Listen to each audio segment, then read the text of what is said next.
knows where his enemy is, but the rotation from Bosco is very well read. And Skies doesn't have diffuser. He won't be able to plant. He doesn't have time. It's going to be a win for Skies. Incredible throw from Bosco. Canadian will get Forest. Call out from above onto Bosco. It's a constant back and forth, but here's the kicker. There's only 15 seconds left. The plant has to go down, and it has to go down now. There's still a smoke in play, possibly a C4. The drop from Alfalma is caught. Here comes the push from Callout. He gets one, needs to find the other or go for the plant. The open angle wins the fight. Incredible shot from Callout. A swift trade will give numbers advantage still to Nip, and they will maintain that, with Lukid just waiting for the diffuser to go down. He's got the call, but he'll have to peek out, and if somebody's watching, no, he won't! Nobody catches Lukid! Jarvis loses the fight though, doesn't land his single bullet. It could have happened, it didn't. Vertical now back into the engagement in the post plant. Hyena will get bio. Nice kill from Slash inside a garage. A lot of pressure on Hyena. He's trying to disable. He might be successful, but no, Vertical! Insane gunplay! The post plant, he needs to find two. Expects one somewhere by blue. Knows there's one by the boxes. Finds the enemy by shelf. Needs to rotate, but it's not an easy rotate there. Reload is heard. Flash comes out. There's one down. Second needs to still be found. Not much time here. No primary ammunition. It's going to have to be the shotgun kill, but it's going to be close. And there it is! Paulu with the triple. Unable to get Thinking Nate in time for him to take out Mint, but the trade is still coming on in. Lots of marks, but you have to be very wary if you're SSG. C4 goes out. It doesn't go anywhere. Plant going down, and it goes off quite successfully. No, it doesn't. Oh! Goes there with two, and it looks like he gets the third. A huge play from him. But the just sheer amount of bullets. You mentioned it yourself. They have a huge reserve of ammunition, and unfortunately, it's not really going to be all that useful with what's going on in front of our eyes. You have to expect that Na'Vi are waiting deliberately to fight for a retake. Blur gets caught as he heads on in, and that's an opening for Rogue, a pre-fire, but it's a loss from the IQ, and it looks like the round will be over in just a matter of moments. They can't catch saves or what little is left of him, as he's going to sit and wait just by trophy. You might be able to go and plant in the meantime. It's actually a bit of a dangerous position if the Ash isn't ready. Quad kill for Saves is looking for the ace right now. Not a headshot. Ace is turning around, trying to find him, as again that diffuser in such a bad position. Saves can just watch it at the top of the landing. That's exactly what he's going to try to do. Diffuser's been picked up. There's 22 seconds left, and Saves is waiting for the audio cue. He knows what's up. They're going to stick it. He's going to try to walk into it, and the diffuser might just be planted, but Saves gets the ace, and he's going to win it out for Na'Vi. You heard the prompt, and you didn't react, but Bibu will find the headshot on Anello. It's a 3v1. Given the situation, I don't see Bibu, no matter how good he is, able to bring this back. There it is. Reverse repel. It's European Pro League. You know it's there. And there's one spotted inside of the open area. The headshot. Finally spotting Blur. Bibu has to ace clutch this with 2 left, and he's at 26 HP. The headshot on the Saves. It's a quad kill with 1 on left. Do you go for the disable? Yeah, you don't have any other option. It's 8 seconds left. He's canceling every single time. You can't do it anymore. They're going to dive into one another. He's going to get the ace, but it's not going to matter. There's no time left, and Bibu is going to lose the round. Not sure what happened there. We didn't quite see it. Might have been something that stopped him from planting outright, but he didn't get it down. And now he's going to be killed by Hyper, who gets a quad kill. He's going for the ace, and he might be able to get it too. The Vault-in will see the enemy, but not land the shot. It doesn't matter, though. Wait, it does! Hyper with the trade to end the round, and an ace. Here comes the push, the nade in. There you go, 2 for LG. It goes about as perfectly as it can, and blue control for LG. It'll be shut down by Vertical, who gets 2 big kills, going for a third. Somebody down in dirt. Don't know if it was Vert, but he will get the down, and possibly another onto the buck. This is gonna be close. There's the 4th, and the ace. No! Factor coming in clutch.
Hello and welcome back to more North American Pro League. My name is Kickstar. I am joined by Emzo, and we've got Playday number 13 for NA, the second before the last, lined up for you. And well, it's been a really long road to get here, but we're just about done, Devin. Yeah, it's crazy. There's one Playday after this, and that's it. I mean, obviously the stakes are a little bit different this time in terms of relegation or the LAN finals, but nonetheless, there's still plenty of prize money. There's obviously positioning. You want to be in a good position because who knows how it might affect the next season as well, because we don't really know how any kind of seeding or whatever goes into the next season. So you definitely want to fight for everything right now. Yeah, I'd say that the situation for, being in a better position is always going to be a good thing. The weird thing about our current standings is and it's been talked about is all the transition, and we still don't know what exactly it's going to mean, but I'm sure it'll mean something quite significant. But we've got we've got this Playday ready for you guys. Let's take a look at the standings before we actually get into it, so we can go through how North America has played out over this season. And where we find ourselves. As you can see at the top, ESM, the team to beat really in North America, and they've only been beaten one time. It was by Reciprocity not too long ago, actually, in Playday number 10. They've been having a really dominant season, as is obvious. They haven't just only lost once, they've only drawn once as well. And they've won every other match, which is incredibly impressive. Space Station Gaming, you could say hot on their heels, but yeah, they're not really. They're the closest to getting anywhere near TSM. They find themselves in second with 26 points, and Dark Zero following that up with 23 points of their own. Reciprocity in fourth, and as you can see right after that, there's a huge drop-off in North America.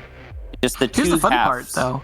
Mm-hmm. This is almost the reverse of last season in a way. You have TSM, who was practically at the bottom last season, and EG, who was towards the top, and all of a sudden just completely flip-flopped.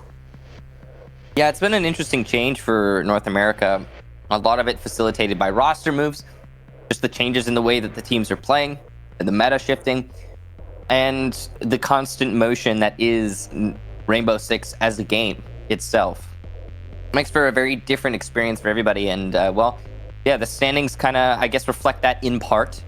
But yeah, North America, again, very interesting just because of its decisive split down the middle. That's the thing that's most striking to me. I mean, Luminosity is trying really hard to get themselves closer to Reciprocity, but they've still got 8 points to go before they can even get there. And, well, they can't get 8 points. The most points on the table right now are 13. Yeah, it's just crazy how the season's shaped up for NA. Are 6 is what I meant to say. I don't know why I said 13. It's funny too that SM's one loss, as highlighted from the interview when you asked him, wasn't even really like a straight up loss. It was like them just trying something out. Yeah, sometimes we see that. Sometimes we see some shifting, and we talked about how it's it's border TSM's least favorite map. But here's our schedule: Luminosity versus Tempo Storm will lead off the day. Dark Zero versus Reciprocity, the follow up. That's going to be an exciting one. I'm sure a lot of people will be tuning in for that. TSM will be going up against E United, which actually might upset. Who knows? We've seen E United go really close against some top teams. That's their thing. If E United is posed with what conceivably should for them be an easy win, then they usually lose.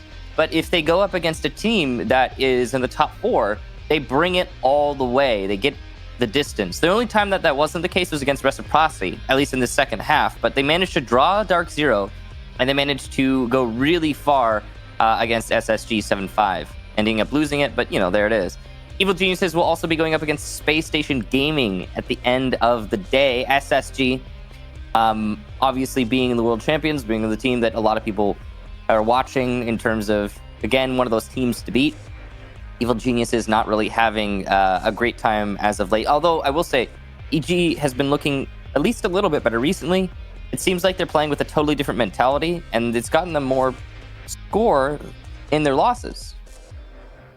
Yeah, it seems like whenever Necrox is finally having a good game, it's really helping the team as a whole. It's still on Young at this point. Young really, if he can step it up, I think that team could kind of get back to where they need to be.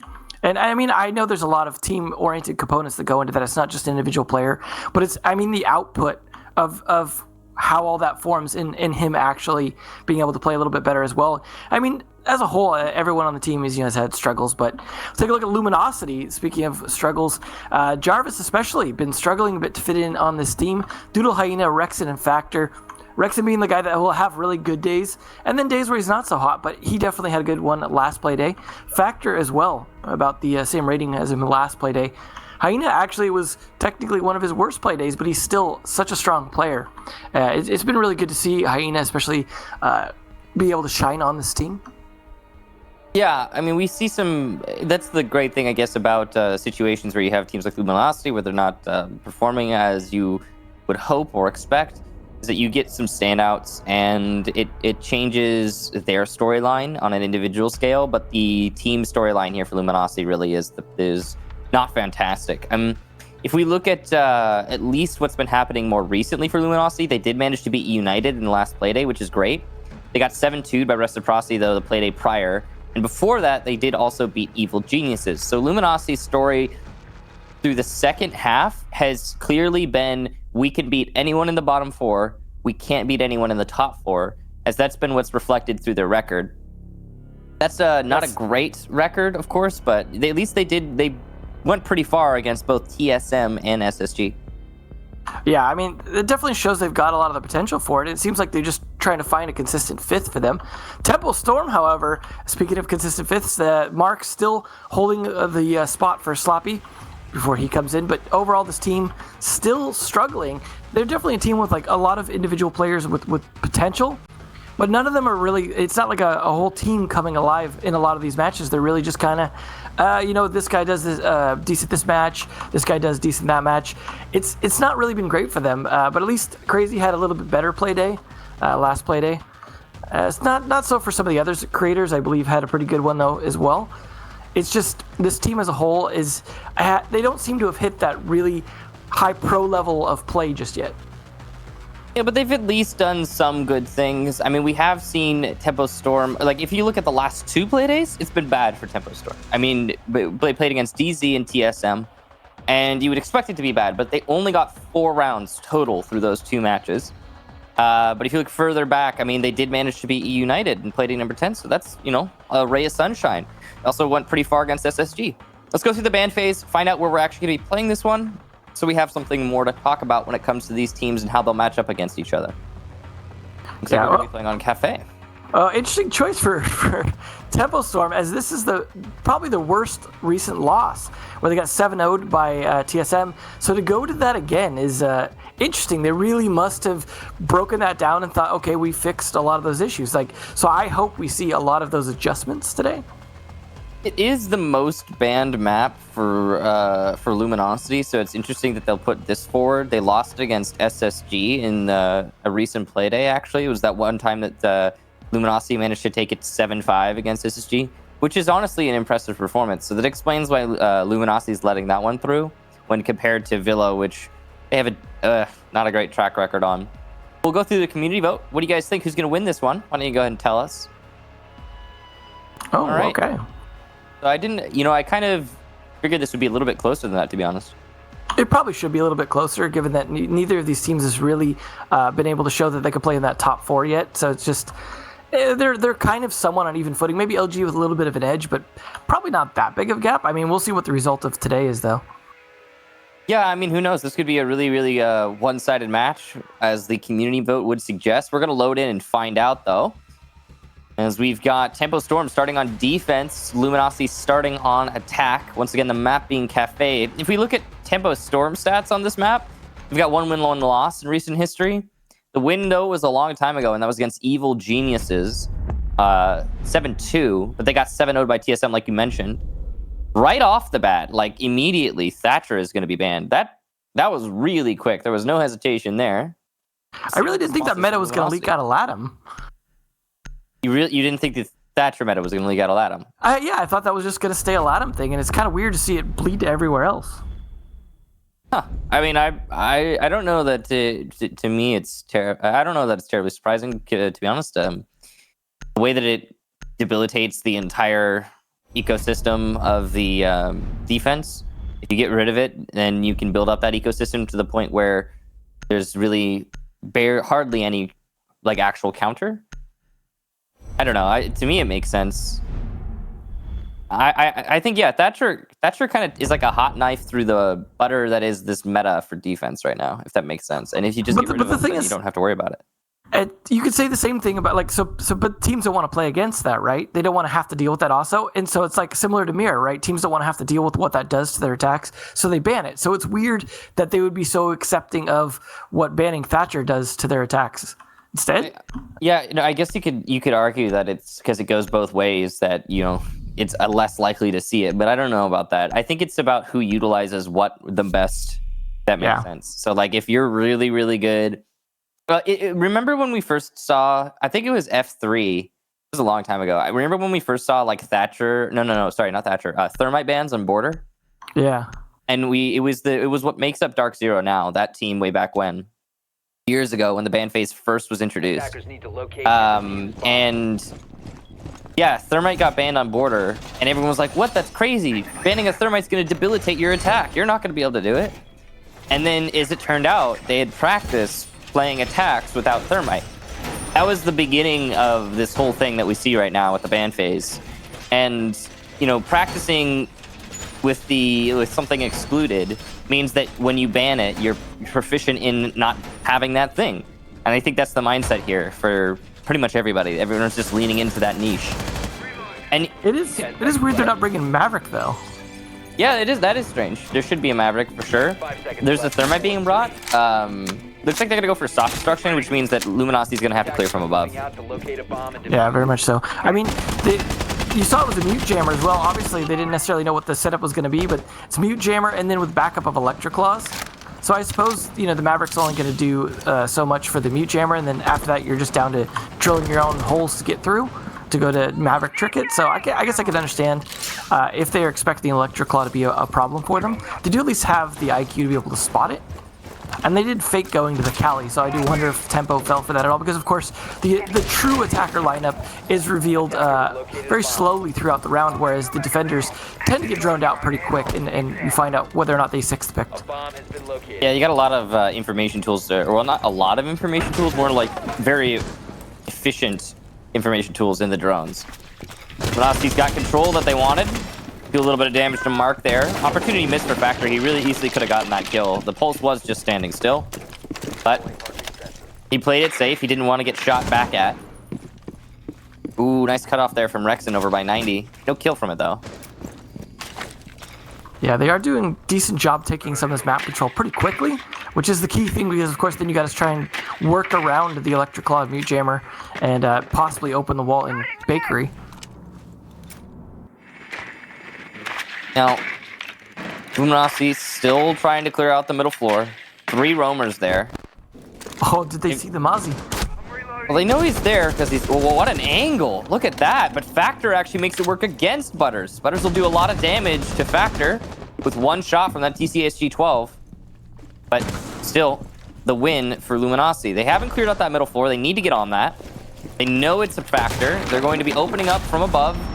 And C4 will be the death of Factor. Well played from Dream, reading those sledgehammers from above. Mark also gets Rexon. He wasn't droned out, so Mark basically goes unnoticed until his guns come alive. Luminosity really struggling to clear out the middle floor still, and we're coming down to the last minute of the round. Definitely seemed like the defenders read into how this attack was going to go down, let it get a little bit of footage, and just C4, gunshots, all kinds of basically denial of any kind of map control, as Jarvis denies Mark as well. Ooh, so I guess at least the pulse gone. Hyena's gonna win it, just barely. That was a very close one. Lots of shots missed from both players. Dream ends up being the casualty. Only 25 seconds to go, though, for Luminosity. They have to hit the bomb site. They really don't have a choice at this point. That's a bad lifeline from Jarvis, but he'll at least get the barbed wire eventually. Winning the engagement in the main lobby. Big kill there for Jarvis. It's all on creators now. He's got to find 3. Luckily for him, he's got the LMG, but it's not going to matter as Doodle will land his shots, and Luminosity will take round number 1. That was definitely a hard-fought victory, though. That losing so many players in the middle of that round the way they did is just the fact that they were able to coordinate and get onto the side as fast as they could in opening that hatch. But man, that was definitely a close one for the attack. LG looking like they just maybe didn't do a good enough job either on some of the pinches or just on really anticipating where some of those players were going to be, because they just didn't seem to be able to fight them effectively. But it could have also just been Tempo just having the right timing. Yeah, it was also the fact that, there was a pulse, for example, in dining that did not get droned out. And little things like that, that's a one kill for free that goes the way of Tempo. And those are the things that made that attack so much more difficult for Luminosity. And it's even more impressive due to that Luminosity managed to win the round. And I'd say it's due to things like, for some reason, the Kaid lost the fight out to Factor. I mean, that was a setup deliberately made, engineered in fact, to give the advantage to the Kaid on an angle up to White Stairs. And yet, at the same time, Factor's winning that fight. That's not great for Tempo. Yeah, definitely. It made up for a little bit of that missed opportunity he had tried to hit through the floor earlier. 10 seconds to go. But a little bit different setup, of course, now coming out from the defense. Same attack lineup, but different setup for defense because it's now bar. Now, of course, they could have played Kitchen again had they wanted to because they won it. Lost it because attackers won it. But they are going to go with the Womai. I imagine some shields here as well, potentially. They have the Electric Claw on the red wall as well. Try and deny some of that entry, as it is still Thermite they're dealing with here. I gotta imagine, though, there's limited places you could put the Electric Claw on that particular wall without it being fairly easy to shoot from different angles. Yeah, there are some, definitely. It's hit and miss, right? It depends on what you've got control of. Yeah. See the IQ tricking going on up here? I don't know. I'm hesitant to call it that. Just IQ doing her thing, using her gadget. This is going to basically paint the map for Luminosity and gives them a really good understanding of what they're dealing with. They just determined that there was a player in Cocktail, likely a Maestro, because Echo is banned, and that there's somebody also playing by full spot. So they've got a lot of info just from IQ standing on the roof using her gadget. Defender is approaching. Good they're able to spot that Womai disc in there as well as the player. Oh, the run out, though, just fails from Dream. Doesn't even do damage. But hey, at least he survives. He shot a light. He ran out, shot a light, and then ran back in. Lights out, LG. Yep. Yeah. Oh, man. Okay, well, Dream doesn't get anything out of that. Half the round has concluded. Luminosity kind of running out of time, don't really have a lot of control. They still need to deal with Piano. Dream coming up for a flank to the main lobby stairs. Flank drone will be set up by Rexon, so if the flank is committed to by the Jaeger, he'll probably be spotted. It depends on the timing of it all, because there's no dead people on Luminosity, which means that no one's going to be hard watching that drone on the flank. So if Dream times his flank correctly, he can do a lot of damage right now. So far, this is a very slow, careful take, and they're not even really able to get a lot of full control. They're looking to push aggressively into mining here and use that as a platform to control pillars and red, potentially. But they still, the bomb site's up top, so even after all this time spent here and losing Rexon just now, they're going to have trouble taking the top floor completely. The weird thing about that is just why not drone Dream out before you're going to make a play like that? I don't understand. Another free kill there for Tempo due to poor drone work from Luminosity, despite how careful they're trying to be on their execution. Speaking of, they've only got 20 seconds for said execution. They're going to have to really pump up the pace here if they want to have any hope of winning this round. Jarvis will win one by the white hallway, tries to pick himself up. He might actually get up because Dream doesn't commit to the play, but he'll run out, die to the Claymore, get one before then. Crazy has to do work. Creators as well. It's all on Creators as the plant goes down, and he's not going to be able to get it on 000. Tempo Storm will win the round on time. What a trade fest. Literally to the end, just blue, orange, blue, orange, blue, orange. Make everyone trading back all their kills just because they didn't really do a good job controlling anything. Neither team did at that point. Because, of course, defenders are just trying to retake, make sure that there's no plant going down, and getting whatever kills they can in the process. I got to say, though, I believe it was Mark's play inside Christmas by the red wall. The play right there, just holding on to that with the electric claws, really delayed them for quite some time. Yeah, they were able to get dropped down onto red, but they couldn't take Christmas for the longest time and instead focused on taking the second floor from red, and that really slowed them down quite a bit and burned up a lot of their time, forced them to be kind of careful. He wasn't giving anything up, Mark wasn't, in terms of holding that window just aggressively to make sure that no one could hop in and try and hit him or try and fight him on an angle, really, because with the TCSG, it doesn't matter where he hit, it only takes 1 or 2 shots to take someone down. So you're not really going to contest him on rappel. And then, of course, there was the Wamai discs to stop the grenades, and I imagine there was probably an ADS somewhere there as well. So it's little things like that can really throw a monkey wrench in an attack like LG had. And then, as you said, on top of that, a little bit of sloppy droning, despite how careful they were trying to be. That's all it takes to really work out in Tempo's favor. Although, to be fair, that was pretty close. And LG did almost recover that off of trading a lot of the kills. No, part of it, of course, yeah, the sloppy droning. That's the biggest thing for me. The largest takeaway from Luminosity was, I mean, why not drone out pillars? You know, like why if you're Ash, why not drone out pillars before you push pillars? Guess just time starting to tick on them, you know. I mean, he picked up his drone. I mean, he clearly had some kind of intention to use it, and that's all well and good. But if there's someone there and they shoot it, and that's why you're not doing it, then you're gonna die. Yeah. It's possible that someone else had called that it was clear too. You get that a lot of times. We don't hear the miscoms, but yeah, who knows? Miscom or mistake, either way. Miscom or mistake, yeah. Either way, it is on Luminosity for that round, and it's one small thing, right? They stack up. Now, this round, Luminosity need to clear out the top floor. They've got 2 players currently roaming on the top floor, one by the white stairs as well, I think. So, Tempo trying to hold on upstairs. Appears to be a reading defense. Yeah. A reading setup here for Tempo. Which means that Luminosity really want to get top floor control. C4 from below detonates and does no damage. Skeleton key above. Already opening up in piano. Nothing found yet, though. No, they're just securing their position at this point to set up a little bit of a beachhead, but of course they have to take top floor and then move their way down, and of course this is where Crazy is going to be really important, along with some good crossfire here from Creators to hold off his flank. Sun's going towards Cocktail, trying to clear ADSs. The later get nades in there. Factor using those nades while he still can.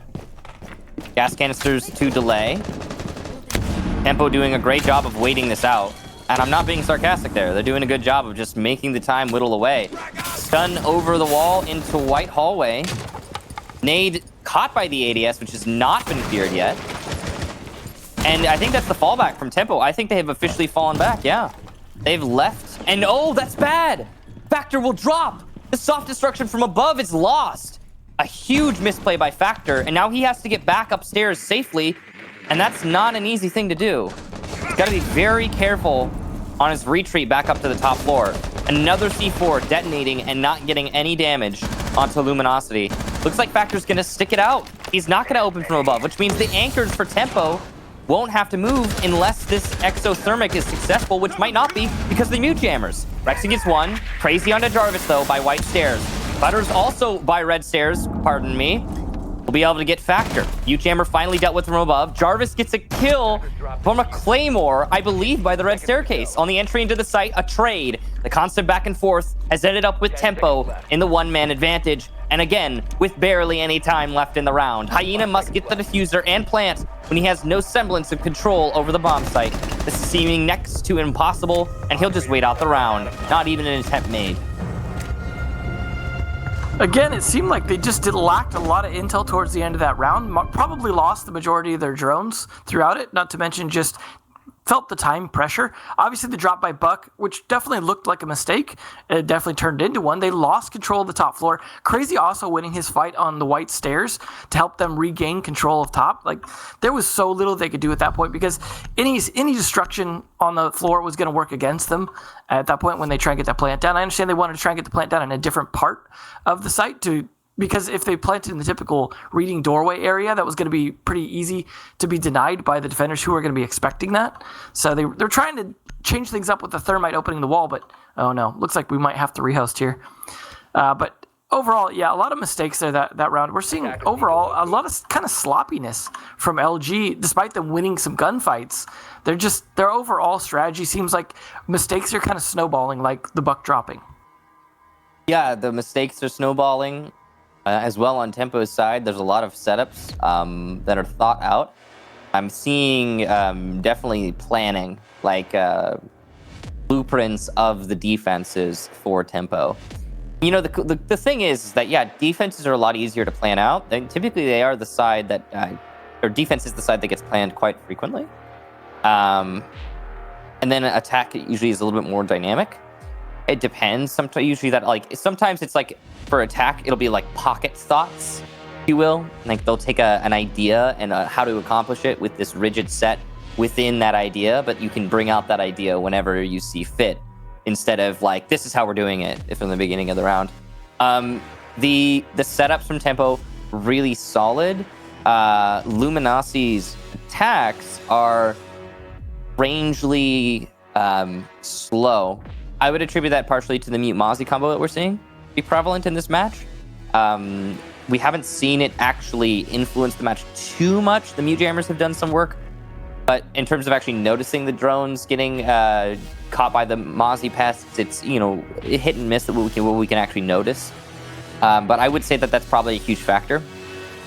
And then there's also just I would say maybe less than thought out droning going on, aside from just the Mutant Mozzie, in places where there could be more done.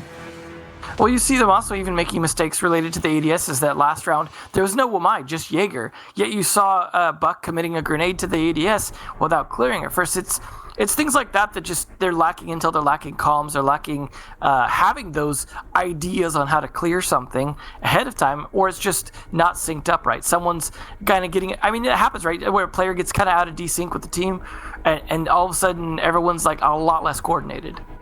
It's especially weird because we're actually seeing on your note, we're actually seeing the stuns go out, and they're just poorly placed. They won't clear out the ADS, and then the nades get caught right after, and it's bad all over. So, yeah, some serious mistakes being made on the side of, well, on both teams, to be honest. But with Tempo, they've got two things. They've got, one, the advantage of defense that is so prevalent on Cafe.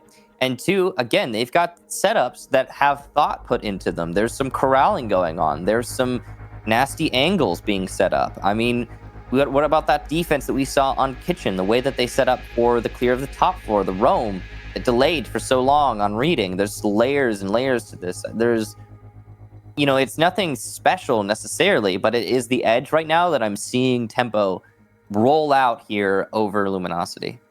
It's definitely a possibility that now that there's like a short break here, LG, maybe they'll be able to recollect themselves and kind of think, okay, here's what we're doing wrong. Like, you know, hey, particular player, you're having a problem. Like, just calm down. Like, let's all get on the same page. Let's clear our comms. Or, you know, maybe one player's frustrated and cluttering them up. You never know. Like, there's a lot of factors that go into team chemistry during a match, not just their overall chemistry. And that could be off. And that could get hopefully boosted by this break. With Jarvis, I think, being the one who dropped and still being off at the moment, I do hope that there's not some kind of Canadian internet problem, as he is, I believe, the only one out of the country that's playing on here, unless he's moved. Been a lot of internet problems across the board, not just Canada, but for pretty much everybody in every league. Yeah. Seen that be prevalent so far through the league in North America, Europe, Latin America, you name it. And a big part of that, of course, is like just the overall worldwide congestion, I imagine, which is probably a big deal for a lot people. Which, of course, we're contributing to right now. Yeah, we are. Enough. But I mean, that's what we're here for, though. So I mean, don't worry too much about that, okay?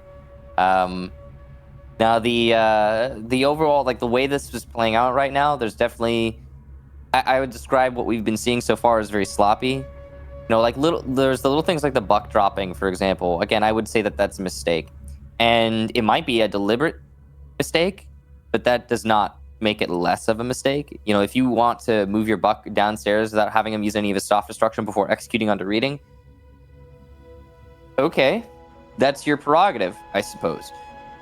That's the wrong prerogative, in my opinion. You know, the right way would be to keep your buck upstairs and then soft destruct and then make the anchors move. And we saw that be highlighted very well when they went for the entry into reading, because they kept losing the fights to the anchors in the site. And what would have been great is if those anchors weren't able to play the positions they wanted to play because they didn't have anywhere to hide because the bucket opened from above. And that's what we usually see on a reading execution.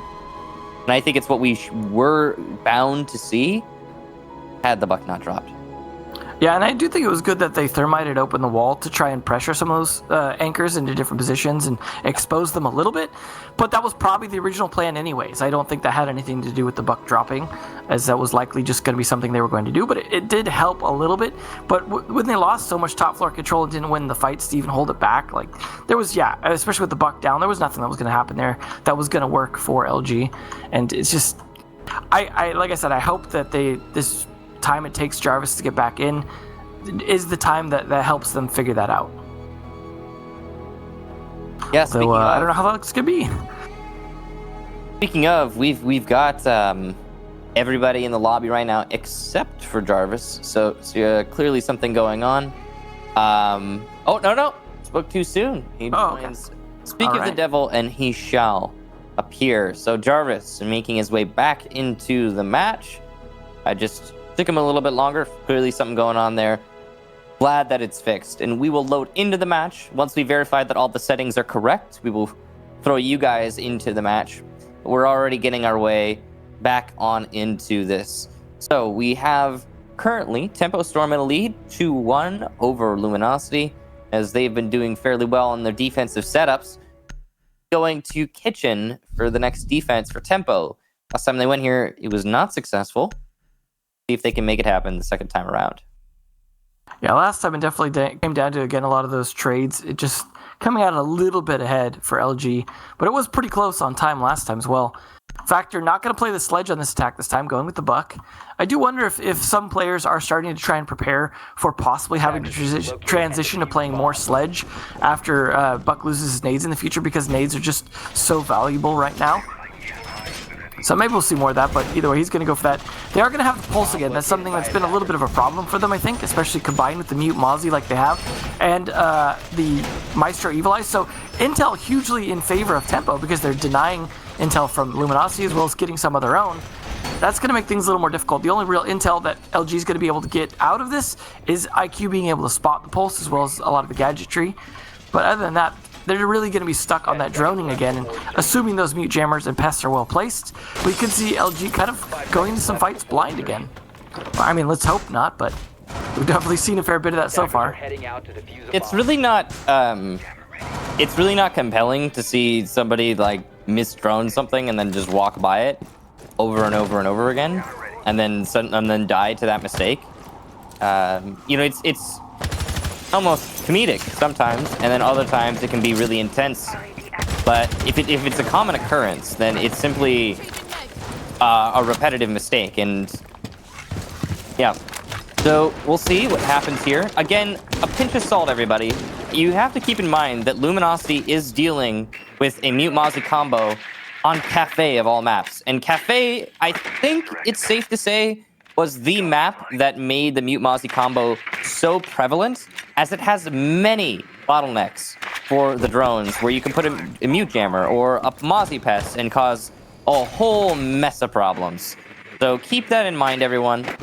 We don't see all of the droning that happens, although we are seeing quite a lot of it right now. 2 drones spent trying to hunt down the pulse inside of reading. No committed play from Rexon. The 3rd drone will call the all clear. So the drone has successfully cleared out reading, and Rexon will verify that by establishing the control with a gun. Now LG have the top 2 floors. That was the quickest clear of the top 2 floors we've seen from them so far. I mean, they lost a few drones, but they've still got a lot left, and they've got that control now, and as a lot of those drones set up in flank coverage positions, they've just got to get set up for the execute. We're really not seeing a lot of pushback from Tempo. They're playing it kind of passive. They've got the pulse to be able to see where they're playing. I think they're just looking for C4 opportunities right now. Possible. There are at least 3 C4s on what could be 4 C4s for Tempo. Maybe we can take a look at that. See how many C4s they have. If only there were a way to do that in the current Siege spectator mode. But...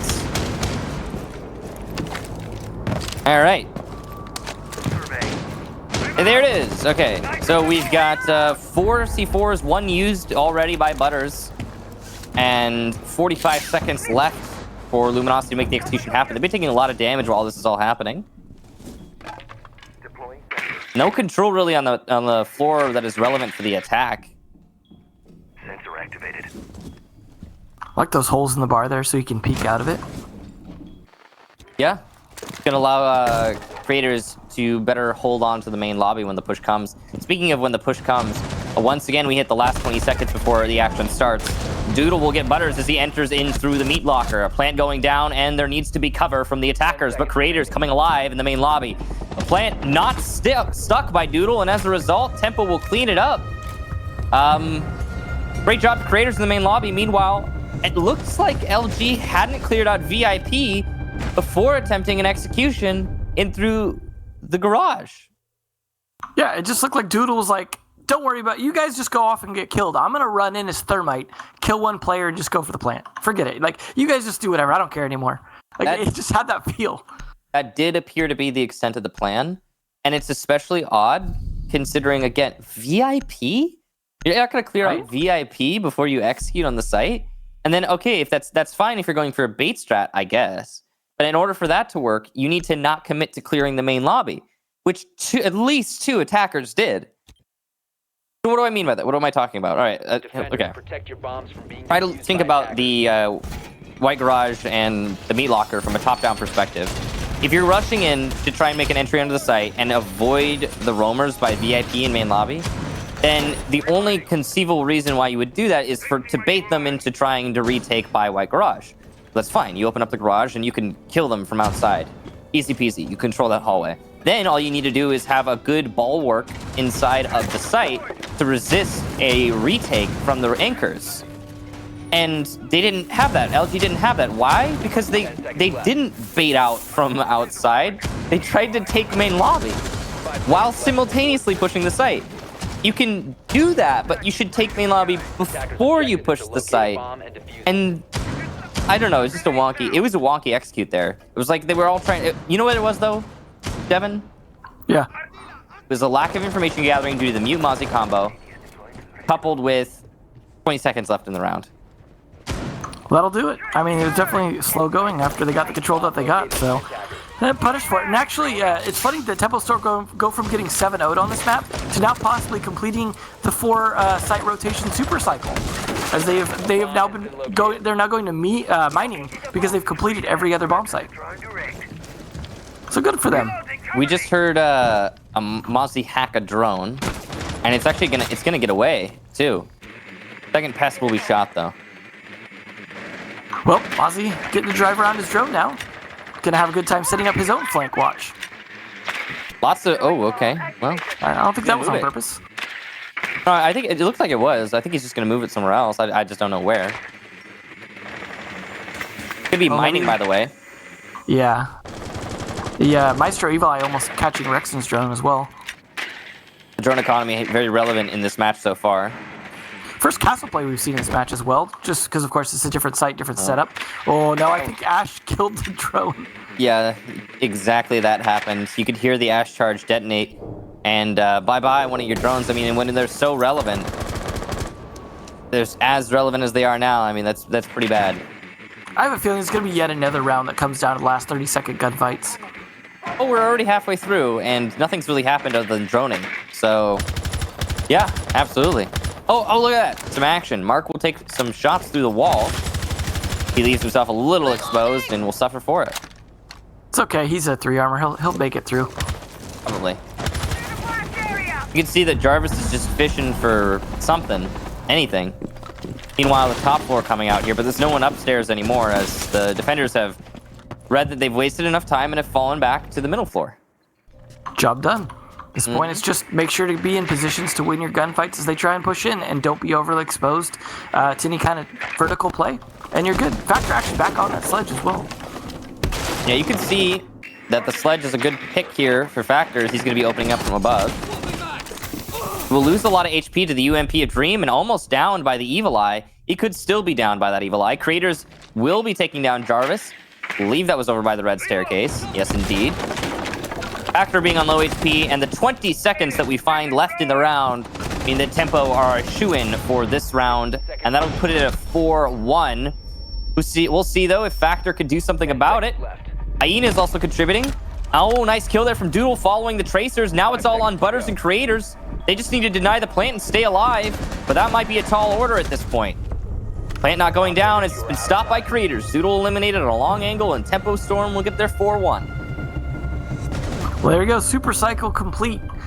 Well done by Tempo Storm. Again, just coming down to those last 20 seconds, the old 20-second meta gunfight bonanza that you get there. I mean, there was some good streaks that time, a little less initial trading back and forth, but again, that came down to just positioning and timing at the end, not so much strategy. And I mean, you hate to see that. Obviously, Tempo's strategy was, hey, let's just burn as much time as possible and not overly get into gunfights. And LG did play a little more aggressive, taking those fights and winning some of those initially, but then they're forcing themselves into compromised positions at that point, trying to take over what little map control they're gaining of the site. And of course, anyone on Tempo who's not on site is able to just rotate and then set up to pick them off, just what you saw towards the end. So this is definitely not the best performance we've seen from LG by far. It's Tempo Storm, the team that aren't necessarily winning a ton of matches, looking like they're finally hitting their stride against the team here. I mean, yeah, Tempo is doing a great job of waiting it out, being patient on the defense. As you said, that 20-second meta really shining through. I'm curious what's going to happen when we get the half swap. Because right now, Luminosity's playing a totally different. Are they going to play the same as Tempo when they're on defense? That is the question. I do think we'll see more rounds for Luminosity on defense. I think it's very likely. The question is, are they going to be at a 5-1 deficit or 4-2 once they go there, you know? How bad is it going to be for them in terms of having to make up rounds is the question here. And of course, they have attacked reading before, and so far the only site they've ever been successful in attacking was Kitchen, and that was just barely in a 2v1 at the end. They just happened to win because they, had the flank. So, I don't know. They've gotten close in some of these rounds. It's definitely doable for LG to win it. I think if LG could, say, pick off 2 players of Tempo in the first 2 minutes, it could be an LG round. Just off how these trades have gone towards the end. So rarely is LG getting a kill in the first 2 minutes. Yeah, it's problematic. Yeah, it's not an easy thing to accomplish. I wonder if Siege GG has a stat on that, by the way.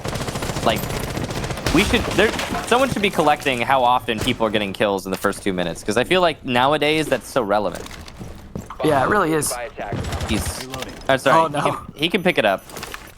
Opportunity missed out on, I guess, sort of. But not really. No one was actually there for very long. A lot of gunfights potentially happening, but no one actually aggressing hard enough or committing enough to get into them just yet. We'll keep track of who's getting what kills in the first 2 minutes ourselves. There goes your Valkyrie, the Factor, Dream. Opened up on from that SMG-11. Factor's been a big player for his team. ADS getting cleared out. Will make the clear upstairs a little bit easier if they can nade the shield away from Crazy. Get support from Mark, though, so it's likely that they'll both fall back like they did in the past. If not for that pick onto Dream, this would still be a 5v5, and that was just, well, Factor fishing and finding that Valkyrie. Well, but that's still a much better start than we've seen from them on most rounds, and there's still time left in the first 2 minutes here to get one more kill, potentially. Probably not going to happen, but it's still looking better for them. They just need to start being able to pressure a lot more effectively from that top-down control and not get hit by these C4s, which thankfully they dodge. Factor will make it to Cocktail this time. Braxton able to open up the barricade that was set up as a death trap, and that'll allow him to use these top-down angles that were actually created by the defenders earlier in the round. Luminosity, one of the most efficient rounds so far, and they are putting a lot of pressure onto the bomb site, which means the anchors are going to struggle to stay alive. If another pick comes out here from Luminosity, then even despite the time, they'll likely be able to take the round, just based on what we've been seeing from LG in their executions. A retake of the red stairs there for the Jaeger. He'll not die to the Claymore this time. He falls back as Jarvis heard him attempting to retake. 20 seconds left, and the execute has not happened yet. We're getting low on time here. Control still on White Stairs for Tempo, which is really important. It eliminates an avenue for execution. Mark in the bomb site, trying to deny the plant. He'll be successful. And here come the kills for Tempo. It's all on Jarvis. He'll get one, but that is an impactless frag. In fact, he got 2 in that round. Equally impactless. And that's going to be another round for Tempo Storm. So the 5-1, as was forecasted, here we are. Great job by Mark denying. That's all you had to do that round. That's it. Once it came down to that last like 15 seconds, all you had to do was hold their entry with a shotgun. And they couldn't really do much. Also, he had the smoke on top of that. I think he used that a little bit as cover as well to help him rotate back and forth on the door so they could predict where to pre-fire as they came in. Because, of course, even if they do, they're going to be coming in through smoke and taking damage. So it was a great position for him to play in and took full advantage of it because, again, LG just couldn't push in time. And time management seemed to be a real struggle. I would like to see maybe a different tempo altogether from this attack. We'll see the Wamai come out. There you go. I mean, it should be played a little bit differently from Tempo Storm's attacks, but you never know. It's just, there's going to be a lot more shield plays. This is the old double shield without Goyo with Wamai Jaeger, so it's not going to be as effective as it would be with Goyo, but they're trading that out to have the Maestro and the Mazi. So this should still be very good at delaying. We won't see anything terribly different from Tempo other than they'll switch hard breachers and bring the Habana instead, and then they'll bring a gridlock, interestingly enough. At least that'll give them some smoke to play with, potentially. Although with Wamai and Jaeger in play, they might not get a chance to use it. We've seen some interesting things done with smoke in recent times. He's the same operator he's always been, but he doesn't necessarily fill a different role. It's just more like he's got supporting cast around him now. Sometimes he's not brought, and oftentimes when he is brought, it's only for a very specific purpose because of how many other options there are now for the defense in terms of delaying. So he's kind of feeling he's a different operator than he used to be, not because of him changing, which he hasn't, because of the environment surrounding him changing. Oh. Well, nice start for Butters. Yeah, that's going to help things for sure. And LG, again on the back foot, Rexon on the Jaeger is definitely important. He's one of those roaming Jaeger players that can go off on rounds. See, where is it? Where was that? Was it a run out? Spectators as confused as we are. Probably on the top floor. I would have thought that would have been through the window. Yeah, there it is. Nice. It was on the top floor, cocktail balcony. Doodle's is also going to get creators though, so there's a response. Tempo have cleared out the middle floor.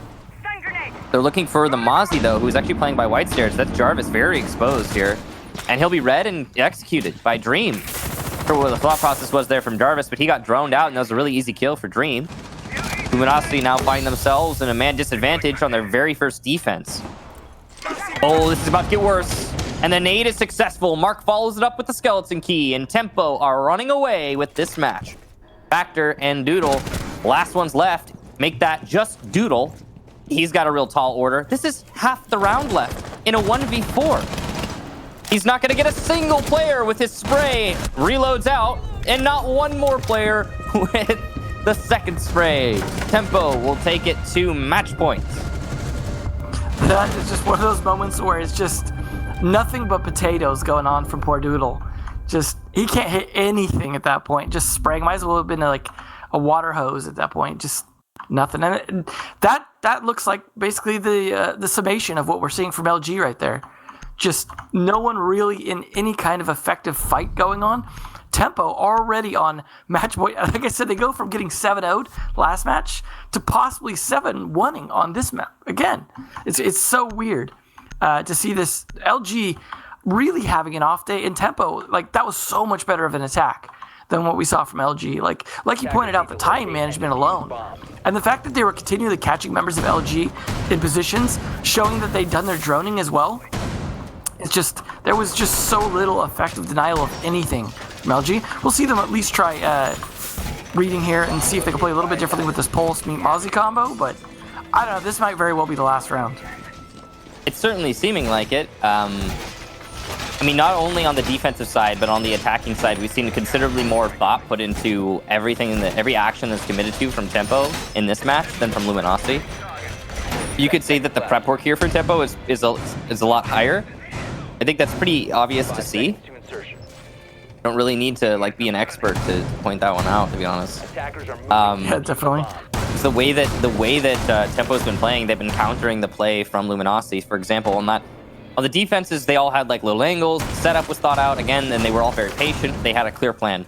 On the attack, this one just now, there was real lethality for the angles that Tempo were using, and it's repeated again in this round.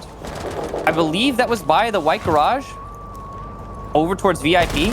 But whatever the case, it was again something that Tempo has like an idea of an angle that has an actual thought process behind it that'll net a kill. Well, it's again a good start for Tempo. We really shouldn't be getting those early. We were talking about early kills not coming up from LG in the first 2 minutes.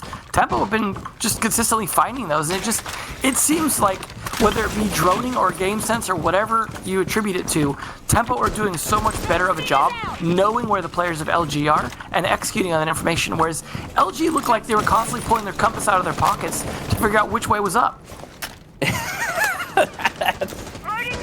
Oh man. Nade going into cocktail there from Mark. It's not going to net any kills, though. Reading, being the defense, Tempo needs to set up for a dining take, and they're doing just that. Trying to execute their way in through dining, trying to get that control. They have to be wary of the reading presence, though, of course, from the defense.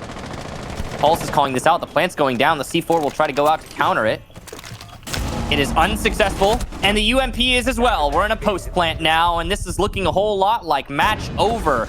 Doodle doing his best in a 1v5. This is the second time he's found himself in this position, but this time it's even more dire, and he will be shut down. Tempo Storm, a flawless round to end it out. GG's in the chat, and that has to be the most one-sided match we've seen in a while. And between these two teams, of all things, too. So when we said it should have been closer on the community vote, I think we were a little bit right in that aspect. Because, man, Tempo Storm, that is the Tempo Storm we should have been seeing in previous matches. Especially, I would say in the previous Cafe, but that was against TSM. So, no one's really put up much of a fight against them all the time. So I can understand that. I don't blame them too much for that. But overall, great game by Tempo. Very impressive from them overall. Yeah, a really strong victory there for Tempo Storm. They clearly saw that they needed to put work into their cafe based on their experience against TSM, and we'll talk to them about that during the interview. And they put that work in. It's pretty obvious. But yeah, it was not much of a match from Luminosity, and Tempo clearly trying to prove something with that one. They certainly have a pretty dominant win. And at the very least, they prove that they are a very good Cafe team. With that win, they will jump over E United, though E United has yet to play today. So, give them time. And actually, they might be able to get the tiebreak over Luminosity. Let me take a look at that right now. I think they will. Wow. Yeah, so... actually, no, sorry. They're only going to have 11 points, so they'll need one more point to get the tiebreak over Luminosity. They set themselves up close. Having it, and if they go to a head-to-head, they will have the tiebreak because they won today. Wow. Tempo could get fifth, which is better than where they found themselves through the season. So that wouldn't be actually that bad. With all these underdogs stepping up, I feel like EG's really gonna have a hard time scraping themselves off that bottom spot. Yeah, I don't know. They've got the least wins as far as teams go in North America through this season. And to end out the season, they have to play they're playing against SSG today. And then next week, they will be playing against E United. So yeah, EG's got a tough bracket, it seems. Yeah, well, we'll see how they do in their matchup. Maybe they've turned things around today, because we saw a pretty good turnaround from Tempo Storm today. Some of that was on LG, though. It was definitely not the LG we're hoping to see most of the time. It was certainly not a smooth performance from them, and you could see the contrast in that when Tempo were finally able to play their attacks, you could really tell, okay, it wasn't just Tempo playing well on defense, they're also playing well on attack in a way that we just did not even see close to from LG. Yeah, it was the full spread for Tempo. Again, I would say that they were a little bit more well thought out. But we've got an interview with Dream, so we'll actually talk to him about what happened during that match and try to get some insight on it. Hello. How's it going? Good. How about yourself? I am just dandy. Thanks for asking. All right. Well, 7-1 over Luminosity. That was a pretty impressive performance. Emzo and I, when we were casting, I was like thinking, oh, well, maybe this has something to do with the defense or something along those lines. But no, you guys prove us wrong on that regard. When you switch over to attack, it's just the absolute domination. So the question I have to ask you is, and it was pretty obvious, you guys put a lot of prep in for this. Was that a direct response to TSM 7-0ing you on Cafe 2 Playdays ago? Basically, me and the team talked about it, and they said that I played Zoph during the TSM game, and that's why we lost. So me picking Ash really helped with that. Okay. Well, I mean, you got the perfect maneuver there. Just change one operator, everything works out. Yeah, it's golden. Perfect. So yeah, no, I mean, it clearly did. Your attack angles. So we didn't actually catch all of them. But we saw through both of your attacking rounds, you guys managed to get 2 early picks. Was that just luck of the draw, or was that something that was thought out and planned out? I mean, we just pre-placed drones. Simple as that. We had drones places. We saw them playing out of position and just capitalized on it. That's an interesting one that you bring up there, the pre-placed drones, because I actually did see a couple of yours. Now, I will say that Luminosity had a few of their own, though they didn't amount to very much in the end. Would you say that pre-placed drones are especially important in our current meta, what with the Mute Mozzie combo being so prevalent? Oh yeah, 100%. A lot of times it's just really hard to drone, so you just kind of rely on that kind of stuff. Yeah, having the information before you need it is always really handy dandy. Yeah. So yeah, you guys made it work great for you. That information coming out to end up for a win. And again, a very dominant one. Do you think that, and this is maybe speculation, but do you think that Luminosity really fully showed up to this match? Or do you think that that was just you being more prepared and then not being there? I mean, we prepped really hard for this. We learned, we took what we learned from TSM, and we fixed a lot of things. So I think we were just really ready today. You'd say that you probably got hardened in the hottest fire when you played against TSM? Yeah, pretty much. Yeah, they slapped us. So, yeah, today was a lot better. Yeah, definitely a great practice run for today. So, well, congratulations to you, and I hope you're staying safe. Is there anything that you want to say to everybody watching right now before we end the interview? Just shout out to all the fans. Thank you guys for supporting us. Shout out to Ken's, our coach, and DNA, our analyst. They've stuck with us through a lot, and I've learned a lot from them personally. Yeah, thanks to Tempo. I mean, we're going through this wild ride, so everybody else stay safe. Yeah, you too. Thank you so much for your time, Dream. Congratulations. Yep, thank you. Thanks. You can definitely tell they're pretty happy about that victory, especially given how hard it's been for them to get such a good performance overall out of the team. And I'm, as you put it, I'm glad that switching one operator was all it took, because it's a small thing. Although that was 2 rounds on attack, so I'm not sure that was the big difference maker, really, to be honest. I don't think so. I mean, it was to me, and he talked about it too. I mean, this is the 2 elements: is that clearly Tempo put a lot of work in there, and then on top of that, they were practiced thanks to playing against TSM and 2 Playdays ago. Creators will take your MVP for that match, as you can see on your screen, with the 1.40 rating, and impressive performance from him. I'd say Creators has really been a big, shining light for Tempo Storm through most of their matches in recent history. Just as an individual, he's been putting up some really important performances, especially on the soft destruction side. Yeah, I mean, we saw him also be the top-rated player last Playday as well. And overall, I mean, you could definitely tell it's the team as a whole playing better, but Creators being consistently playing well obviously helps that. So I look forward to their final Playday next week to see if they'll be continuing their streak or not, but should be good to see. Should be good indeed. I look forward to it as well. We've got 3 more matches up for you guys. That's the first one done. We'll have DZ versus Reciprocity up next after this short break.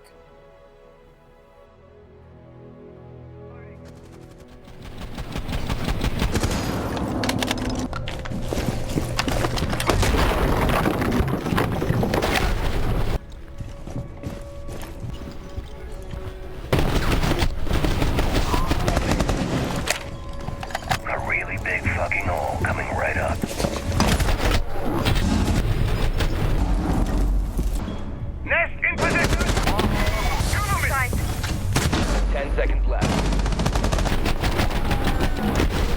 The area of operation.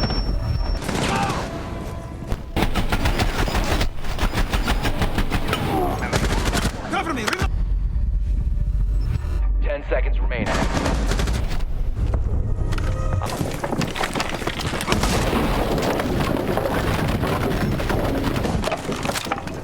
Attackers bombing.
Welcome back to North American Pro League. My name is Kickstar. I am joined by Emzo, and we will be going over the next match in this series. If you're surprised, well, don't be. The first match was really quick. It just happens that way sometimes, and we're going through this rapid fire as we come into Dark Zero versus Reciprocity for our match number 2.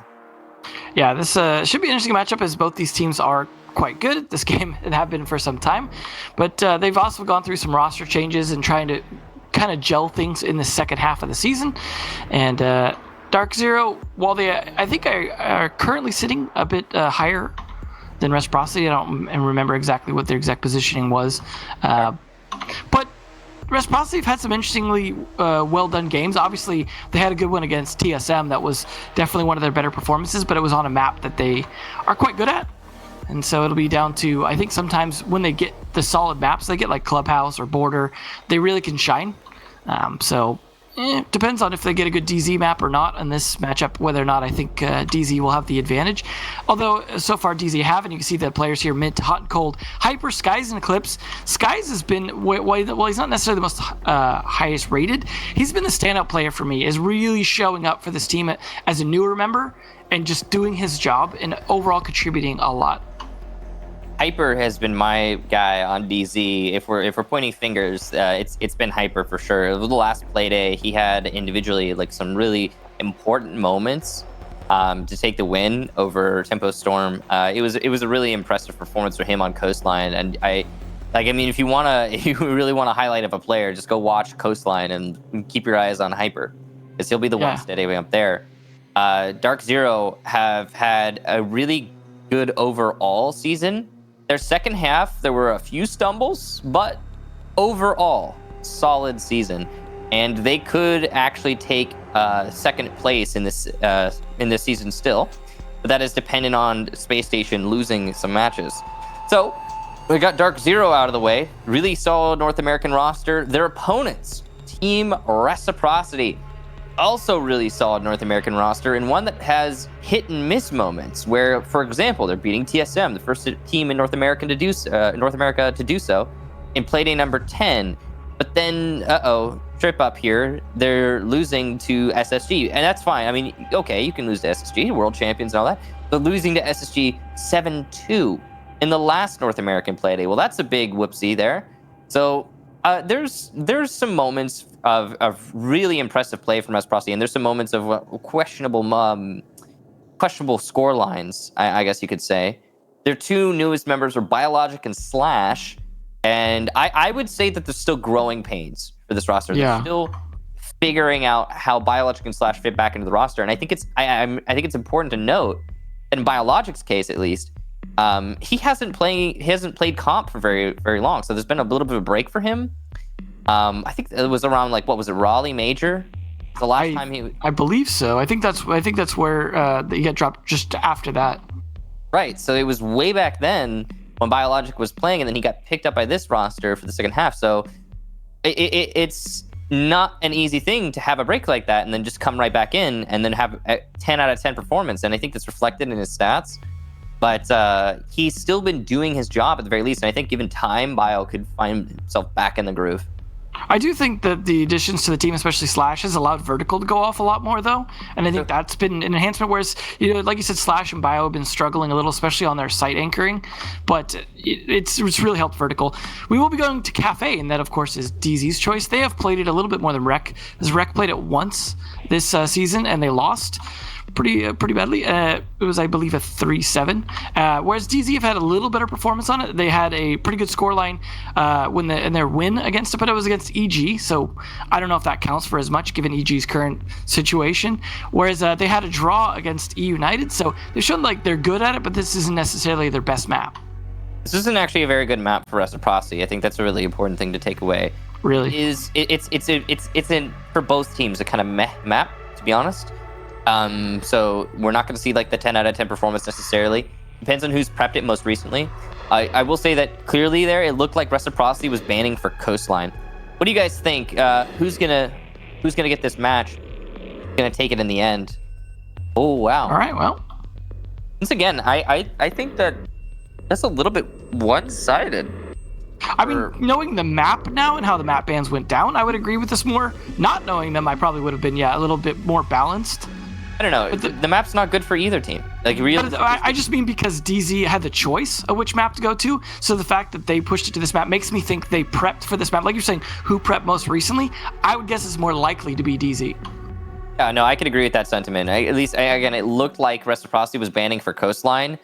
But, I mean, we're going into it now. We'll see what we actually see when we get the action underway. It's just going to be Reciprocity on defense, which means they will ban first. We'll see who they get rid of. In theory, they should have some advantage on defense first, so maybe that will help kind of get their groove going before things start getting crazy. And Thatcher bans, not unexpected at this point, as we were discussing earlier. It's actually it's about the most popular attacker ban for both of these teams is Thatcher, and oh my, it'll be coupled with a Thermite ban as well. That's got to be rough for the attack. Probably a Mira Echo Maestro, one of those, for any of these teams. Oh no, a sidestep into a Goyo. Okay, so keeping it spicy. I think that's actually kind of cool because we're seeing now when the problem that Thermite Thatcher bans present slightly alleviated by the Goyo ban and the Mozzie as well. It's completely different here. This is way, way different in the defensive ban phase than usual. I think these are in some ways better ones just because they're more on meta. Because everyone's just gotten so used to the other ops being banned that when they're unbanned, I don't think they're as impactful as you would think, given how permabanned they seem to be. Goyo, I don't think we actually even saw last match on Cafe, which is odd because he is very strong on this map because just the way he can really stall things out. So we'll see how much this affects things, but I do think these are pretty influential defender bans. That's going to put a little bit of reciprocity on the back foot. They will exploit the two, well, I was going to say, and then laxing 6 picks off, but the two normal bans that would get banned here getting exploited, but at least one of them will by Fox. Yeah, see, that's the thing is like, when you sidestep into a Goyo and a Mozzie, now suddenly, there's Maestro, Echo, Valkyrie, Mira, all the things available. It's pretty crazy. For this site in particular, though, this is definitely one where Mira will be effective. The other sites, it varies a little bit more. I think this is definitely the strongest site for Mira, particularly because of the Mira windows you see set up on the cocktail side and how effective those can be from stopping any kind of bar push.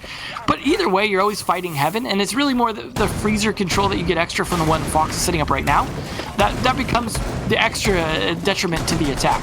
An attack is not bringing any smokes, and that's where it can be a little bit of a problem here. I think if you know you're going to be facing against Mira and Capitão's unbanned, that is a strong pick I think you can make to smoke off those windows and give yourself a chance to make a plant, especially given the current Wamai Jaeger meta. So I think that might have been a better choice, but obviously we'll see how DZ's attack goes down. Maybe they'll have a good plan for this, because again, they're not going to have any smoke to cover plants, so they're going to really have to push for that control of heaven side. Loading full magazine. Oh. Buck the soft destructor instead of a sledge. Gonna try and open up that those drop downs on the roof. Next step is control of red stairs, then you go for piano, blah, blah, blah. Same stuff that you always see on a piano execution. There's nothing too crazy going on here. Got the Nomad for the flank watch. Got the soft destruction, aplenty. No Zofia being brought, though, which is different. Habana's going to be essential for the mirror windows. If there's anybody inside of back bar storage, then the Habana won't be able to open up the mirror window. But, you may as well try. Well, they're going to at least try and get some angles going here in the moment. As soon as they can get a little bit more control, at least Eclipse in the meantime taking advantage of the fact that Hot Cold, with the diffuser of all things, had already taken control of Cigar. It must have been droned as pretty safe for him to come in with the diffuser like that. But they're trying to set up now for him to be able to open angles, I imagine, in freezer. So he's just waiting for the opportunities. Although he may actually be used to shoot the X-Cows across if they know, as you mentioned, the freezer being clear or not. If it is clear, then those X-Cows become a little more safe. Hyper, though, catching a run out on Laxing. Nicely done. You gotta expect Valkyrie cameras over on that side of the map. It's pretty common. There we go. Hot Cold, though. Wow. Auden gets another one there. So DZ racking up the early kills. The setup for Reciprocity not really working as it's left them very exposed. And it's okay to be very exposed if you're winning your gunfights, but that's not happening right now for Reciprocity. Could change at any moment, and there it is. Biologic with the run out, and he'll take down Hyper. The drop, though, is going to be in for DZ. Reciprocity responding, but Mint getting his own kill. And cocktail control for DZ, which is going to allow for a plant by the main bar. Still plenty of presence here for Reciprocity, though, if they can stop this plant, but they can't. Fortunately for them, Evil Eye will persist thanks to that ADS directly underneath it. Eclipse does not have any more Ash charges. An attempted retake here for Reciprocity. It's not going to be a very easy one, though, as DZ is very well set up to hold this in the post plant. And they're doing just that. Oh, it's going to be Vertical swinging wide. He'll get 2 big kills, and Biologic gets the 3rd. It's Vertical to get the disable. In the end, Reciprocity will take round number 1, although just narrowly. I mean, overall, that was a pretty good take from DZ. They were able to get control of Cocktail very swiftly, not to mention ending up with kills from the Habana, who's just trying to get things set up. It's just the retake they just really could not hang with, and it certainly didn't help that, of course, they tried to destroy the Evil Eye and did not pay attention to an ADS because, well, you're not going to be hunting for ADSs when you take Cocktail control. You're going to be expecting retake, and you're going to be watching angles, trying to fight fights, so it's understandable. It's just one of those small things that gave a bit of extra intel to the defenders, helped them with that retake, so little things like that, obviously they'll have to correct. But overall, I thought that was a pretty good attack from DZ, just not enough solid defense at the retake. They also maybe just didn't have enough picks to be able to do that. You got to watch out, though. Doing those runouts like Laxi did are starting to be a little risky, and losing a player that easily who has a C4 and who's going to be vital sometimes to that defense. So that probably wasn't the best part of that play, but at the end of the day, since Reciprocity won it, I guess who could fault them? They will be going for a mirror window use down here on reading, but this time they're going to have Wamai and Jaeger combo. Although I don't think they're bringing, they're only bringing 1 shield, and that's from Slash on a Wamai. So they will have a little bit of shield play here. A lot of denial. It does make sense to use quite a bit of that Wamai and Jaeger. Inside reading itself, though, especially because a lot of what they're going to be doing to try and get inside a reading is going to be throwables, either from above or from the doorways.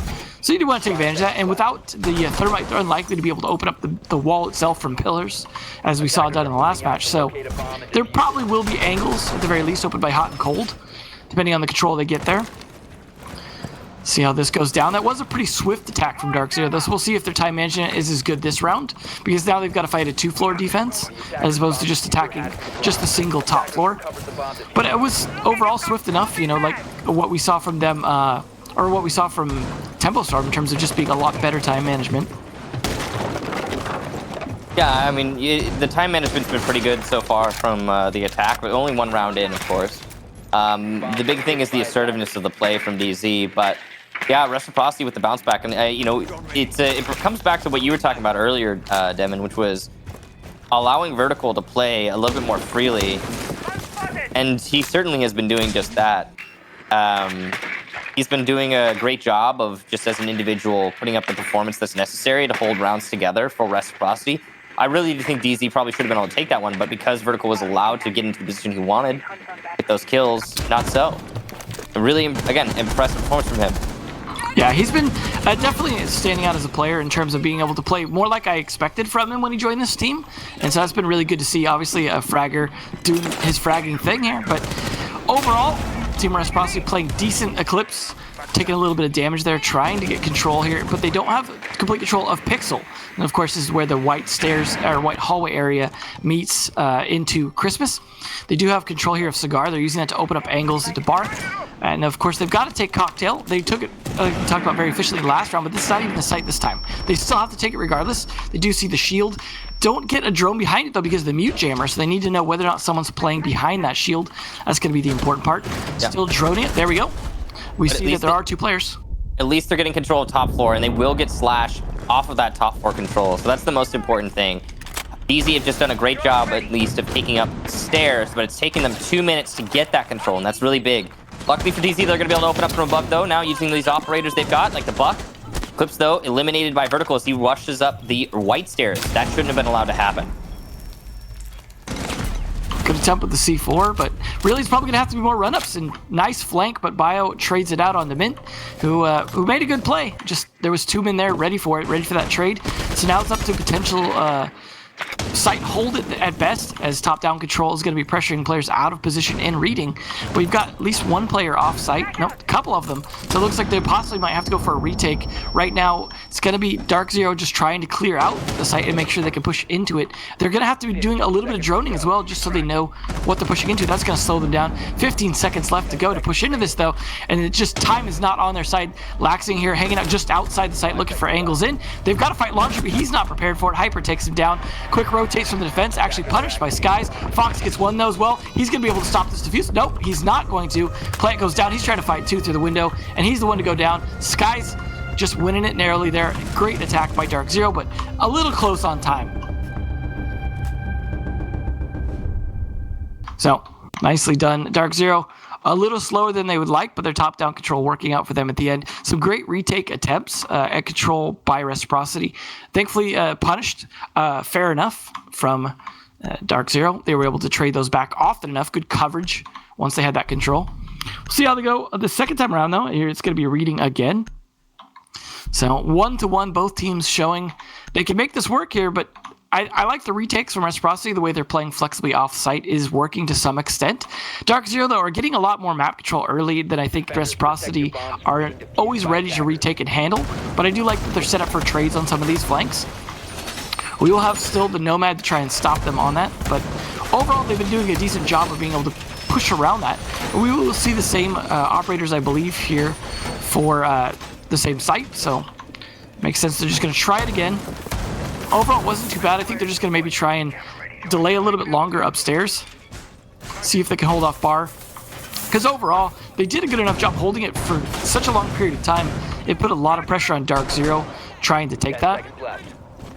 But they will be prepared for that this time. And so I got to imagine if you're Dark Zero, you're going to want to try and do a swifter roam clear. Might even send someone downstairs to go do a roam clear downstairs.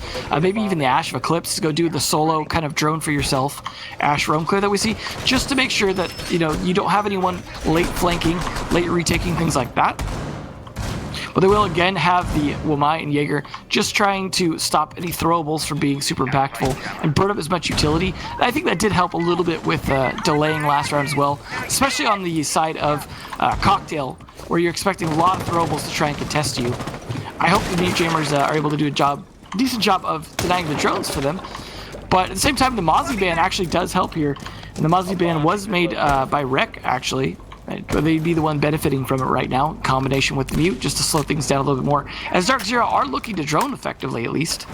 Make sure that they're not pushing blindly into a lot of these fights. They're just mostly getting caught off on trades. We'll see them trying to take swift control of the Cigar side again, if they can. They spot a couple of the players in front of the shield, oddly enough, on the Cocktail side. See if they can get this control quickly. Relatively uncontested, no one trying to peek just yet. We'll see if they're able to get this control quickly. They're just establishing Christmas control. Again, relatively uncontested. This is the part of the attack that's not really being pushed back on by Reciprocity. The more concern was staying alive, which is, you know, probably the right thing to do. Let's see if they can push this. This is where it counts though. If they can push this mirror window and take the Cocktail side quickly without losing players. Eclipse picking up the first one on vertical. Great initial pick. Here's some X-Kairos being shot off though, but there's still enough going off to take out the mirror window. So good on DZ to try and make this happen. A little bit more efficient on time management this time, but they've got to clear out this bathroom, it looks like. And well, my discs are making it a little more difficult. They might have just dropped the player behind the shield. We got to check for more gadgets. Well, my doing a good job pulling gadgets away. There we go. Nice C4 by Fox in the meantime. So overall, Reciprocity still pushing back against this well. But having lost vertical is not a great start. Losing Skies, though, definitely will help things for Reciprocity. It'll be a little bit less top-down pressure, as they don't have any backup to that. They might have some breach charges, though. Top 4 control established for DZ, though. That's the big thing, and they'll also use that to get a kill onto Slash. So Reciprocity suffering some casualties thanks to this upstairs control. Hiller's control so well in hand. Even more holes opened up, this time by the X-Kairos. That's a little bit odd for Dark Zero. With that, though, they're going to be able to get a better angle deep into the bomb site. Reciprocity, just 3 left, trying to avoid this pressure being opened up from the breach charges. Because Skies was killed earlier on, he's not going to be able to open up nearly as much as he would have liked to have.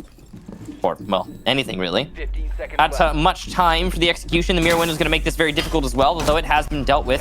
Foxay will get Eclipse, though, after Eclipse deals with the mirror window. The push from Foxay, though, is going to be important. He'll get the stop on the defuse, and it's going to be 0-0 for Mint. No chance of him winning this round. Great job to Dark Zero, but Reciprocity doing a better job at managing that time. Yeah, overall, just it's the game of delays. If they can delay long enough, there's not a ton you can do about it as an attacker if you can't just take some confident picks and get enough pressure on them to hold them off. Flank watch is obviously really important in that, and that's why they're bringing the Nomad to try and hold that back.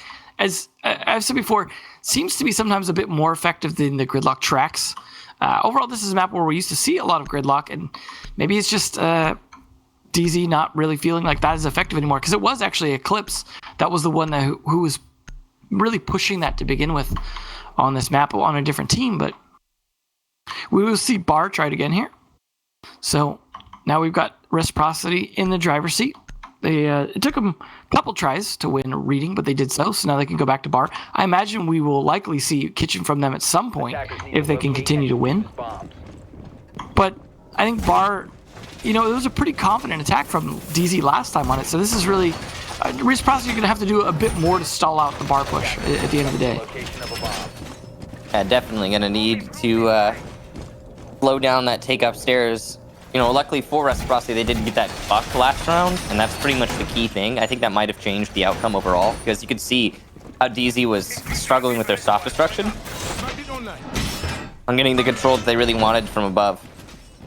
And once it was established, it was too late to use, so Dark Zero just had to go for the execution. Now, top 4 defense here for Reciprocity. They're just going to do their best to, buff the assault upstairs. This time, though, it's less the roamers, more the anchors, so it's a very different story. Well, a lot of soft destruction being used here by the defenders, trying to set up a lot of angles. That Bar is definitely one that we used to see open pretty frequently. Maybe not as much lately, but it's going to be a lot harder, a lot slower to do so with the ITA. And we'll see the typical attack. I mean, the first, say, 20 seconds of this round has been pretty predictable, regardless of the site. Just the usual. I mean, there's so little variation to the way they attack this. Just take top red control, push into Christmas and Cigar, and take control of that. And it's been relatively uncontested. The difference here now is they're going to be playing the Wamai shield in Pixel, and with the Wamai discs and the Jaeger ADS is trying to stall that out as long as possible. They also are going to have the Echo this time, so he's going to be able to do a little bit to slow things down if he can stay alive towards the end of the round when they go for that plant on... Wow, Fox again. Second C4 kill for him in a row now. Nicely done, and that's on the Mint, so that means Nomad air jabs that were not set up, which is probably most of them, will now no longer be placed, and that will give a lot more flexibility to late roams. Especially players like Laxing. Yeah. Generally take advantage of that. That's really important done for sure for Dark Zero to lose. Nomad, hard operator to fill the gap of. Looks like they want to take control underneath the bomb site so they can open up under Cocktail specifically using those ash charges. Hyper's there to assist, getting rid of information tools that would be used to slow this down. They should be able to open up underneath Cocktail now, do some damage. Ash charge used to get rid of one of the Electro Claws. And it's definitely going to be a more east-focused take for DZ than we're used to seeing. That's for sure.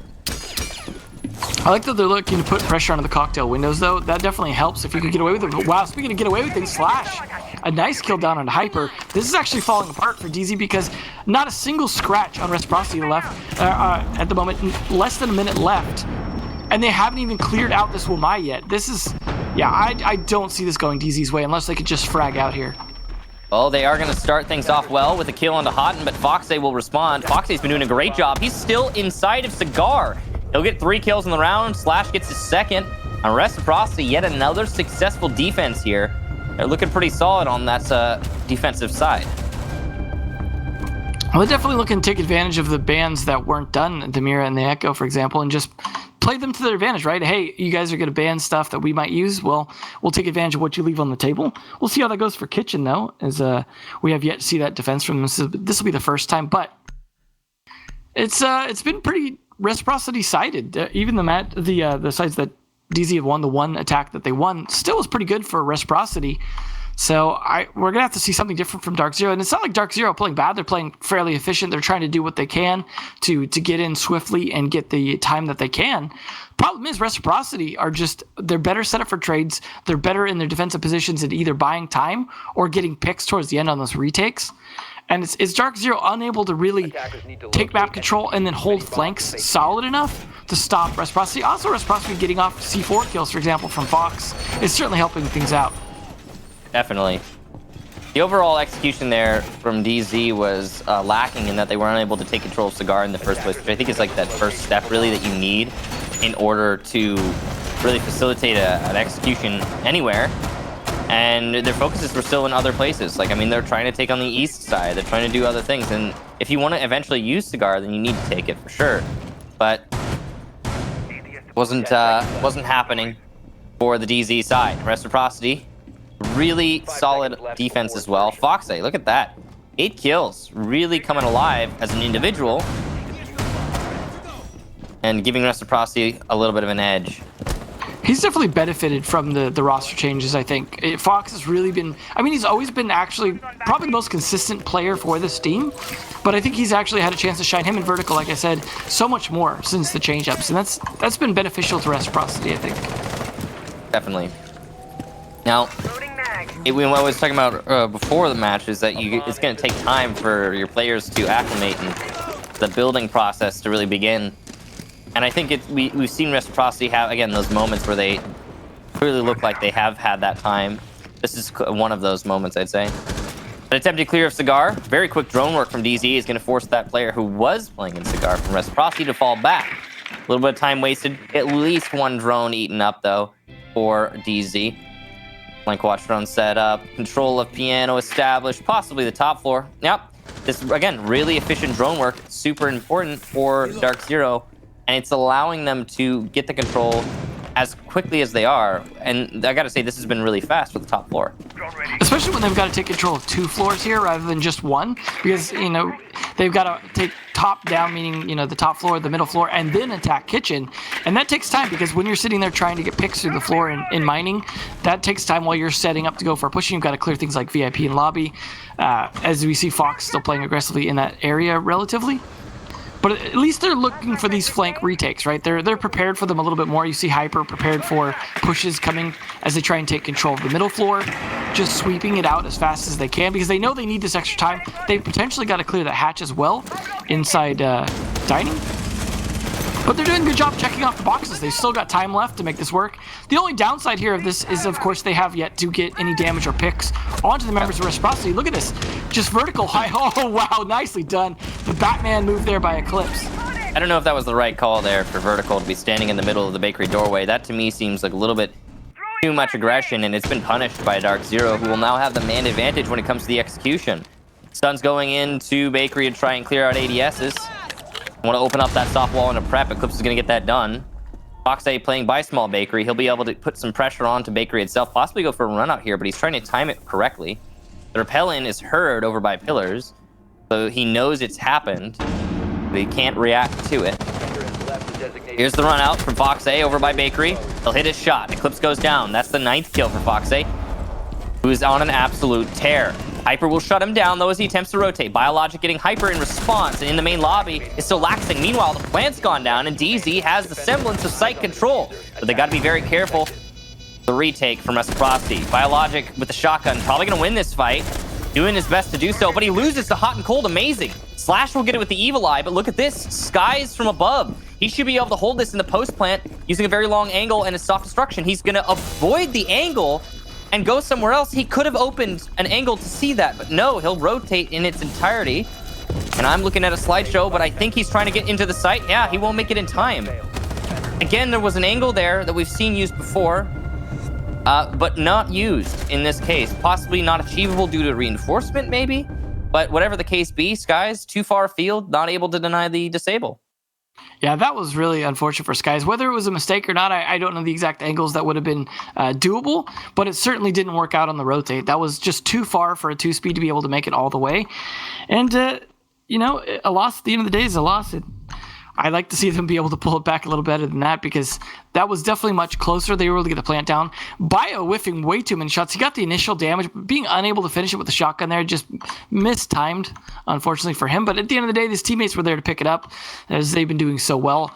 Obviously, Fox died on a trade out earlier, but the fact that he was able to get the jump out outside and get that kill was great. It was unfortunate they lost vertical early due to, as you said, a little bit of a misplaced standing outside of the bakery door. I mean, it was an interesting idea, but he just didn't have the intel to be able to play that safely. We will see their final defense be on reading, which actually is the only site that they've lost on. But hey, they can play it again, so they've got to do the rotation, and they don't want to play mining. Possible that they'll be able to take reading. It's definitely a difficult site to manage for some teams, and we'll see if Reciprocity is going to be able to make it work the second time around. Now, everywhere else, everything's been working great for Reciprocity. As you can see by the scoreline, the defense really coming alive. I'd say Foxe in particular having a really great individual performance. Foxe on Mira is the really scary thing. He's dropping 3Ks, 4Ks on Mira pretty frequently, actually. And it's causing a lot of problems for DZ. His play on that operator he's usually somewhere that you just don't expect him. And as he goes unnoticed, he'll like tear open into two people and then win the third follow-up gunfight. Yeah, I mean, it's not even necessarily like Mira play per se that's really hurting DZ. It's Fox's performance on Mira. Yeah, absolutely. He's been doing really great on that operator, and it's not an easy operator to play. So keep in mind, Mira's one of those 3 armors that a lot of people don't like to play, just because the Vector is, for some people, not a very comfortable weapon. For others, nice pop. Yeah, that was a good job on the Mira window. C4 missed as well. For others, it's a really, really powerful weapon. It just depends on the preference and how they actually use them. Yeah. Now, in this round so far, DZ expending a lot of utility, so that's really good progress in of itself. Yeah, a little bit different lineup this time here. They'll be looking to deny a little bit differently, but at the end of the day, I mean, the way Reciprocity plays it is pretty similar. It's let's hold them off as long as possible. Let's get a few people in sight, but then let's play for these flank retakes and take advantage of the fact that it's a 3-floor map. And it's definitely been doable. It's just you only have so much manpower to hold the stairs when you're on time pressure on attack and trying to actually take the site as well. That doesn't leave you enough people to hold all these stairs. And that's why they're relying on these air jabs to do that work. And it's not always working here, but at least Vertical getting one onto Eclipse already. That's some of the aggression taken down. Look at this retake here at the top floor. It's looking pretty solid here for Reciprocity so far. I mean, their roam over by Cocktails getting them at least 2 kills so far. Reciprocity holding the white hallway. That slash with a long angle. He'll get another. DZ falling apart before they can really get control of Cocktail. And the mirror window works against DZ despite being open. As Foxe lands another clean shot. There's the final kill, and that's a flawless round for Reciprocity. Solid lockout upstairs. The defense on Cafe really coming to Reciprocity's aid. And DZ struggling to take that top floor especially. Absolutely. I mean, unlike last match, I don't think this is just a case of, the attack playing poorly. It's a case of Reciprocity just playing really well today. Especially Fox, as you pointed out, but the whole team has been playing very, very well as a tight unit. Like I said, making sure there's trades, things like that. Rarely does any kill from DZ go unpunished. And it's been making a huge difference in making sure whether they have man advantage, they seem to be having map control advantage. I don't know how that'll factor on attack here, just because we'll see how DZ plays their defenses. They're going to start on reading instead of bar, oddly enough. And in this current meta, with how much delay you can cause, I feel like bar is a pretty strong site. But at the same time, if you can delay that long on bar and force them to have to take reading after, this could be a pretty strong site to play. But it is interesting to see that they're not going to take advantage of the mirror being in play, or the echo. It brought a good array of defensive operators aside from that, though. I mean, we always talked about how sometimes the operators, they get banned frequently when they're not banned. Sometimes they don't get played just because they're not practiced as much anymore because they're so frequently banned. So yeah, you can take control of that cyclical meta and you can just use it to your advantage. And we're seeing both of these teams, I think, in this match do just that. 5 seconds left. Well, we'll see. Now the sides have switched, whether or not that changes anything for these teams, but that's actually 2 matches in a row that we see a 5-1 on the split. It's kind of funny. And they're both on Cafe. So it's definitely building to be something of a trend today. I mean, we'll have 2 more matches after this to see, but it's more a question right now of how much longer this match will be. If the side switch gives something for Dark Zero to work with here, they should have some advantage here because defense is a little bit favored in this, although some of the defensive bans, depending on what, how they want to play, could be advantageous. He had to shoot around that drone there. That was funny to see. Fox just trying to be careful not to make sloppy moves and kill his teammate's drone. Always good to see that. It's a little bit of a situational awareness prevents some of those sloppy plays that we saw from LG. Oh, there goes one disc. Yep, this is going to be a really big momentum shift is the side swap, but we don't know if it's going to be as extreme as it usually is, because we expected that with the side swap in the last match on the same map, and it didn't happen.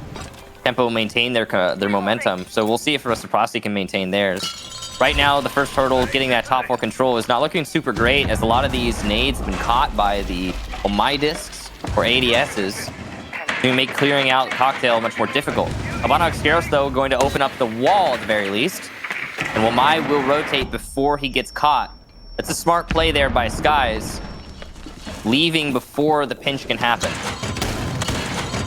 I mean, overall, good play from Skies with how many Wamai discs are catching gadgets upstairs. He's doing a good job overall, just being a huge part of this delay, along with the shield he brought for himself. And the fact that he got out alive, as you said, and they managed to burn off almost the 2 minutes, that's not a bad start here for DZ. Opening up from above now is DZ. They're doing their best to punish those anchors, as we expect to see.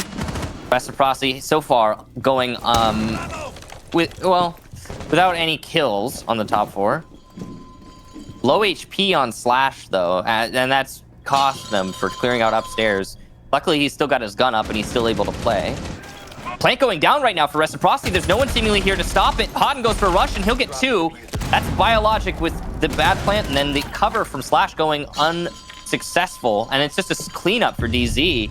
Now, suddenly, where an attempted plant was for 5 seconds ago, we've got Foxay in a 1v5. With 30 seconds to go, I mean, that's a lot of time to make this happen, but it's very unlikely that it will.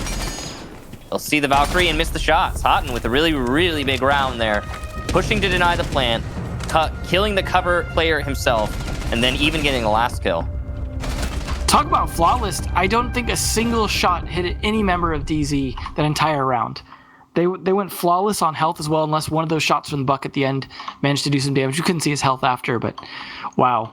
And the story really has been these retakes. The retakes of map control coming out from defenders on both sides has been really phenomenal. I mean, especially that round. Wow. You'd think like, oh, free plant, bio goes in. I'm like, cool, I'll just go ahead in here and plant this down. And then all of a sudden, just out of nowhere comes every member of DZ and just slaughters them. Obviously, you had the Valkyrie go in first and lay down 2, and then from there, it just collapsed so quickly. It seemed like all the map control that Team Reciprocity had was really just, flies in the web at that point. So really nice job by DZ. Good job by Skies early on, playing the Wamai perfectly and getting away with it. So Reciprocity going to have to be a little more efficient on getting an early pick if they want to be able to pick up at least the 2 attack rounds that they need. But good for them that they got 5-1 at the split, so all they've got to do is pick up 2 rounds to be able to win this. Yeah, that's not too hard, right? Just 2 rounds on a cafe attack. Not too difficult. You could do that. Yeah. Interesting that they're going to mining dining instead of bar, though. Yeah, so the middle floor presence for DZ, I think, is started to be their more popular pick. I think a lot of that hinges on eliminating the downstairs meta, just like not having to buy into that, which puts more practice hours into those 2 top floors, and then you can utilize downstairs in a different way. It kind of shifts the mentality, and we've always seen teams that try to pioneer like that have a little bit of an edge, at least in their own setups, because it's different than what we're used to seeing.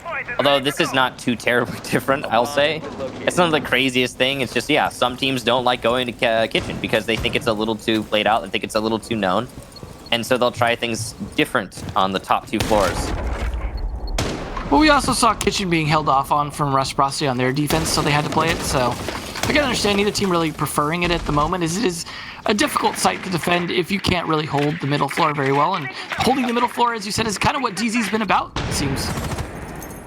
Yeah, I think for some teams it's just easier to again focus on that one specific section. Now, what holding that middle floor entails is holding all 3 floors, essentially. You need to have a roamer downstairs to deny the push-up from below, or at least get information on the push-up from below for the attack. You need to have 2 roamers probably, maybe 3 for some teams upstairs. And then you need to have at least 1 anchor, possibly 2, to try and dissuade a site rush. And, well, we got that set up right now for DZ. It's a 2-2-1 right now. But that could change at any moment. Just depends on what Reciprocity do. Yeah, they have yet to find an initial pick again, and so this is kind of a repeat of what we've been seeing, which is things really getting slowed down here. The castle obviously slowing down a little bit as well, but they're kind of using the barricade to their advantage at the moment. This kind of a side attack is really about red stairs control, using that to your advantage. Hot and cold, the first one onto Bio. That means their hard breach, if they need it anymore for hatches, is gone now, and no Maverick being played to help with that. So Fox also taking quite a bit of damage on his run around. He was the last player alive last round, and so definitely an important one, especially for any top-down control in Christmas, which you really need on the train. So he really needs to get back up there and do some work, but nope, he is slaughtered by Skies. So definitely looking like another defensive win potentially here as it dwindles down to the last minute. Yeah, DZ looking pretty solid. Not a lot of opportunities for Reciprocity. Diffuser down as well inside of mining. They're going to have to retrieve that. Hot and on a long angle is unlikely to lose that fight. Ooh, ADS will eat up that lifeline as well. It just gets worse and worse for Reciprocity as time goes by. Ooh, that's could be a beneficial angle actually for Laxing. Nobody's exposed to it right now though. Although someone They're not could be. expecting it though. Yeah, ooh, Slash actually allowed to vault into the site. I'm surprised by this. Amazed that Hotton was not holding it, and he will win the fight eventually, but he allowed the vault in the first place, which was dangerous. Reciprocity now 2v5 from a 3v5, and it just gets, again, worse and worse. Seeing the shoulder, but not seeing the player, and Skies will land a shot. Could be another flawless round here, as Laxing is twisting in the wind with barely any time on the clock. He'll vault in and die. So there's the second flawless round. DZ really racking him up on the defensive side. It does surprise me a little bit that they're not able to get more work done in the sense that there's no Mozzie to go with the Mozzie mute combo, so they should be droning enough to really get these positions down. But we're actually seeing a lot of, I mean, maybe we're just switching to the players who aren't on drones, but we're not seeing a lot of them doing the droning. A lot of they get in and take the map control and then they hold it, but it doesn't seem like they're droning for kills. Like they're droning to get in and take parts of the map and scare away defenders, but they're not droning to say, okay, let's go and pinch this guy or roam hunt. And then you're seeing the defenders just set up crossfires and retake positions, and every little bit of map control they get past a certain perimeter is just being punished. And it seems to be kind of the MO from both teams, really, to do that. They say, okay, here's how much you're allowed to get. If you go past that, we're going to start punishing you, and we're going to kill your drones, and you're not really going to get anything in or be able to do a whole lot with top-down control. We'll see how their kitchen defense goes, though, as they refuse to play bars so far.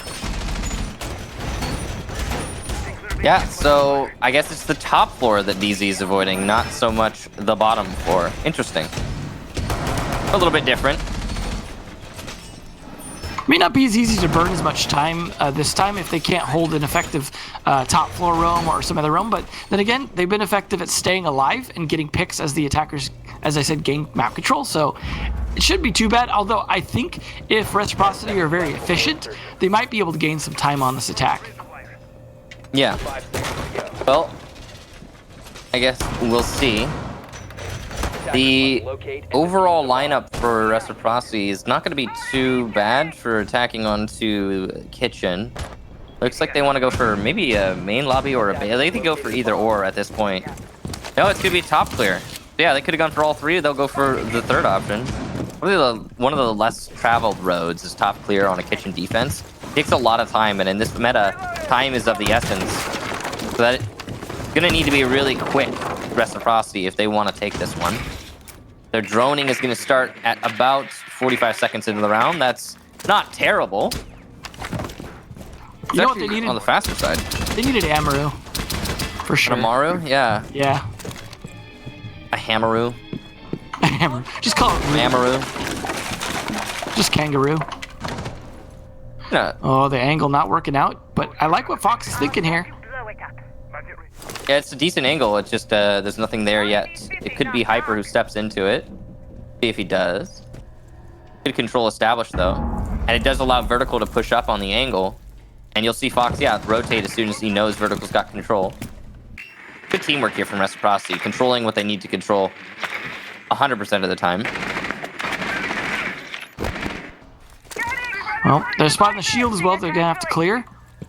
A lot of gadgets they're still gonna have to deal with. A lot of gadgets being spotted as well, of course. But they're gonna have to do some work to make sure that they can actually clear things out without the Thatcher. At least they've established vertical control now. They've got the sledge opening up the floor. Interesting that Fox went to sledge instead of Buck. But you know what? Honestly, Fox is a really good sledge.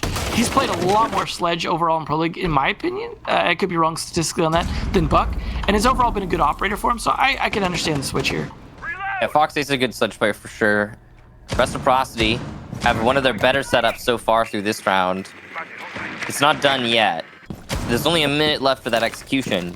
But I still will say that the overall setup for Reciprocity is looking auspicious when compared to some of the other ways that Reciprocity has been setting up in the past. Nade goes out, caught by a disc. Second nade will not be caught, and it will in fact land near Mint, but not do enough damage to get the kill. Just 25 off of damage Mint's HP bar, which is not ideal. We close in on the last 30 seconds. Reciprocity unable to get a pick so far. You can see DZ clearly aware of what needs to be done here and just waiting out these last few seconds, letting this time tick down to 0. Here it comes though. It's gonna have to be a freeze or take. VIP though still inhabited by Hyper. Hot and Cold also gonna add to the kill sheet here. Hyper gets his second, and it's just looking like Reciprocity are falling apart. They have finally cleared out the main lobby, but they haven't even cleared out VIP yet. Plant going down. Slash is not going to be successful though, as Eclipse will come in and stop that stop that plant. Dark Zero, successful defensive round. They'll hold on to Kitchen. I mean, both teams again playing very well. It's just given the setup, given the map, and all that. It's just running really defender-sided. Both teams are playing, doing what they need to do on defense, which is just delay. Don't give up any picks. Hold your positions at the end when you need to. Be ready to take any map control you can get back, and find the picks as they push into you when time runs out. It's just been textbook in that respect, and it's been working out. Attackers need to find some serious holes or some early picks here.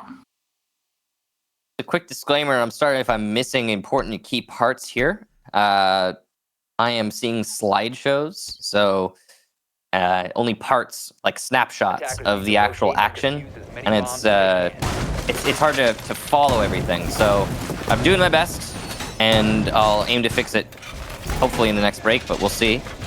Right now, though, I'm effectively watching a slideshow set to change slides every 10 seconds. I mean, it's coming across pretty well given the fact that you only see every so often. So, yeah, Doing my best. I'm piecing it together as I go. Detective kicks. Yeah, like a big part of it is like now I'm looking at the two sidebars a lot more often. That's the thing I'm noticing. I'm looking at the sidebars when it comes to the action just to see who's alive and who's dead, because I so rarely see the actual kill. Than talking in like more macro and less micro. It's weird.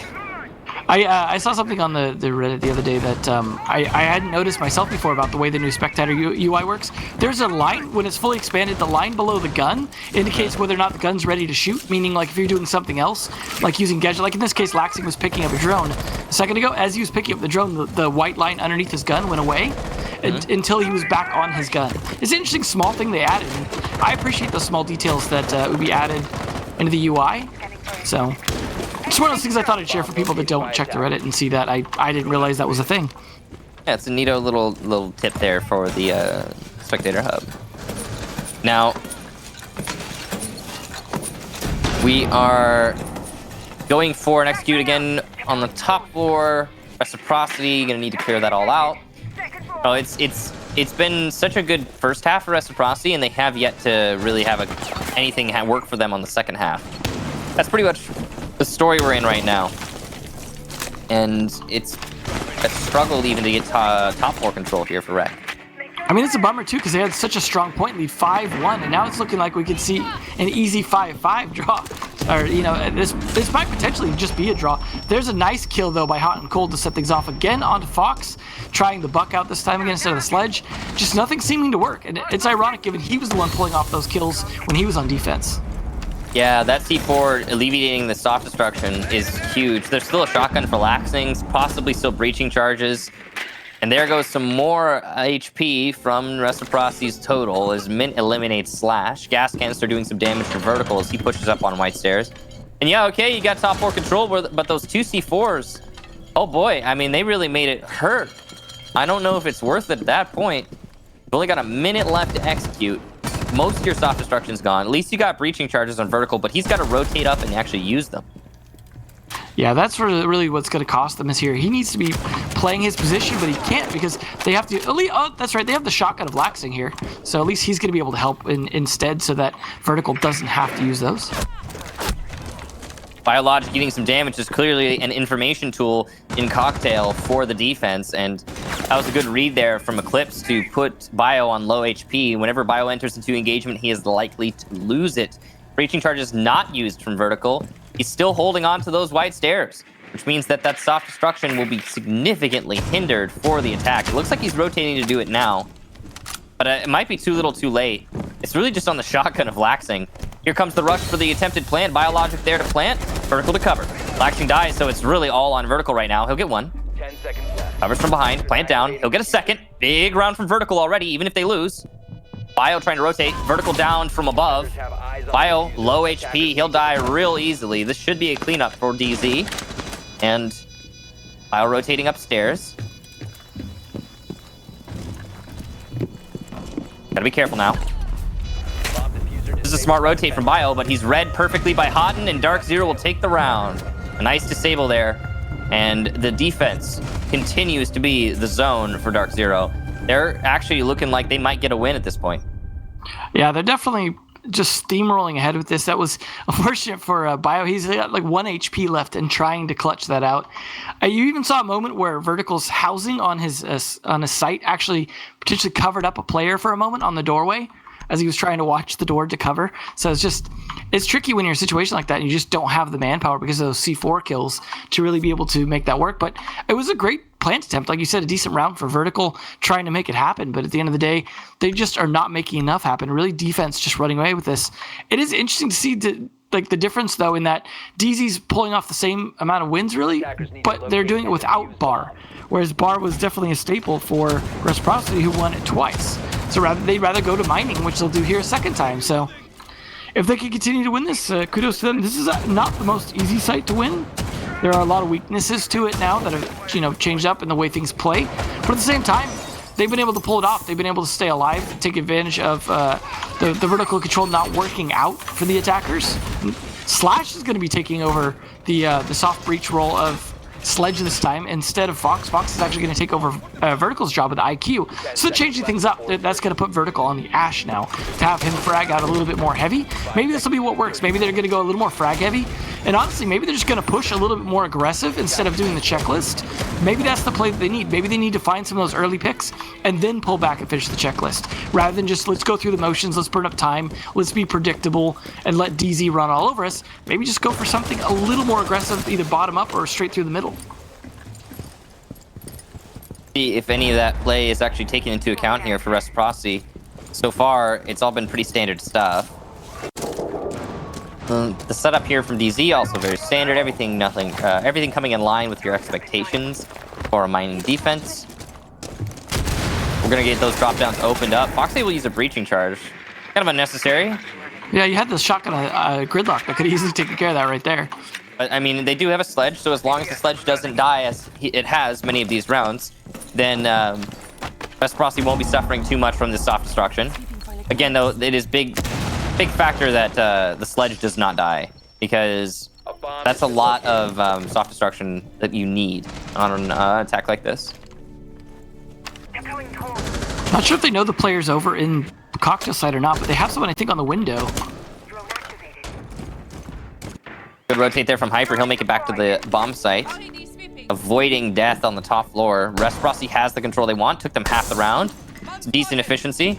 Great use of the IQ gadget here from Fox. He'll be getting quite a lot of that information just done away with. You can see that Reciprocity is trying to be very careful. Now that they have the top floor control, they're wary of an attempted retake from Dark Zero upstairs. Saw Bio rotating down as well, I think towards the reading door, which means they're probably going to try and go for an execute in the near future, or at least open up for one with the X-Kairos. But Hot and Cold actually living through that engagement, definitely going to hurt a little bit here because, of course, that's one player they could have taken out early. And he is likely to have a C4 as well, so they really need to finish off Hot and Cold if they can. You see Rec doing their best to take control of pillars before they go for that reading execution. Might actually be dining, though. They're also applying pressure, not dining, rather, mining, as they're applying pressure there as well. Slash will get the first kill. Hot and Cold down. Reciprocity in the lead in terms of man count. But again, it's really just a weighted out strategy from Dark Zero, trying to be as patient as possible. Hyper will get the first kill for DZ. Pillars control for Reciprocity. It's being hindered, though, by the reading presence. Racers will give away the castle, and that's Mint gone. Great read there from Foxay. DZ continuing to just wait. Clips in an engagement with Vertical. And it'll go the way of Equips. Hyper over in Train doing his best to stop the plant, but he's got to go now. C4 will actually do the job for him from below. Good read there from Skies. Good communication for the team. Laxing going for the plant. The temp number 2 will hit the 000. Eclipse, though, here to stop it. And he'll be unsuccessful. But Skies will get the final kill, and Dark Zero take that round. Skies gets that disable. Eclipse handing it over. And DZ put it on match point, lining themselves up for a win, or at the very least, a draw.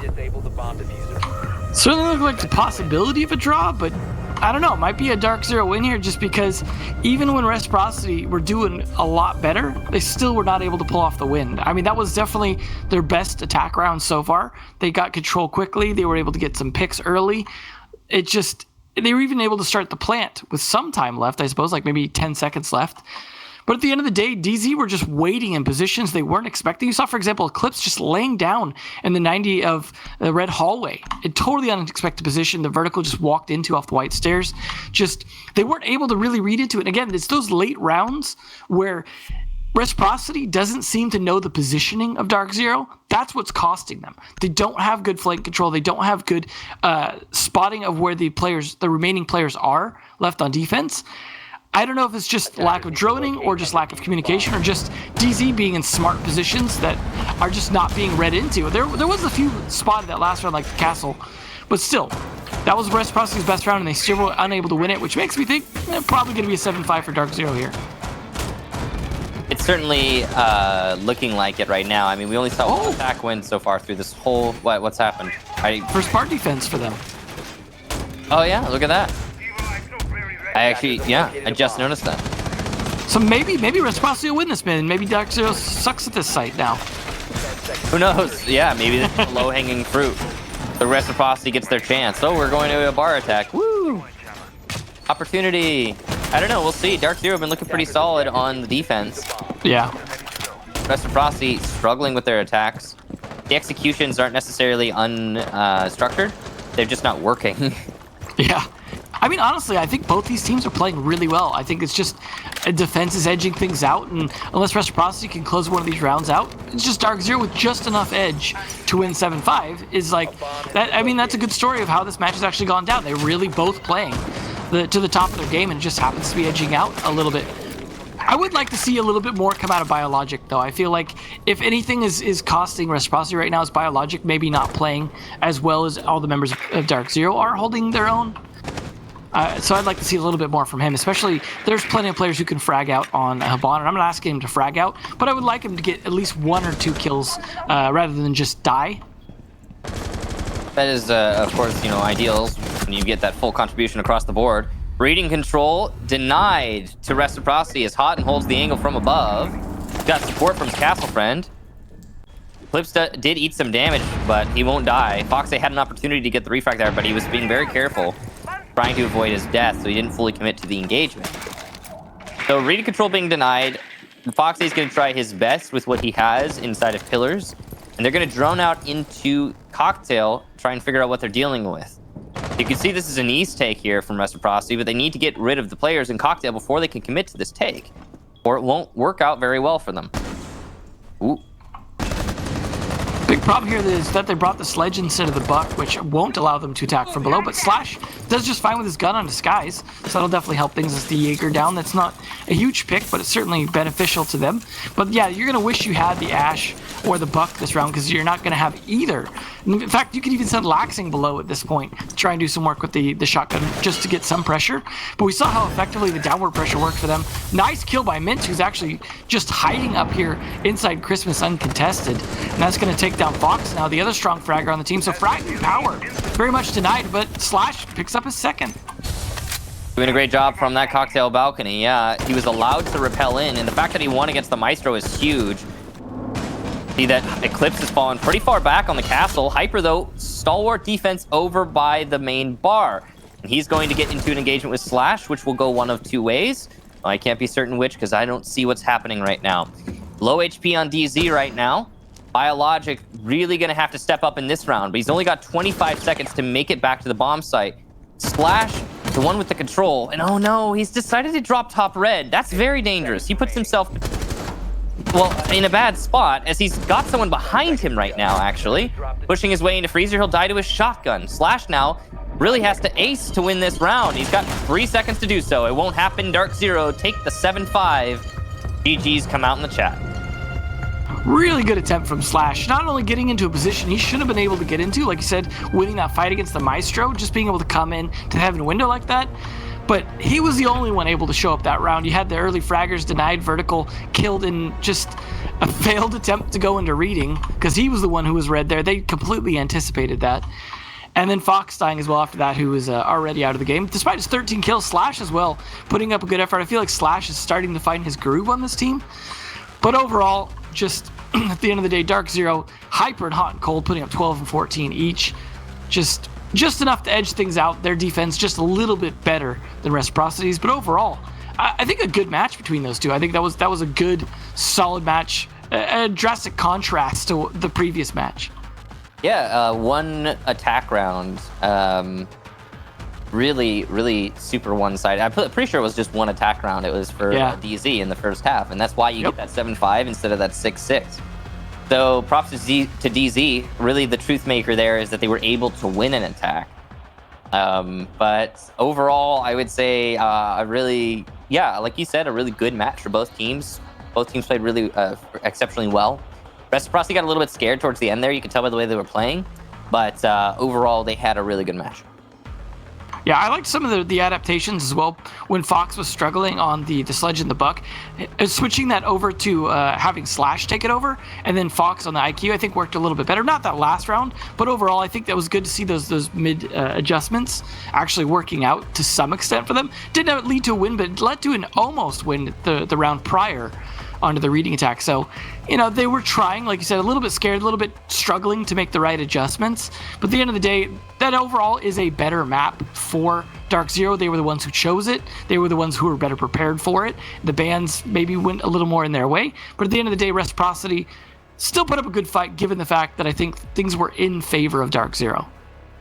Yeah, you got to be impressed by Reciprocity's tenacity at the very least, and their performance overall. I would say Slash is the standout for me. Foxy had 13 kills. Slash putting up 10 is one of his better performances so far after joining this roster. So yeah, you got to be really impressed by that. There was a little bit of disjointedness on the side of some players for Reciprocity. I'd say their cohesion was out the window. Like a Biologic deciding to drop by top red in the end of that match. I'm not sure what he was thinking. He had Diffuser. Slash was by Cocktail Balcony. He's dropping top red. Skylight's possibly a better option, though it's exposed. Repelling East is definitely a better option. That's all just nitpicking. We've got an interview ready with Hodden, so we're going to get into that to hear what he has to say about that match. How's it going, Hodden? How you doing? I'm good. Thanks for asking, man. 7-5 and only one attack win. Tell me, do you think it's the map? Do you think it's how you guys match up as teams? Do you think it's the meta? What is that one attack win match? I think it's kind of like a bundle of everything that you just said. Honestly, there was a lot of attack rounds. I think at least 2 or 3 that we should have won. We had man advantage almost every round on attack, but we just kind of threw it on the execute. But I think Mira makes that map, very tough to attack. Obviously we didn't need it, but I think that map's already like hard to attack in general. So Yeah, it definitely is a very hard to attack map, and you guys managing to get that one, of course, the little edge that gives you the win. You in particular had a really standout performance there, Houghton, with 14 kills. You were the top fragger for the match. What was it today? That you just feeling it? I mean, I actually know. Now hang on, a little bit of story time. Houghton was one of the classic cafe players way back in the day. And do you think that it's just a little bit of that? It's just your map? Is that the case? I remember you always saying that, and I'm just like, I hate this map. You play so well on it. I know. I never liked that map though. I mean, the new one's a lot more fun than the old one in my opinion. But I don't know. I honestly don't know. I just had a good game. My teammates gave me good calls, so I just reacted off of it. Great job to you for that performance.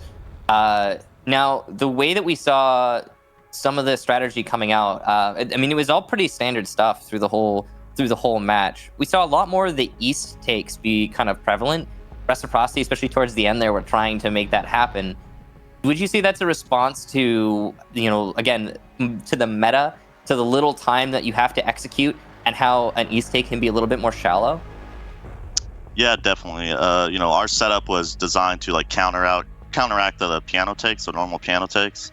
So they basically just dodged it all together and tried going East.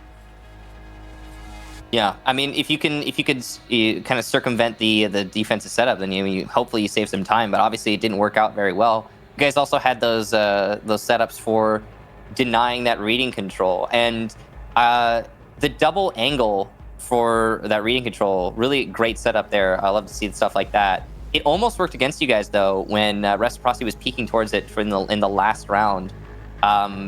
What is it exactly that you think it makes reading so powerful for the attack when executing East? Well, the main area to attack Cocktail, if you get the guy out of the left side of Cocktail, if you're looking at Cocktail, that spot's like the power spot. So if you kill him, you could swing in Heaven window, and then you have almost the whole site. There you go. Great control there. Denied by an excellent setup through those holes.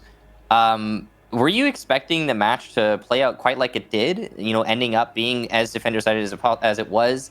Did you think it was going to go to this all the way to just that one attack round? I know we already talked about that, but it still is a weird kind of situation round-wise. I mean, we obviously definitely did not intend to only get one attack round. We scrimmed them pretty recently, I think 2.5 weeks ago, and did a lot better on attack than we did today. So that was obviously not expected. I think it's just the map design is very defender-sided, so that kind of bled into it.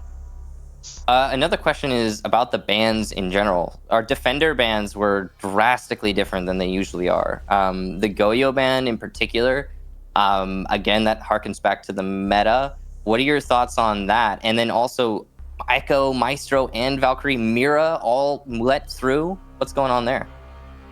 Well, like I just said, we scrimmed them recently, and they heavily abused Goyo on every setup.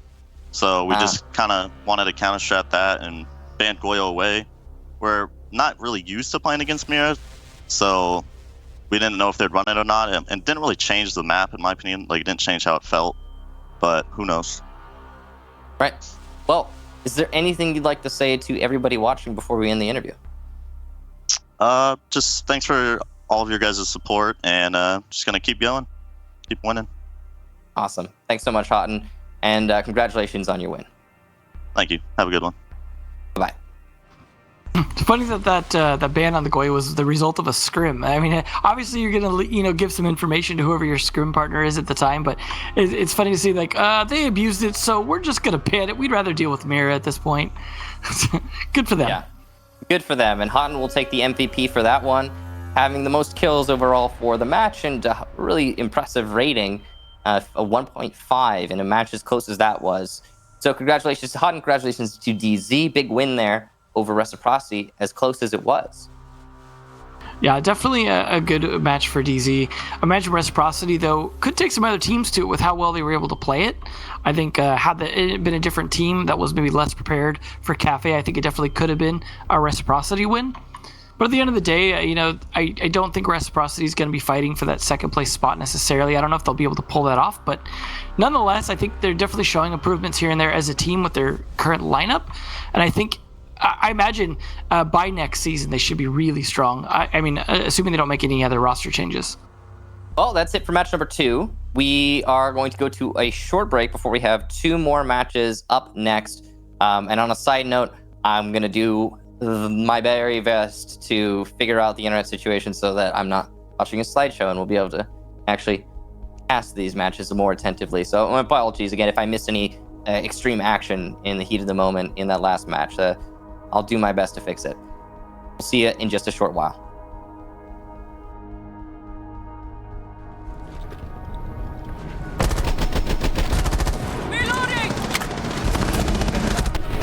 The diffuser. Attackers need to protect it.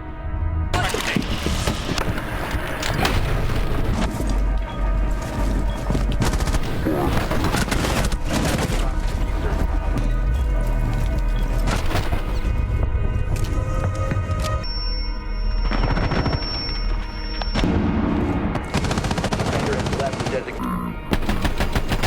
Defender is exposed.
Welcome back, everybody, to yet another match in North American Pro League. This time, it's going to be TSM versus E United. My name is Kickstar. I am joined by Emzo, and we've had an interesting day so far, haven't we? Yeah, it's definitely been, especially for Cafe, it's been a Cafe kind of day, and we've had a very one-sided match and then a very balanced match for the most part, but definitely very defender-sided so far, despite the results of the first match. So overall, hopefully we'll switch maps up and possibly see a switch up of that, although the current meta is pretty defender-sided, so I don't know how much that will change depending on what maps we go to, but overall, it's been fun so far. We still got 2 matches to go. Yeah, I guess we'll see.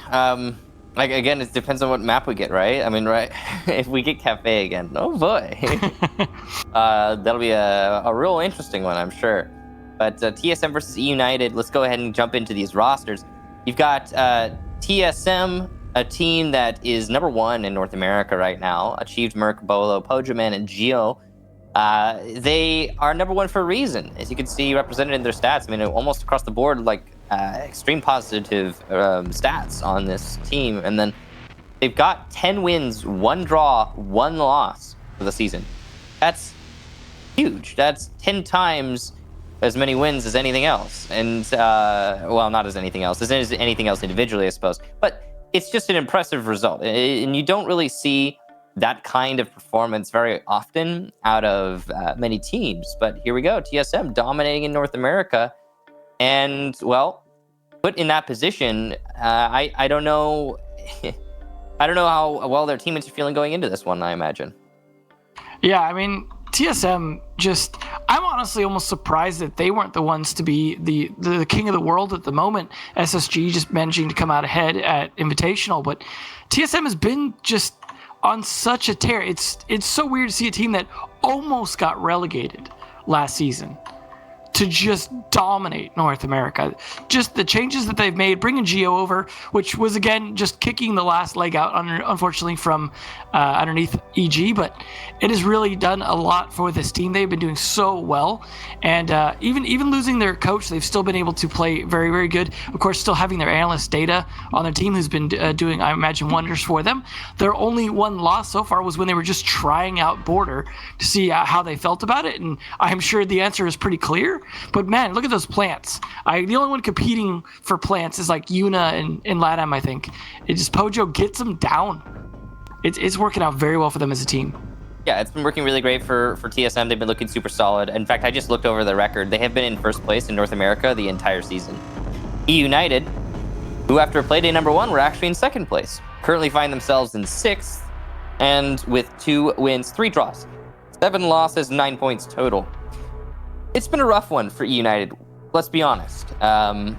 You can see, though, hey, a little side note here, Callout is actually contending with Pojoman for plants. Look at that, 14 plants on Callout. That's also an impressive statistic. Not as impressive as 18, but, you know, still pretty up there as far as support planting goes. So, Callout and E United, not a great season. Not really, anyway. In recent times, let's see, they've been doing okay at getting rounds, not great at getting wins.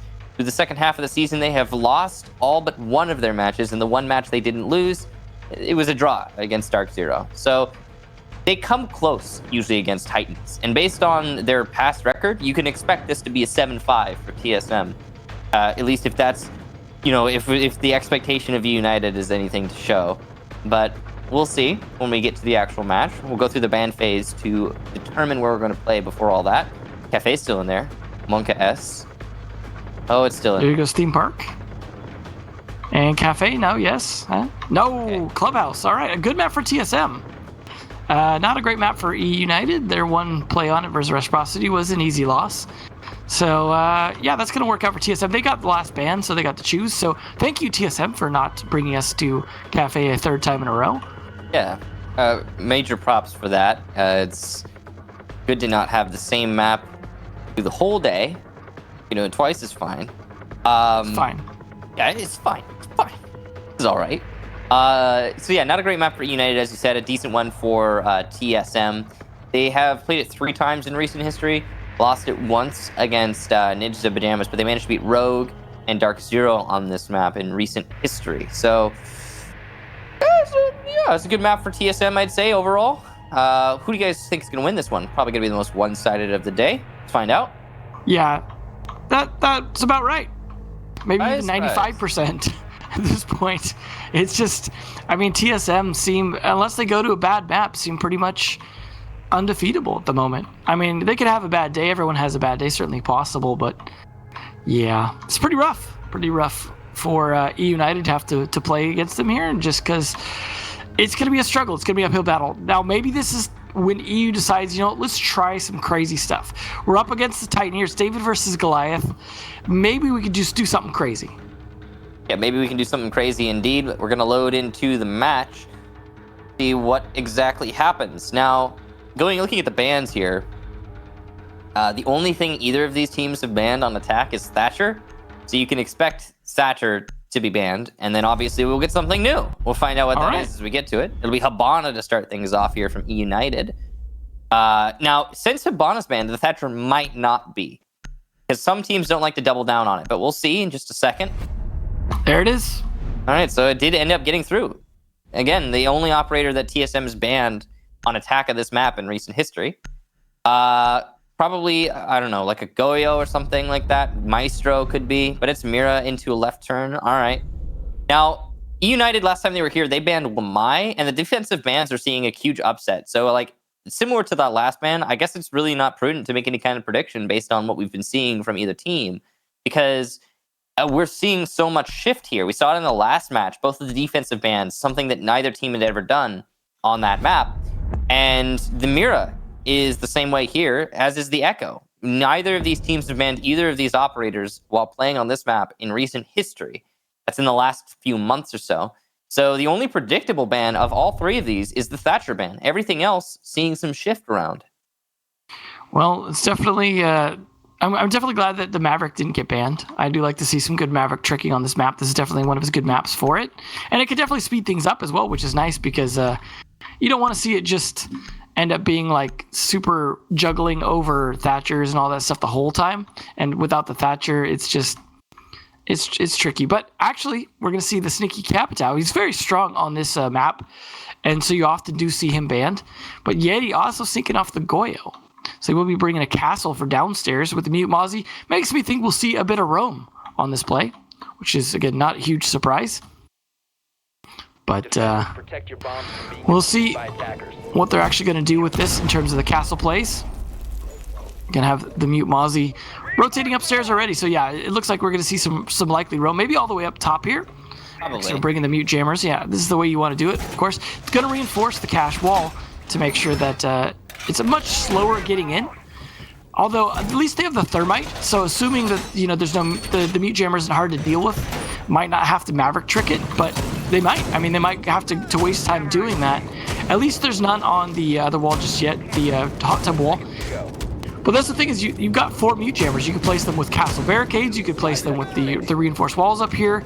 There's a lot of good denial. You see Cricks are actually placing one to stop a fair amount of rotations into the master bedroom, to make it harder to drone in there as well, and forcing them to kind of peek through the windows. And that's what this is all about. This is all about the SSG style of, let's just play ghosts up here. Let's just be really hard to get out of here and haunt the top floor as long as we can.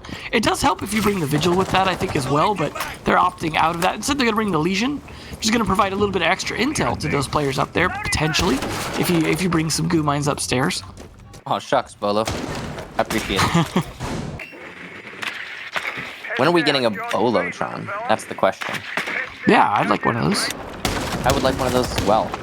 Now, TSM already applying a lot of pressure over on the jacuzzi balcony. Going to be opening that up. This is what you typically see, when they're trying to deal with the castle strats, opening up from the strip club side. Yeah, opening up from the strip club, though, I mean, it's a very dedicated strip club clear. And yeah, it's a good understanding of the strategy here from TSM. I agree with you. This is the right play. The clear for the top floor is the main focus as well.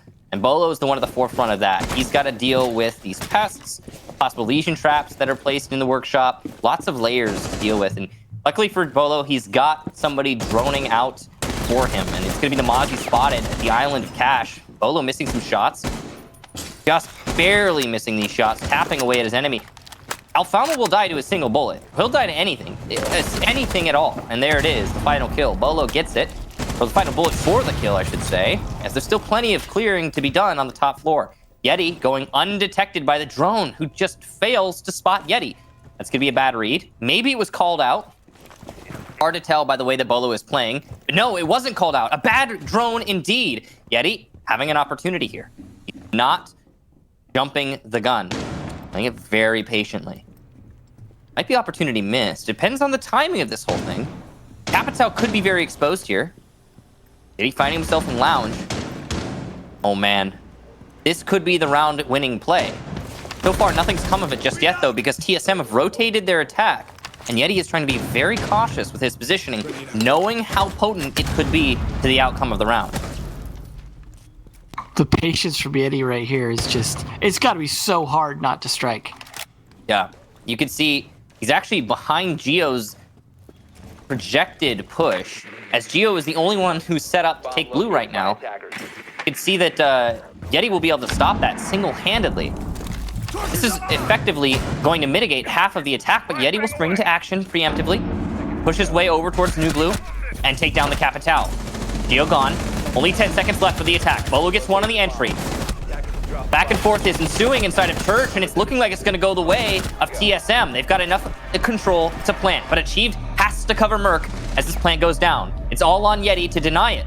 Position known, though, and Achieved is going to double down on his angle. In the post-plant, both of these attackers are on low HP. The MPX is not going to be a problem for Yeti in this situation. The flank in the hallway seems to have not been called out just yet. Yeti not using the holes. But it's a good read from Achieved, and TSM will take the round. A solid hold there in the post-plant. It is unfortunate for Yeti he was not more impactful in that round. It certainly helped taking down the blue pressure, making sure that they were able to play from there to try and defend Church. But the trades went out, and ultimately Yeti was forced to fight the rest of the fight alone.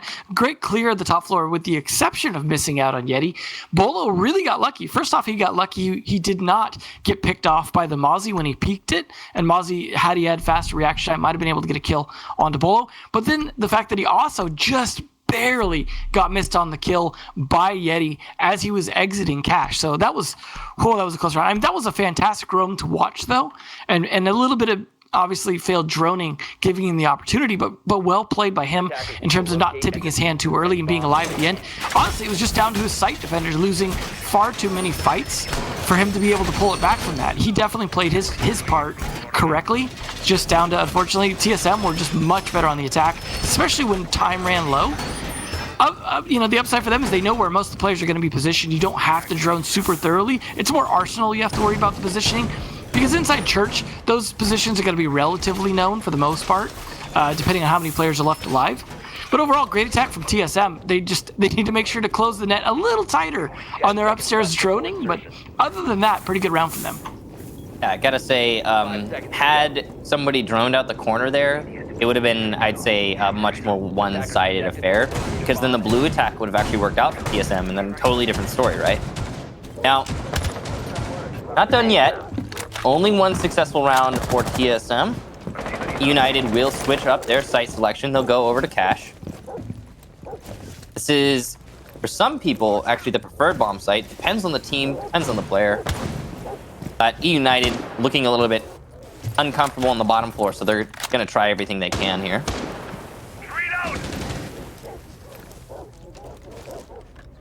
Nothing really eventful happening so far, other than the wall has been Maverick tricked. Waiting for runouts is Achieved, but he gets the wall open. The garage pressure is going to make pushing through that wall really difficult. Obviously, that's what most teams know and avoid. So instead, they'll try to shift their way over to a workshop clear. This is definitely a bomb site where I think they'll get more impact out of the Capital, as of course he won't be flanked and killed this time. And now spotting that player as well will definitely help things here on the stack.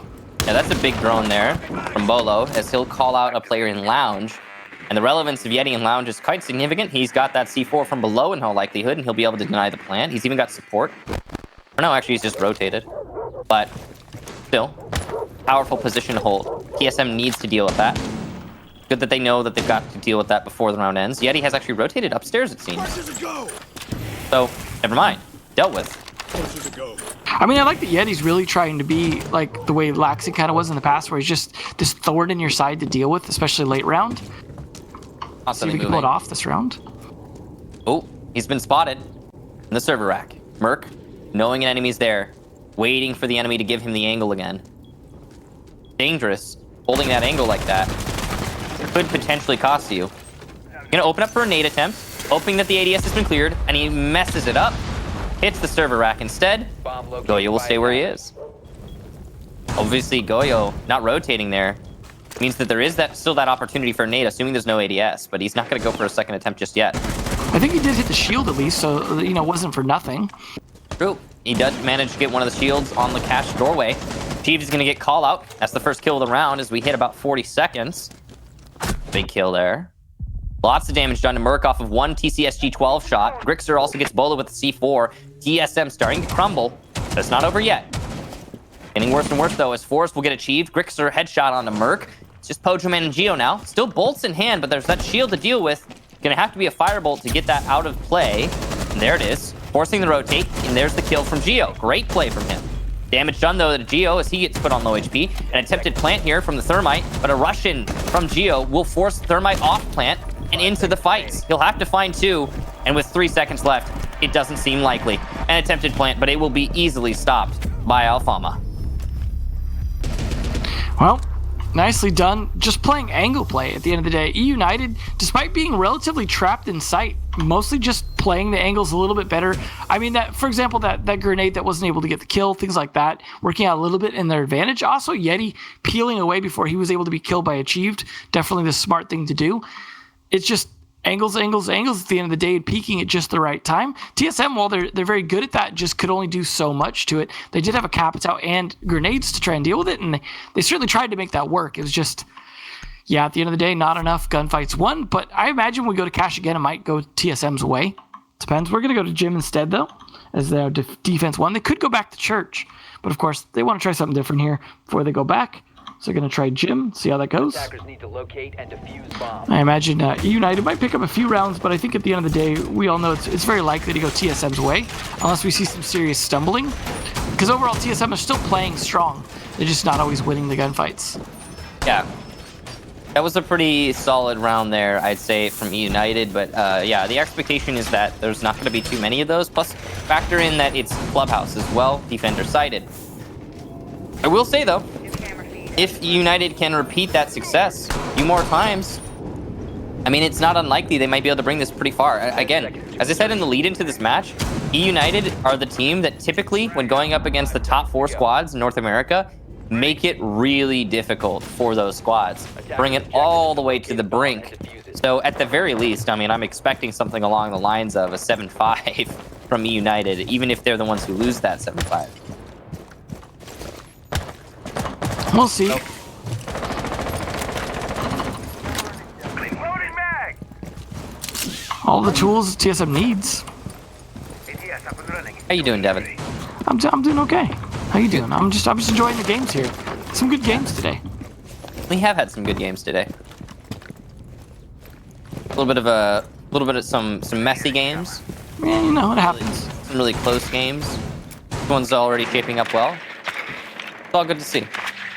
Yeah, hopefully United can keep up some pressure here and manage to actually pull off a few rounds. If not, who knows? Maybe an upset win. Not likely, but possible. Depends on if TSM gets a little sloppy. We did see some mistakes in the droning earlier, so there's openings and holes. Great start. Yep, definitely openings and holes. Opportunities abound here for both teams, really, as Forrest is able to seize upon one, getting achieved. Not sure exactly where that was from, but the kill is in. Looks like it was on south balcony, possibly from the server window. This wall was unsuccessfully maverick tricked from Merc. Or no, successfully. I was just seeing it wrong because I barely tell the wall. Texture from reinforced from unreinforced with the bitrate that I have right now. Grixer gets Merc. Nice shot there. TSM starting to crumble yet again. This is the second round on the top floor where E United have really been solid at winning their early picks, putting TSM in such a spot where it's going to be difficult for them to recover this round. Again, it's E United. You can see them just pretty much holding their positions. They're just letting TSM walk into their sites, and it's working pretty well. They must have good intel and knowing where to peek. I gotta imagine those Valkyrie cameras are really helping out because they seem to peek at just the right time, and that definitely helps when you have the intel to make those judgment calls. Certainly does. Oh, Bo's in an interesting spot. Nade goes out. It doesn't do anything. But the push in the hallway might. He finds one, but not the second. Call out. A great read in response there for fragging his teammate. Pojoman sees an enemy, but chooses not to pull the trigger, looking for more. Nice reaction there from Geo, holding on the workshop push. It's not going to matter as it's all Pojo, and he's gone. Grixter, solid hold by the island, and E United will take their second round.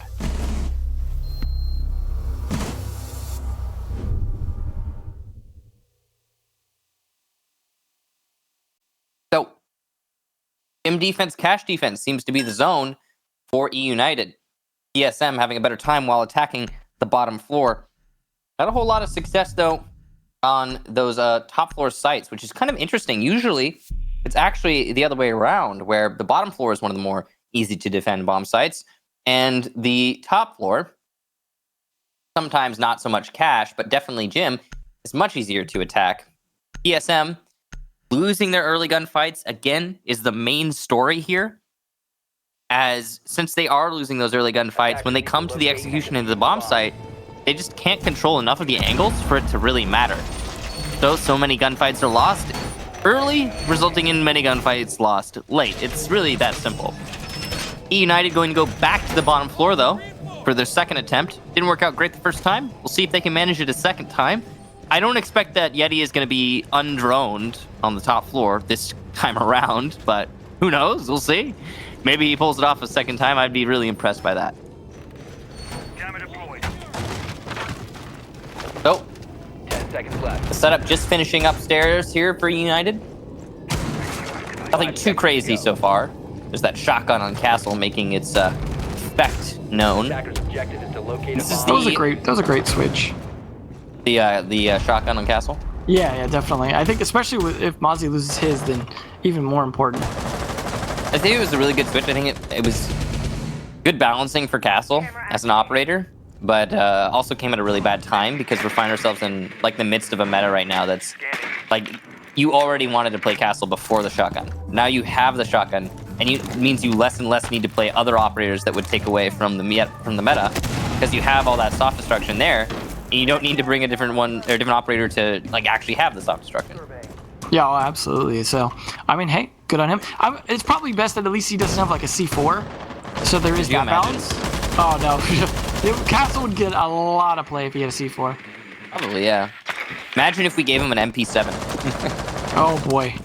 Let's give him a C4, an MP7, and let's make him a 3-speed. Oh my. Yeah, Castle would be an insta pick. At Yeah. that point. See how effective he is in just not only burning time and utility, but also just allowing freedom of roam that you don't get without that. Wooden barricades don't do a whole lot for you sometimes in this game. And they are doing a good job holding this top floor here, as it's already been almost halfway through the round, and there's 2 players still sitting upstairs pre-firing angles. Yeah. So this time, again, that top floor presence is addressed directly from TSM, which is it's different than what we were seeing last time. You'll see both of the roamers fall back, and both of them will get caught. Yeti wins the fight against Geo, but Callout has been downed, and he's unlikely to be saved. That's huge from Yeti. Merc gets pre-fired, absolutely red, and Yeti will get his teammate back up. A really impressive performance from Yeti individually. He has just single-handedly gotten 2 kills, saved his teammate, and allowed them both to get back to the bomb site. The cutoff is already too late from Bolo, I believe, and E United in control of this round, firmly in control.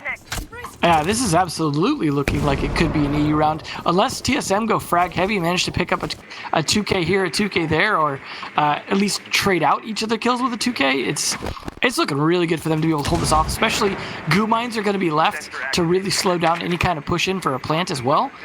And then there's plenty of C4s, I think, likely on board.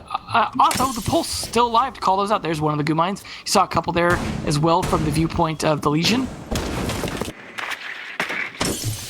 And that's going to slow things down significantly, like you mentioned. And since we're hitting the last 30 seconds, it matters even more. The information from the pulse will be very important over by blue. Here comes the push, though. It's from the main stairs onto the church wall. C4 detonated, but it doesn't get anything. Blue control, not established yet, but it's attempted here from the Zofia. Push into armory, stopped by Callout. Alfalma gets one over by blue, and there's another for Callout. It's a flawless round for E United, despite how close it came to be an actual TSM round. That roam clear was the real downfall for TSM. They couldn't manage to get those two players pinched, and yet they had two, maybe three opportunities to shut them down, and it just couldn't happen because Yeti was there and he was on fire. I mean, Yeti, when it comes to that roam, has been spectacular. I mean, he had the getting away with what he got away with the very first round, flanking Capitao and chasing down the buck as long as he could. And then that round as well, like you said, just single-handedly turning a small opportunity into a huge one for them by getting that second kill, just basically baiting his teammate for a second. Not literally baiting him, just taking advantage of the fact that he knew Merc was going to try and push for the kill and pre-firing it. And then getting to saving the castle so they could just dominate at the very end there. It's really the story of, like, again, they have all the utility to clear players out. They're doing droning. It's their execution on killing roamers that's just really faltering. Or even just pushing into sight when they know the positioning of players or should know the positioning of players. The first round, it worked fine. It's just since then, they can't seem to execute on any static EU players, no matter what they seem to know. It's, like I said, they have the utility for it. So it's I gotta imagine some misuse of utility, because every single operator on attack, even if you count the flashes from Pojo, have something they can contribute to taking down people in positions or roamers. And yet it's not happening. Yeah, it's not going very well right now for the attacking side in general, I'd say. United, when they get onto attack, that's another thing. We have to think about how they're going to be doing. But we're not there yet. It's only a few rounds into this first half. There's still plenty of time for TSM. TSM could still win this half. Even going 3-3 on attack at Clubhouse, that's you winning the half. So yeah, that's fine. Keep it in mind. We're not quite done yet. We're getting there, though. TSM. That's why we're starting to worry. I guess that's definitely that is something to consider. Yeah, considering it is TSM, we expect them to be winning a little bit more dominantly than this. But you know, here we are.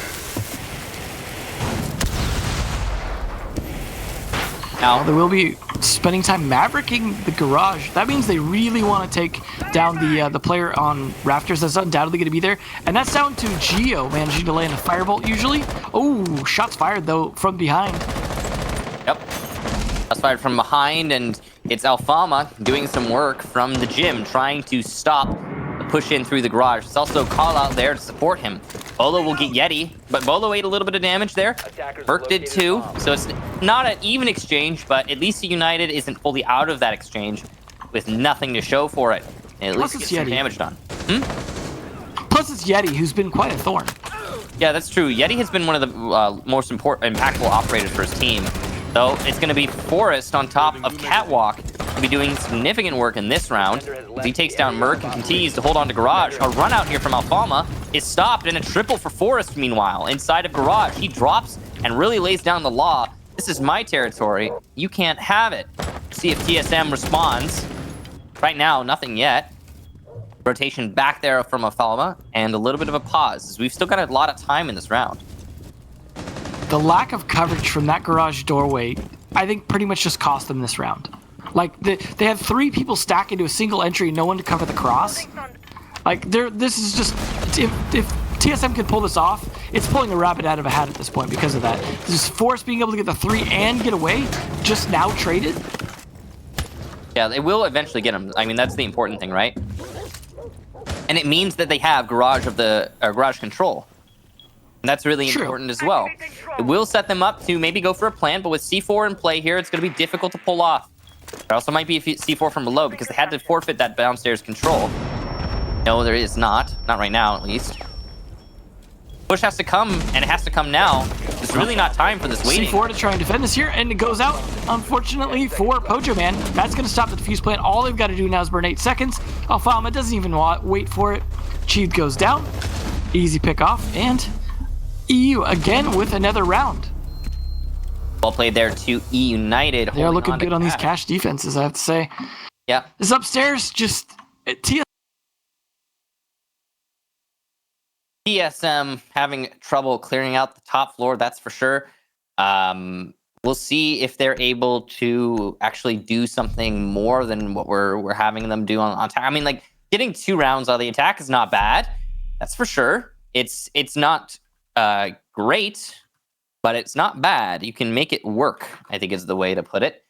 So it will come down to getting this last round, in my opinion. Even if we do a switch, I don't know. Are we really going to see a repeat of the last match? That's the real question. Because it's possible that there's only going to be that one attack round 1 in this match. Same thing as last time. And then, and then TSM will take it. But we're not there yet. We're not there. Well, we'll see. I mean, United is definitely showing a lot of potential. I think what they're doing as well is they're exploiting every single little hole they see in TSM.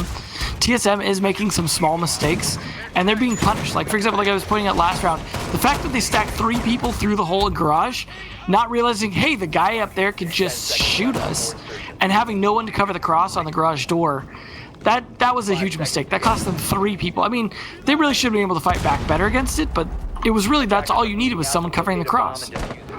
So it's small things like that. Yeah. And, well, it didn't work out.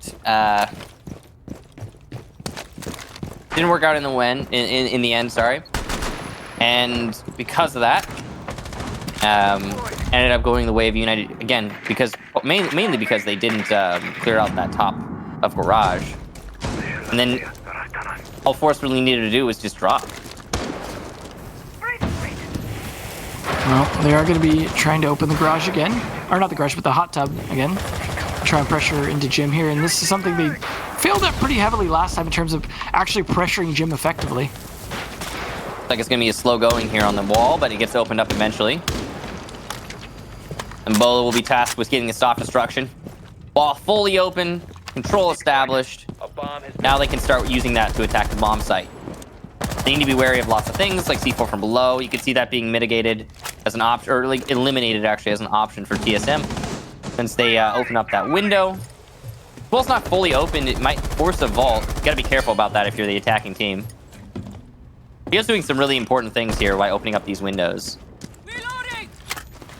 Would be more important if you could actually get a kill through them, but E United's not really going to give them a freebie like that. Of course not. They will be denied on quite a bit of droning with the Mute Mozzie combo, especially upstairs where you can really get a lot of good bottlenecks. Without the Thatcher, of course, to help clear those. They really need the IQ to also help spot where those are, if they can try and take out some of those from different angles, but it is a solid route, so it is difficult. They just use stuns to try and clear ADS, and they don't clear ADS because they detonate on the player before they can get to the ADS's radius. So the nade is caught by the ADS, which wasn't cleared. I'm guessing he doesn't have any impacts, which is why he decided to use a stun. Wall getting opened up here. Maestro's location and his probability called out, and call out will have to fall back. But he gets out of that alive, and that's the most important thing. If the ADS had been cleared out, that would have been a pretty easy kill. But not the case. Stun goes in the hallway, no one's there. Stun followed up by an impact, which could have been used to clear ADS again. Weird situation playing out right now. But they got bathroom control. They haven't opened up the castle barricade into Jim just yet, which means the push there is going to be stopped somewhat. Merc will get Alfalma, who's attempting to play in the site.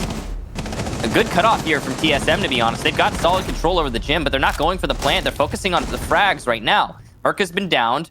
Forrest and Grixer in the 2v3. Poachman now attempting the plant. The marks are going down, though, on the attempted plant. C4 has missed. That's bad for Grixer. He could have denied the plant. He at least moved it, as it's a second attempt on the plant for the C4. Geo shuts down Forrest. It's just Grixer. He's trying to stop the plant from below, but he can't do it anymore. Not enough information, it seems.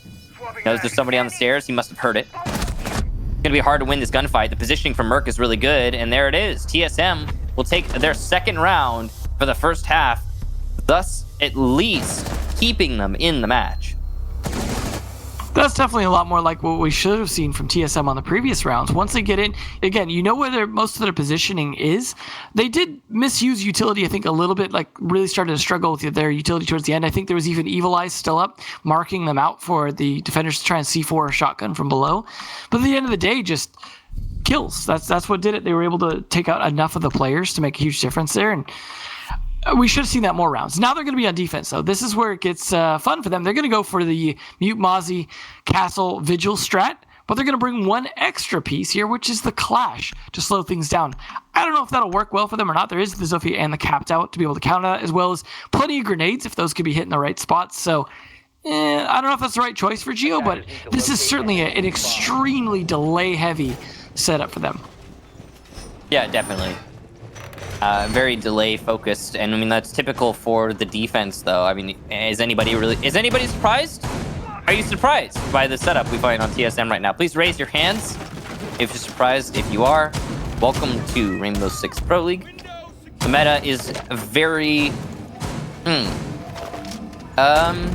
What's the word, Devin? Help me out here. I don't know. 10 seconds left.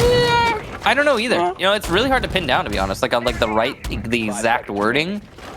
Yeah. It's a tough one, to be honest, because there's so many different Attackers are moving out. things it could be.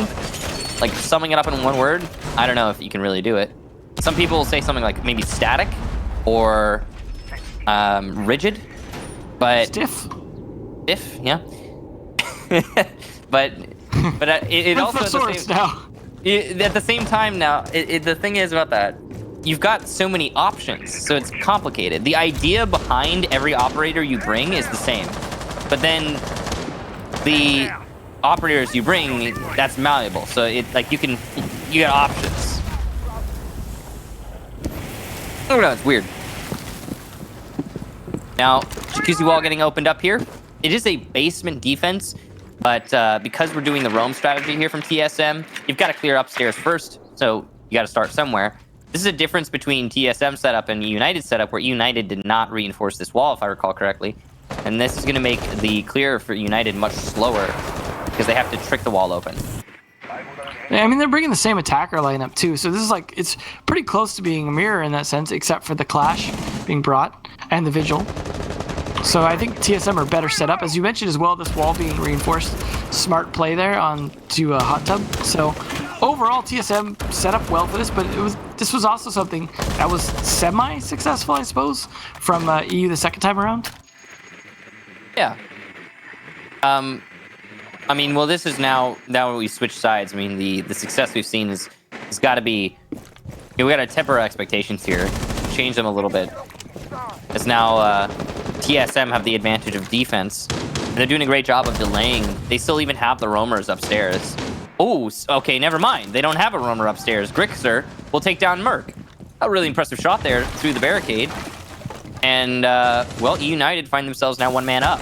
Still not much time to work with. Yeah. Solid delay, I'd say. I'll follow him up, put to low HP. Nate going in there for Forrest, and it won't do enough damage to Bolo for it to matter. Or to Geo, or... I mean, I don't even think it did any damage. I think Bolo took damage from something else. United, I think the Clash is doing a good job holding them off on Moto, at least. Yeah, the Clash is the only, like, is the biggest difference, I guess. But it's the same idea for the Clash. Impact tricking going out there, and that's the last exothermic from Callout, so it's all on Forrest to open that wall, or rather, that drop down. He's not going to do that. By the way, the odds of him opening kitchen drop and not dying in the process, slim to none. So he won't even try. United has to find a different route into the site. With only 15 seconds left, they don't have a lot of options. It's going to be a main stairs rush into Armory. Yeti's going to open the wall. No, sorry, it's going to be Alfalma, but the rush is the same. Bolo there to stop it. He gets one. Chief gets another. Though there's site control established for United. Impressive and surprising. Callout going for the plant, 000. It'll need to be stopped by Achieved. Grixer's there to cover, and Geo will be the one to stop it through the shelving unit. Great angle there from Geo. We'll see it in a second. Or we won't. Anyway, TSM stopping that plant on the 000, and time, once again, the reason why a defensive team wins the round. Yeah, I mean, that was definitely a little bit of a mishap in not really having a great defensive arsenal, very focused on Church. And United did do a good job of trying to take advantage of that by jumping down and just trying to get that plant down. Unfortunately, it was stopped, as you said, through the shelving unit, but it was still a pretty good hold by TSM. They just needed to have a little bit better coverage of Arsenal because they put a lot of eggs in the Church basket. And I mean, at the end of the day, it's still one for them. And I think TSM likely to sweep quite a few of these rounds back now that they're on defense. And of course, playing very well with that. But we'll see how their top floor defense is, because top floor was definitely a very good one for United for the most part. They were, regardless of the bomb site, defending top floor successfully. So we'll see how United's attacks go on that. Again, they're bringing the same lineup. So really, attack has not changed throughout these 7, now 8 rounds. I'm pretty sure not a single change on who they're bringing. So it's too bad I didn't go with the Monty. That would have been funny. Darn 6 picks. I still think Monty is a better pick than people are giving credit for. I think the teams that have been bringing it and doing well with it have, that play well with it, have been having success. You see Pengu, for example, using it pretty well in G2. It's in this current meta with all the stuff you have to struggle through, the slow slog through the defensive setup. I think he end arounds a lot of it if you could just manage to avoid C4s and things like that. Toxic gas, but smoke hasn't been getting brought as much as he used to, really. So if you can read into when they're not bringing smoke, I don't know. I think it's more viable than people are giving credit for, as long as you have a really good Monty player. I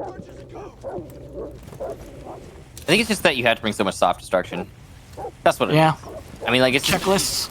Yeah, you got your checklist. You got your soft destruction, your hard destruction. On Clubhouse, it's even worse because, you don't just have to bring a lot of soft destruction. You also have to bring a lot of hard destruction. And then some of it gets banned out, so your options are limited.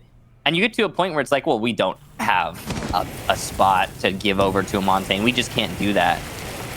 So, yeah, I mean, I hear you, but the reasoning is sound for some of these teams, I think. For sure.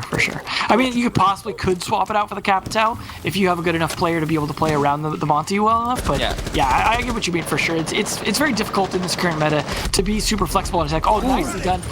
Merc almost lost that too. Yeah, well, no, Merc did lose that. I'm surprised he almost won it. Fofo-san. Fofo-san? Fofo-san almost lost that. Force managed to win it in the end. I'm surprised, to be honest, that Merc did not win that. And I'm sure he is too. Yeti will win the fight onto Pojo as well. So that's garage control.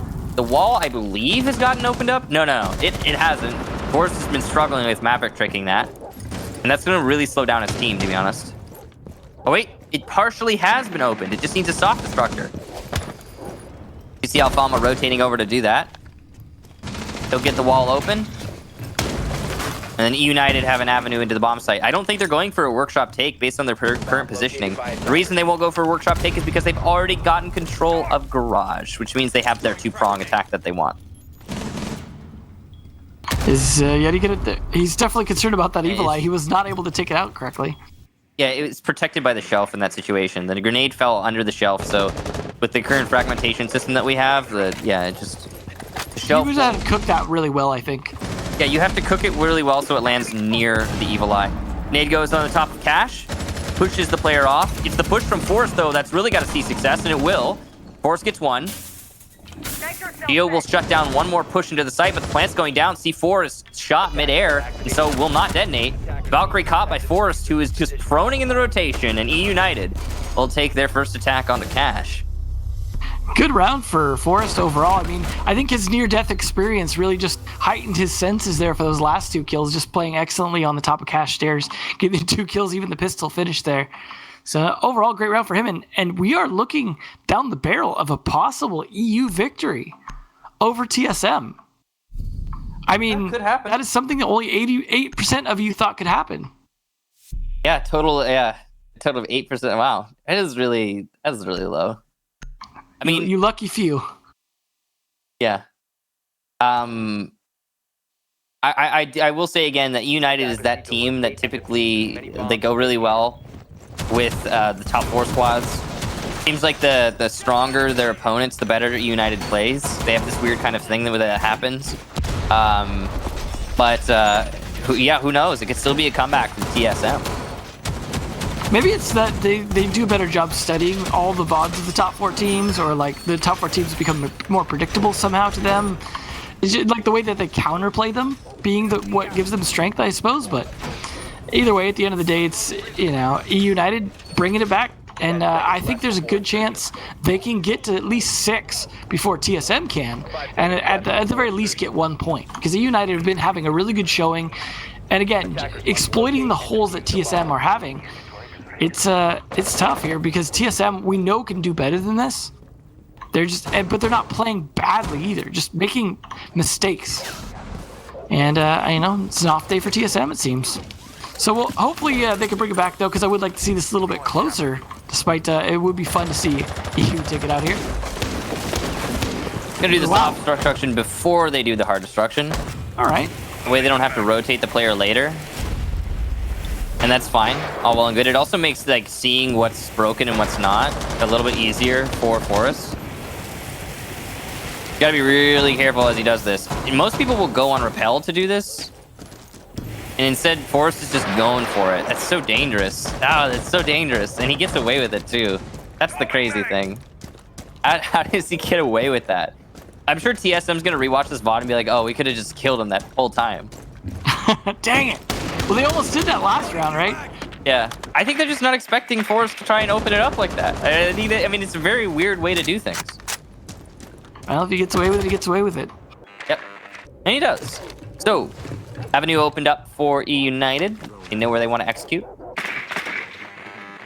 Still plenty of mute jammers in play here, though, for TSM, and it's going to slow down the droning. Something really amazing transpiring so far. Master control. So it will be a split take here from United. Instead of going for Garage, really, you take Garage if you get it on chance, right?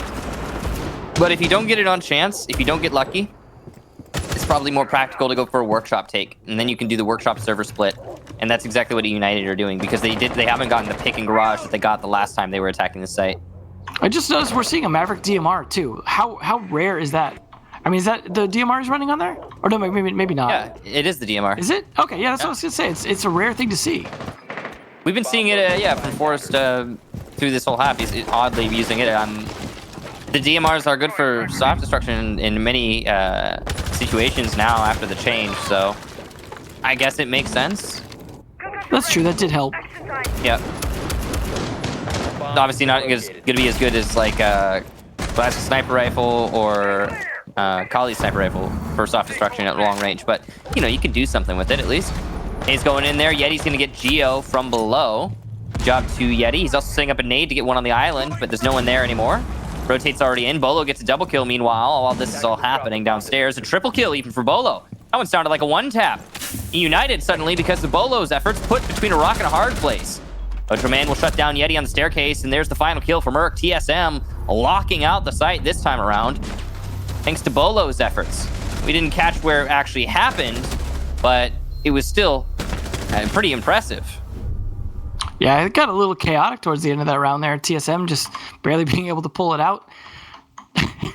There's the confusion about how Yeti even hit his own shot that Pojo Man was complimenting him on. Might have just been a weird timing thing. But yeah, Yeti's even talking about it. It's like, I shot him through concrete. Like, wait, how did that work? Okay, whatever, I'll take it. Yeah, I wonder what he's talking about. I'm glad to see though that they're laughing about it rather than being salty. Mm-hmm. Well, I mean, the truth of the matter is, TSM is, they're really set in the season. I think they're already pretty comfortable. I don't think they're too worried. Very true. And then on the side of United, they've got a lot less to fight for, I guess. Realistically speaking. So yeah, that's probably what they're thinking about when playing this match. And at the most, United can get 5th, maybe. Because Luminosity lost today. So United could get. I mean, well, they're currently in 7th because Tempo managed. Or wait, was that the second win for Tempo? Well, hard to think. Gonna be playing only a little bit of Rome this time. No. Right? No. Just kidding. They're not gonna have the clash though, at least. So I wonder if they're gonna have some of those Grishmont mines to back them up in terms of some of the Rome that they'll be playing, like, because they don't have the Legion to be able. They don't have the legion to be able to slow things down, so that'll put more pressure on the rest of the roamers to just be more attentive with their roam and do everything they can to avoid just getting walked up on. As this broadcast is being plagued by many an internet error, Alfama will take down Bolo. Yeti also on low HP though, but that's Bolo gone still, and since he has been the hero for TSM for many of these rounds, getting rid of him early is significant. Looks like he was trying to play in the bar. Very dangerous position to play. I can understand it as a vigil, but it's still a huge risk. Still a lot of focus being placed from United onto the top floor. It's going to take them a while to clear out this top floor, as it already has, despite them getting the early kill. Again, lots of time being expended. Well, if they could just finish off Yeti here, then it would be okay for TSM to have traded the Vigil for him, but they need to get that, but instead achieved the next one to die. So that's a C4 off the board as well, so looking pretty good for United to possibly take this round, as long as they can keep their time management under control.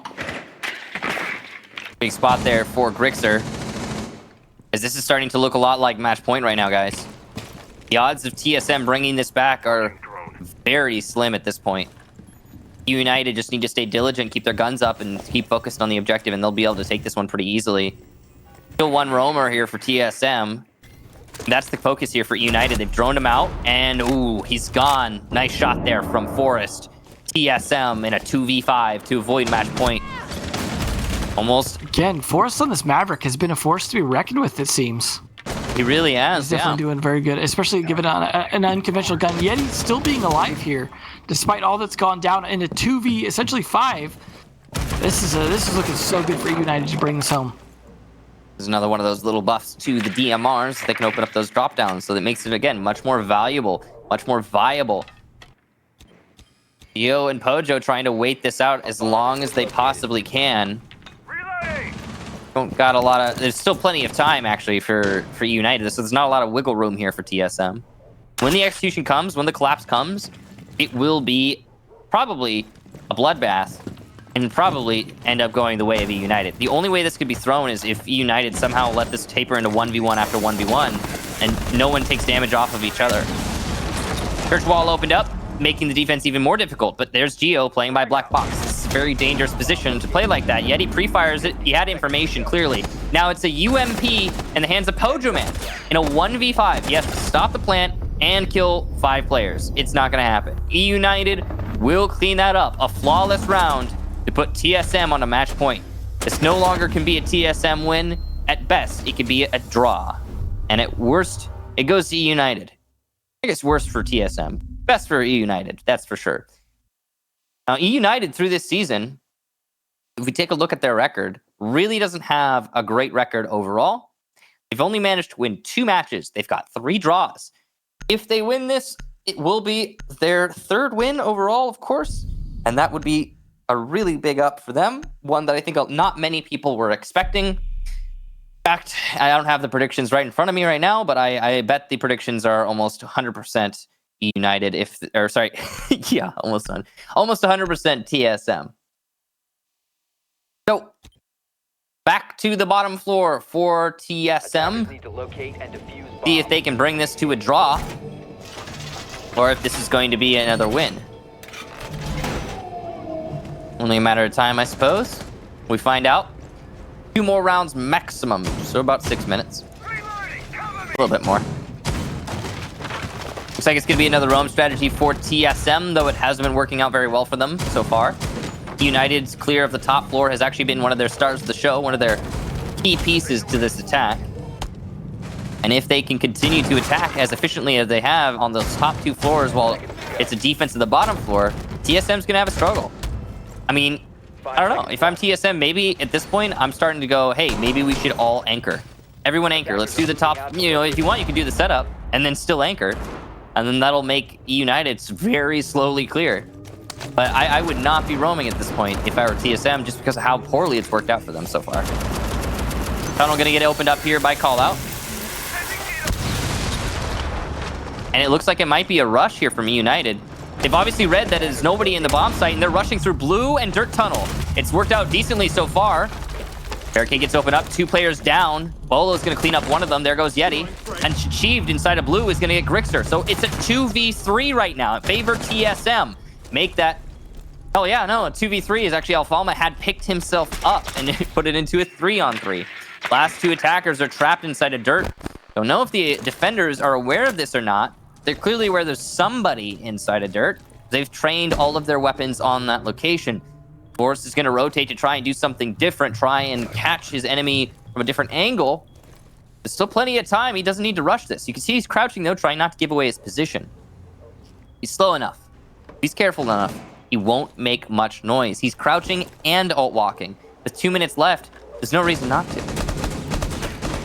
Gunshots to cover the sound, and it works out great for United. Beautiful team play there. Well, 2v2. Drone going out there. Sees the enemy. Can't land the shot.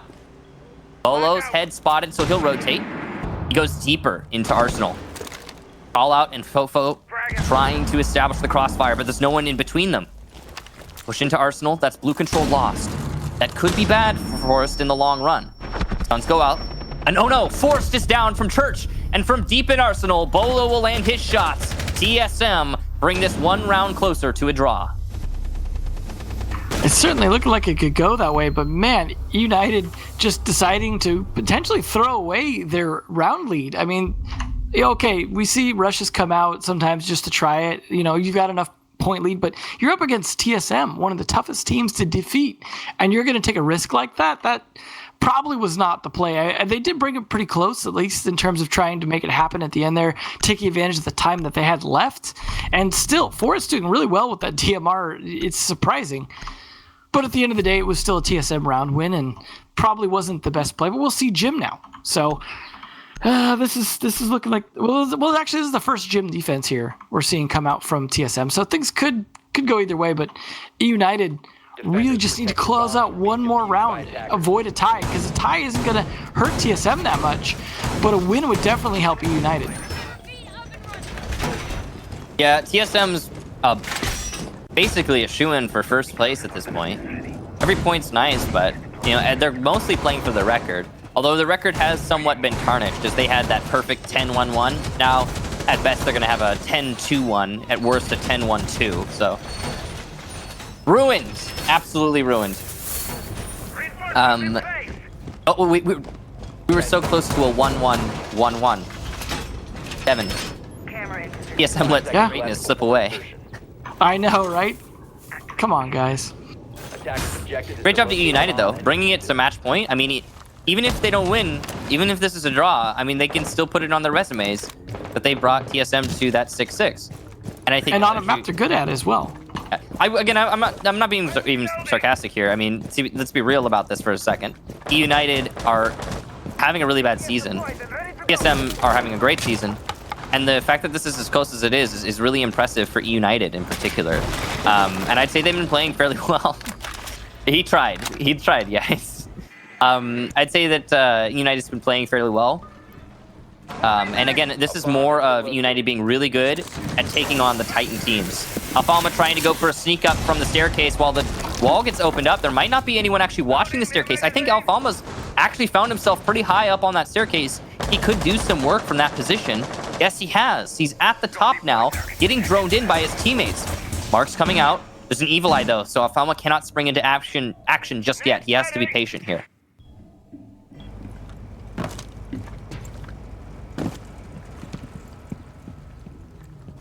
Uzi wall opened up. Nade going out to clear out one of the shields. Goyo's shield, but it doesn't go far enough to damage Alfalma, who springs into action in the hallway and gives away his position. Now there's somebody here to stop him. It's Merc to hold onto that staircase with the shotgun. He'll rotate as Alfalma is audibly noticed to have left. And TSM regain their control of the staircase. They're focused now on cash primarily. And oh, what a big win there for Bolo as Grixer goes down, trying to push in through server. Bolo getting control here in the server area, gets thrown out from behind, but wins the gunfight regardless. Really impressive gunplay from Bolo. He's keeping his team in this as Forrest is trying to do the opposite for his squad. The constant back and forth really between Forrest and Bolo in this round at least. Lots of drones being shot out here. No picks yet on the execute from the wall. The cash control is established for United, though. That's really big. It's just a waiting game for TSM. A little bit of damage done both ways there. Not a whole lot, though. Ooh, that's a big one. More damage being incurred on that balcony. Forrest will get Geo. Also a huge kill, but Achieved finally shuts down Forrest. The push in through the master bedroom, though, works out great for the attack. Putting more pressure on Bolo and Achieved. Bolo's got a good angle here. He could do some work. Oh, bad rotate, though. It's all on Achieved to win the 1v2. He gets one. That's Diffuser down. Alfalma will die to a single shot, and Alfalma wins it with the headshot. United takes the round and the match. A beautiful play there for United in a situation where Alfalma certainly should have lost. And there you go. 7-5 victory for United. They will be the ones to take home the 3 points. Big round from Alfalma. And, well, an unexpected upset victory for many people. Fofo-san especially a big part of that. That DMR Maverick play was surprising. I wouldn't have expected that. It worked very well. As you mentioned, DMR did get a slight buff in terms of the destruction. We saw him use that on the hatch as well to open the stock hatch once. But overall, you don't expect that level of play from a Maverick, especially maybe that's going to become a new meta. But overall, Forrest also has a really good defenses. So a very impressive match from him. I think he was definitely a big part of them being able to win that. You saw his frag count was definitely very high as well. Just overall, impressive play from United. Last time the draw that hurt them before TSM was against Luminosity. Now they've lost against Rec and against United. So there are teams that can put up a fight against TSM finally. I also think part of it has to do with where TSM is right now. I think they're not really feeling that kind of pressure, but that's all speculation. We don't really know. What we do know is that regardless of the situation going in terms of the pressure, is United managing to take that win is just straight up impressive. I mean, you really have to be. A lot of people are going to be shocked by that one. It was on Clubhouse too. We can't use the bad map excuse for that. So, it's not to be written off. So well played to United. I especially have to say, well played to Alfalma at the end there. That really easily could have been a victory for TSM had Alfalma, or not a victory for TSM, but a draw for TSM, had Alfalma lost that 1v1. And given the HP that he had, he probably should have lost that 1v1. But not the case. So just waiting on something, and then we should be able to get to the interview. But we can't do it just yet. Because we are missing something. And there we go. So we should have an interview ready. And Devin's going to take this one. Hopefully it'll work. Hopefully. Oh, looks like you'll be doing it, yeah. And I'll be doing this one. So we got an interview with United. Well, let's get them up on the screen. How's it going, Alfalma? It's going well. It feels good. I can see that you're very happy about that win. Yeah, I yelled quite a lot after this match. I have to say. I mean, that. Oh boy, that last round. It was really stressful. I imagine so, but I mean, a sliver of HP, and you still managed to win it out against that TCSG-12. Biggest thing is that if you hadn't landed the headshot, there was no way you were going to win that. That's really impressive stuff. Like, from my hand, it all comes down to him picking, because they have the info. I have an Evil Eye spotting me full time. He knows I'm coming here, and if he's just running away, dropping the hatch, there's nothing I can do. And I'm lucky he's holding the angle, and I'm really lucky he's straight on the headline, because if he's crouching or anything, I'm dead. That is a good point, yeah. And well done taking that one. And that's usually what most players in those kinds of situations, they're aiming between the headline and the crouch, and because it's so common to aim crouch level these days. In fact, I've actually seen a couple Siege players recently who are playing other games and testing them out, actually tweeting about how it's so weird to them because they aim like center mass, and now they're playing something else, and they're like, oh my gosh, I have to rework my wires. So what is it that made you think to aim head level there? It's all about the HP. I have like 5 HP, something like that. I don't know my HP. I know I'm super low HP. I'm like, if I don't hit this one shot, there is no way we're winning this round, and we're throwing a win, and we need that win. God, Yeah. we needed that win. I haven't won anything since the French Heaven. Like, Oh wow. yeah, last time I won something, last time I won an official match, it was in Paris on stage, and it was the French Nationals. And then since then, it's been in November. We're in April, and it's my first victory since then. So like, finally. Well, I have been watching your individual progress on this team through North America. Actually, I think I've casted all of your matches in the second half.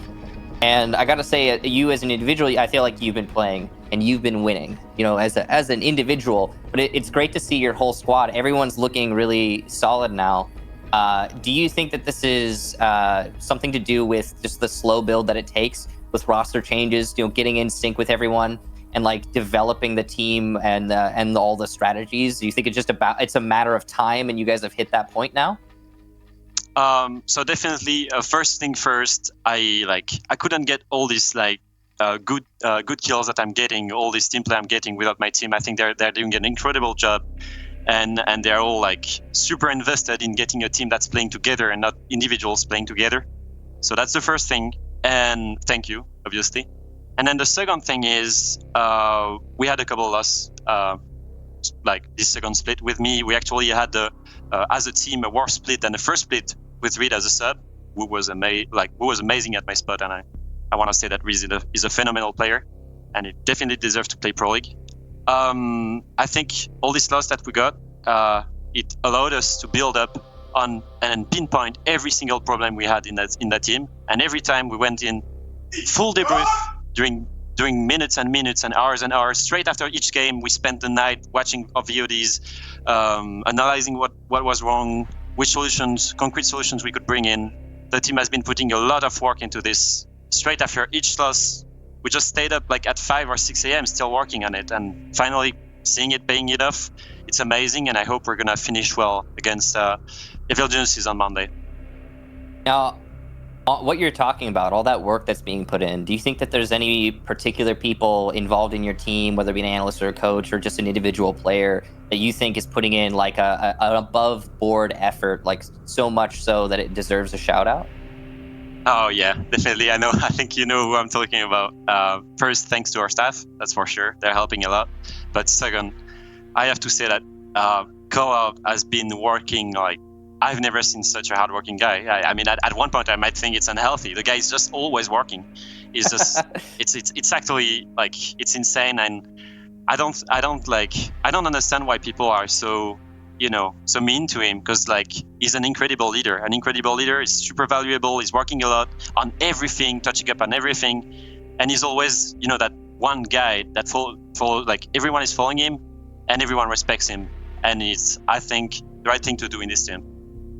So, yeah, I mean, I obviously, I'm sure it probably mostly comes down to the stats, and that's what most people look at. But it's great to hear your inside perspective, because you have a better grasp as a player on the team of who's contributing what to the squad's success. So it's great to hear that Callout's doing a lot, and we could see at least in the planting statistics that Callout is a really, really good planter. He gets that diffuser down. Yeah, that's only when we're covering him though, because sometimes just because we want to, we want him to have bad stats, so sometimes we just don't cover him for fun. Oh yeah, so he's mad. Of course, he's mad at us. Of course, yeah, that makes total sense. Well, congratulations on I believe your first win in North America, Alfalma. So that's really significant. And is there anything you want to say to everybody watching right now before we end the interview? Yeah, I want to say thank you to all the French fans that stayed up late to watch us tonight. That's a lot, and I also want to say a big thank you to United. They're the one that came to me and saved me out of my bench and offered me this amazing opportunity of living in another state, crossing an ocean, and discovering a new land, basically. And there's one guy here that deserves all my love. It's Yeti. He's straight behind me. He's been doing everything for me. We rent a flat together. He welcomed me in his family for Christmas. I want to say, like, it's just amazing. I have no word for that. That's just a good human. Yeah. Well, thanks to Yeti for letting you play, and you definitely seem to be fitting in well with the team, and everything's starting to come in line. So congratulations to your victory, and make sure you stay safe, Alfama. I'll catch you later. Thanks a lot. Appreciate it. So, really big win there for E United, that's for sure. We'll see who the MVP is at the end of that match. So it'll be Forrest. And, yeah, we can't hear you, Devin. Oh, I don't even think he can hear me, but it's Forrest. He takes MVP. Hey, we'll figure out this the situation after the break. We've got one more match for you guys today. It's Evil Geniuses versus SSG. Thank you so much for watching, everybody, and we'll see you after, well, a few minutes.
Welcome back, ladies and gentlemen, to North American Pro League. We have but one more match for you today. It'll be SSG versus EG. And, yeah, my name is Kickstar. I'm joined by Emza. Yeah, this could be a little bit one-sided, but you never know. This is Canadian versus his old team again. It's not a rivalry or anything necessarily. There's no bad blood, I don't think, or anything of that nature. But he did know them pretty well before, but it's been some time, so I imagine they've changed things up quite a bit. So I'm sure it'll be refreshing for him to see how they've changed over time. But SSG, how they've changed over time is becoming world champions, and that's been pretty good for them overall. So I expect them to continue. They haven't had quite the dominant performance online that we see from TSM, but they've had pretty good games nonetheless, and I expect that to likely continue today, depending on where we go. I expect it to probably continue today as well. I think SSG is going to be... I mean, they're in line to take this one, let's be honest, but then again, we did just see United beat TSM, so anything is possible, guys. The world is your oyster if you but try. See what can be done here for Evil Geniuses. Go through SSG's roster first, though, and it's going to be Thinking a Canadian, Bosco, Fultz, and Rampy. It is a well-rounded roster that is, well, the world champions and one of the top teams in North America, currently sitting in second place. Now, you know, they're just a really scary team to play against, I'll be honest. I've heard from scrim reports that, honestly, playing against SSG is like one of those things that you don't want to do. Because it's like they take apart everything you do, and then suddenly it's all worthless. And it can be really hard to just beat them in general, whether it be in real competitive matches or on the side. So something to keep in mind. You know, these guys are still on top of their game. They're still putting up the expected results, despite being in a position where they don't really actually need to do much of that anymore. They don't have to push for it. They still are. They have so far, through this half of the season, won every single match they've played. Yeah, I mean, you've got a solid team here, and then once you added the big brains of Canadian to a whole bunch of really solid players, I think it's made a huge difference. If you got solid IGL and solid performers, it definitely helps. EG, on the other hand, has still been struggling to find that. A lot of the classic players from this team, NVK, Young, and Necrox, have had their ups and downs in matches. Spades and Modiga have been doing their best.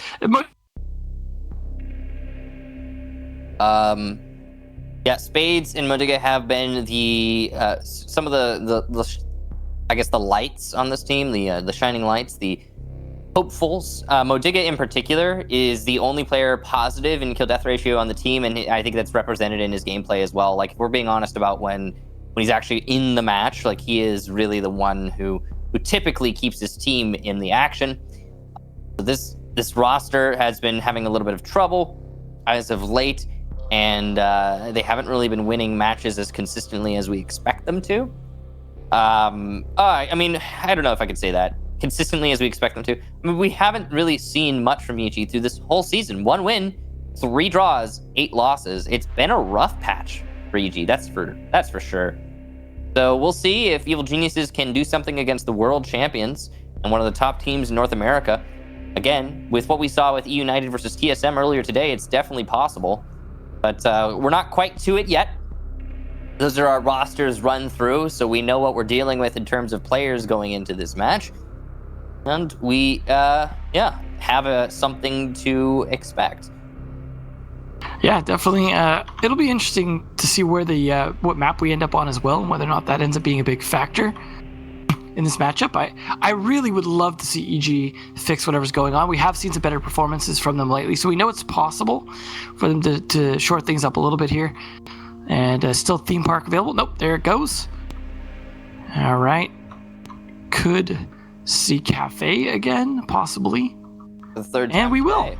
All right, well, this is a much better map for SSG. They've played it many times. They've won it or drawn it every time, whereas EG have lost it every time. But to be fair, they've lost pretty much every match they've played this season for the most part, so that's not a surprise in and of itself, but it is a good map for SSG. But then again, there's not a lot that aren't.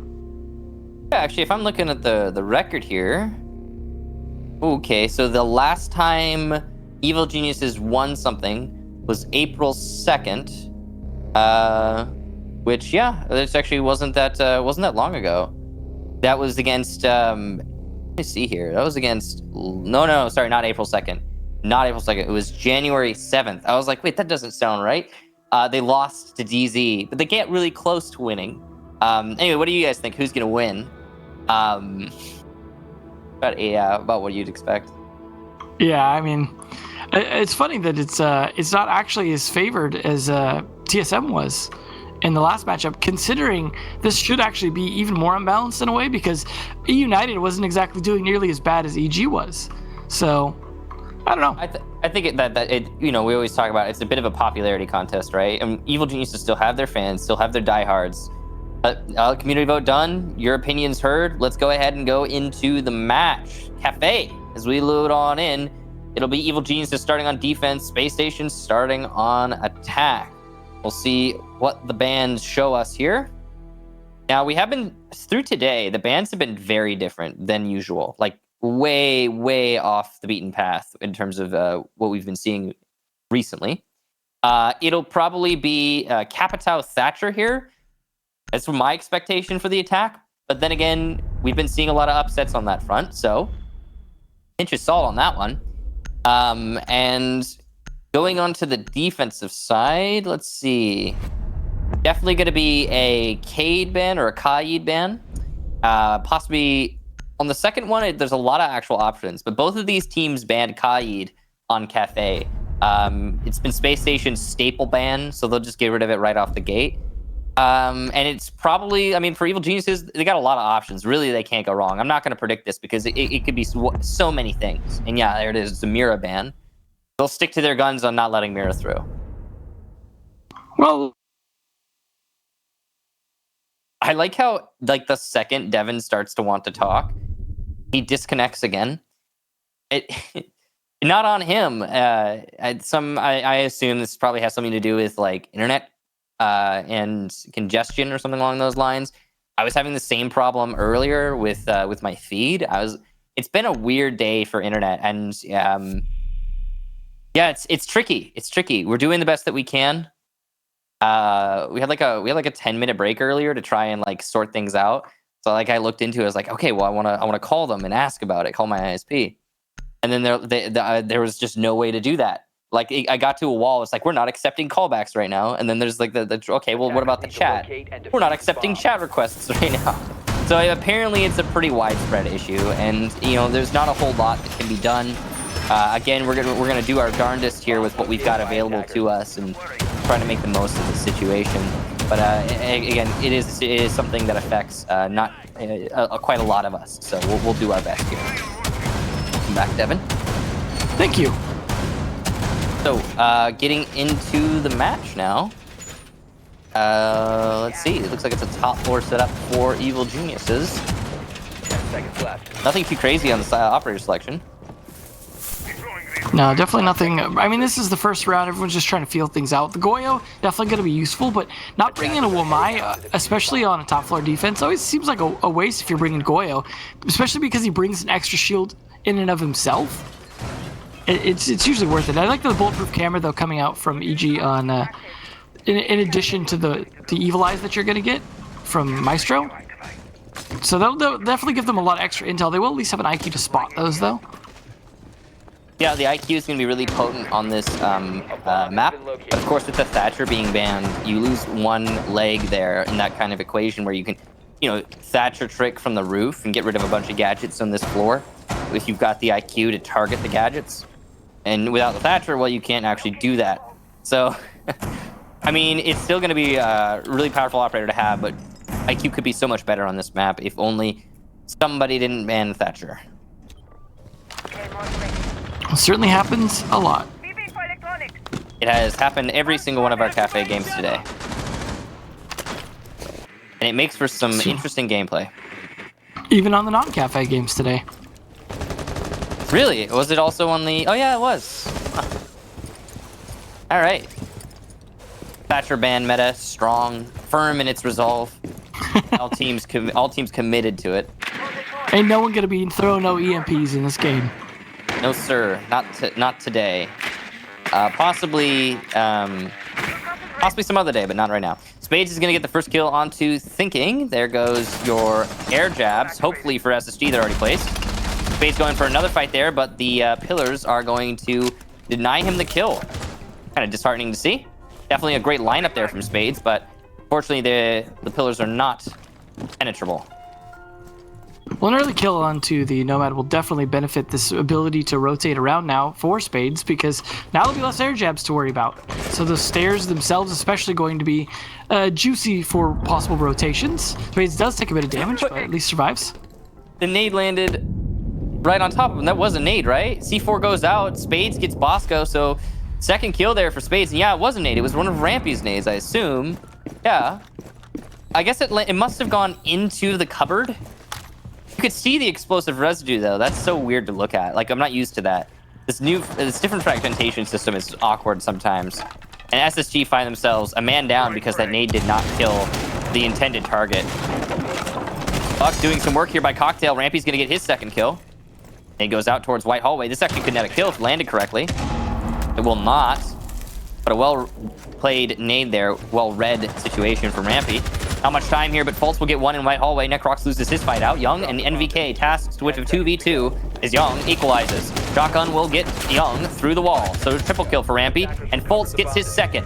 SSG clean up shop, despite having a disadvantage for the majority of that round.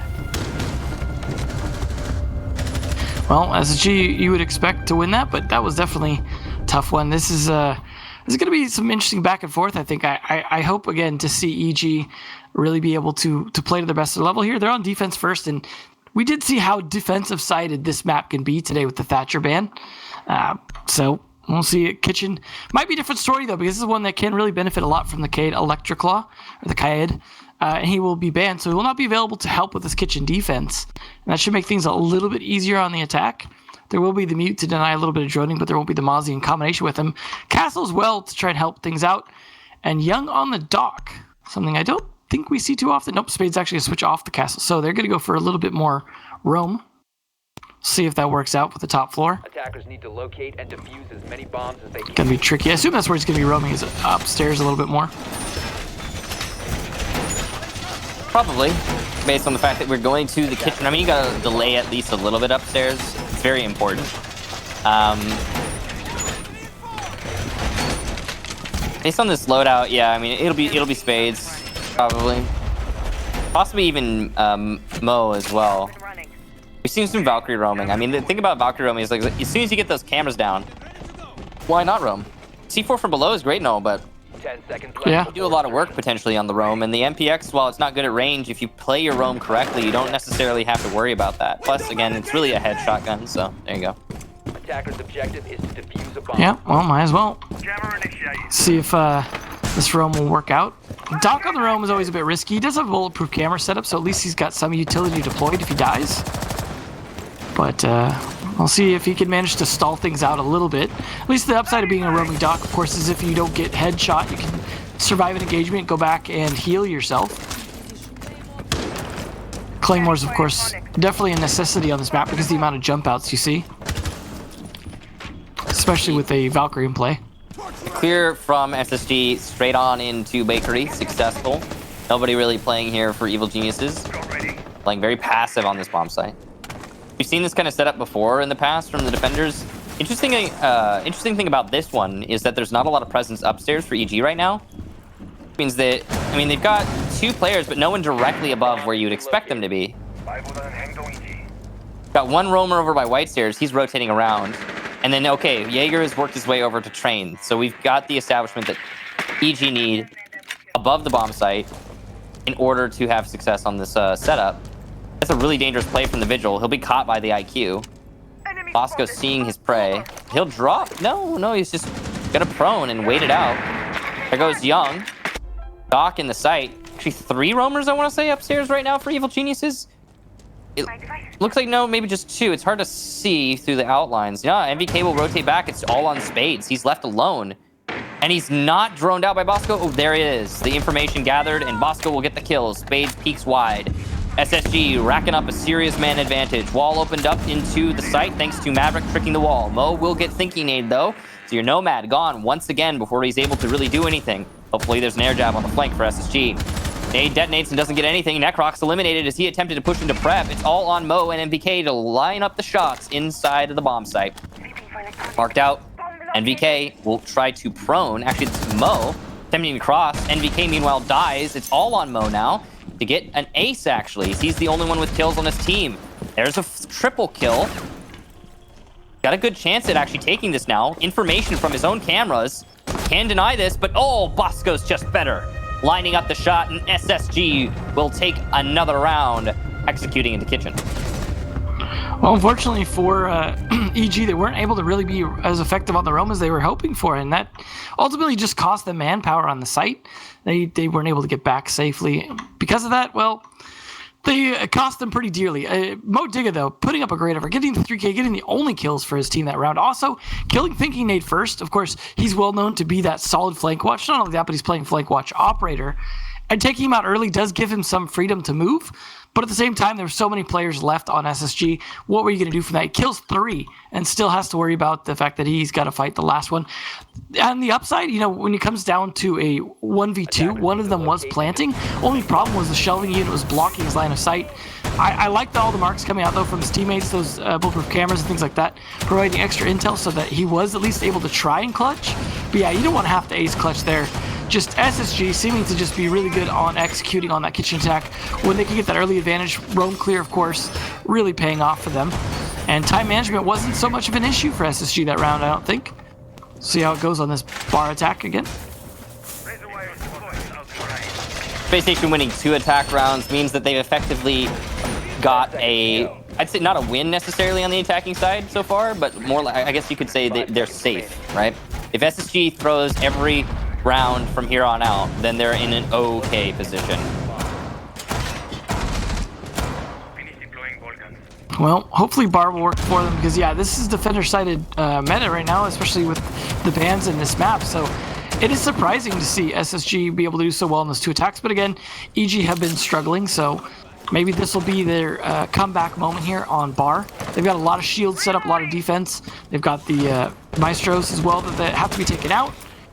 Mute jammers slow things down, so they've got some utility to do this. They just need to make sure they don't lose gunfights they don't need to take. Slow droning here from Canadian, wary of a potential Mozzie. Spades will take down Fultz. Like a run out from the front door. The play from Spades over by the front door, the main lobby area, has been really successful. Managing to get all of his kills there, actually. That's a Valkyrie. For more. It was a late camera to get information outside. It must have been heard by Bosco. And there he goes. So could he actually hear it destroyed? Almost perfect there from Canadian. I get the same. It's pretty much like the same. I barely just don't get it all. It looks like he has to do some trimming. It's that little bit that's stuck out there in the middle, but he's actually just going to go somewhere else. Bomb located by attackers.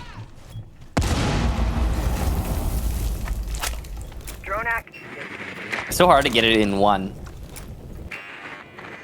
Definitely requires some practice. Canadian, pretty close to the site with that diffuser. Getting ready to go in for a plant in all likelihood. A minute left here. Plenty of time for the setup. Canadian will take down Mo, who is peeking by Cocktail. That's a huge kill. That's your Maestro and Cocktail. That's the anchor point for your whole defense. ADS needs to be cleared. And it will be cleared by Canadian's nades. Now the Evil Eye can be dispatched if somebody else has an explosive. Rampy, in all likelihood, is the one who will try that. I think he just got it. Maverick tricking on the back bar storage wall. Just piano control so far for SSG. No other real prong to this attack. MVK will take up Mo Digga's position. Maverick tricking is going very slowly here for SSG. EG's really reaping the benefits of a slow attack. There goes one of the Goyo shields in the back bar storage. Plant attempt here from Canadian. He's going to stick it. No denial so far. Rampy with great coverage. Here come the stuns to cover as well. And there's the post plant. EG now, real difficult spot to be in. Man disadvantage, and now they're the ones fighting the clock. There's the marks onto the Jaeger, trying to push up by the bar. Plenty of information on NVK, who is now the last defender, as everywhere else, his teammates are dying one after another. Free fires on the right angles here from MVK, but it's not going to net anything. And he'll die from above. It's the skylight angle. Unexpected for MVK. Easy win there for Rampy. And SSG will take the round. Nicely done by SSG. Getting the plant down like that with still so many defenders left alive was impressive. Canadian managing to stick that down despite the difficulties of fighting all these players across the bar, and that's without smoke as well. So impressive attack. And so far, SSG just showing that no real slip-ups. Maybe a little bit of a rough start in the first round, but after that, it's just been all go, go, go for them in terms of getting these attacks going. And definitely, this is more like what we saw from Tempo Storm's attacks in that first match, where when they switched over to the attack side, very confident, very efficient. I mean, despite Canadian's slight hiccups in terms of getting the wall open, he's actually going to go with a different operator to do that this time. Maybe it'll be a little cleaner, although he still may end up with stragglers, little things like that where he's unable to get through them. It could be even more of a risk on Habana, so we'll see. We will see indeed. Evil Geniuses setting up for a top floor roam. It is a middle floor defense. Progress that has been made here by SSG already. Again, say that 3-0 right now. I mean, that's winning the attacking half. Even if they don't win any more rounds at this point, you could say the Evil Geniuses are fighting back from a deficit. Not ideal. Well, at least they brought up Wamai this time. I think maybe that'll be something that helps slow things down a little bit. In terms of, we saw a good clearing coming up from SSG. They've obviously practiced dealing with a lot of the utility, all those Goyo shields and whatnot.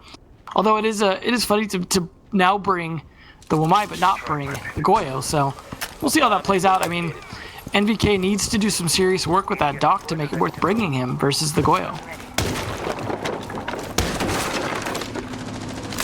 The Doc is the really interesting pick for me.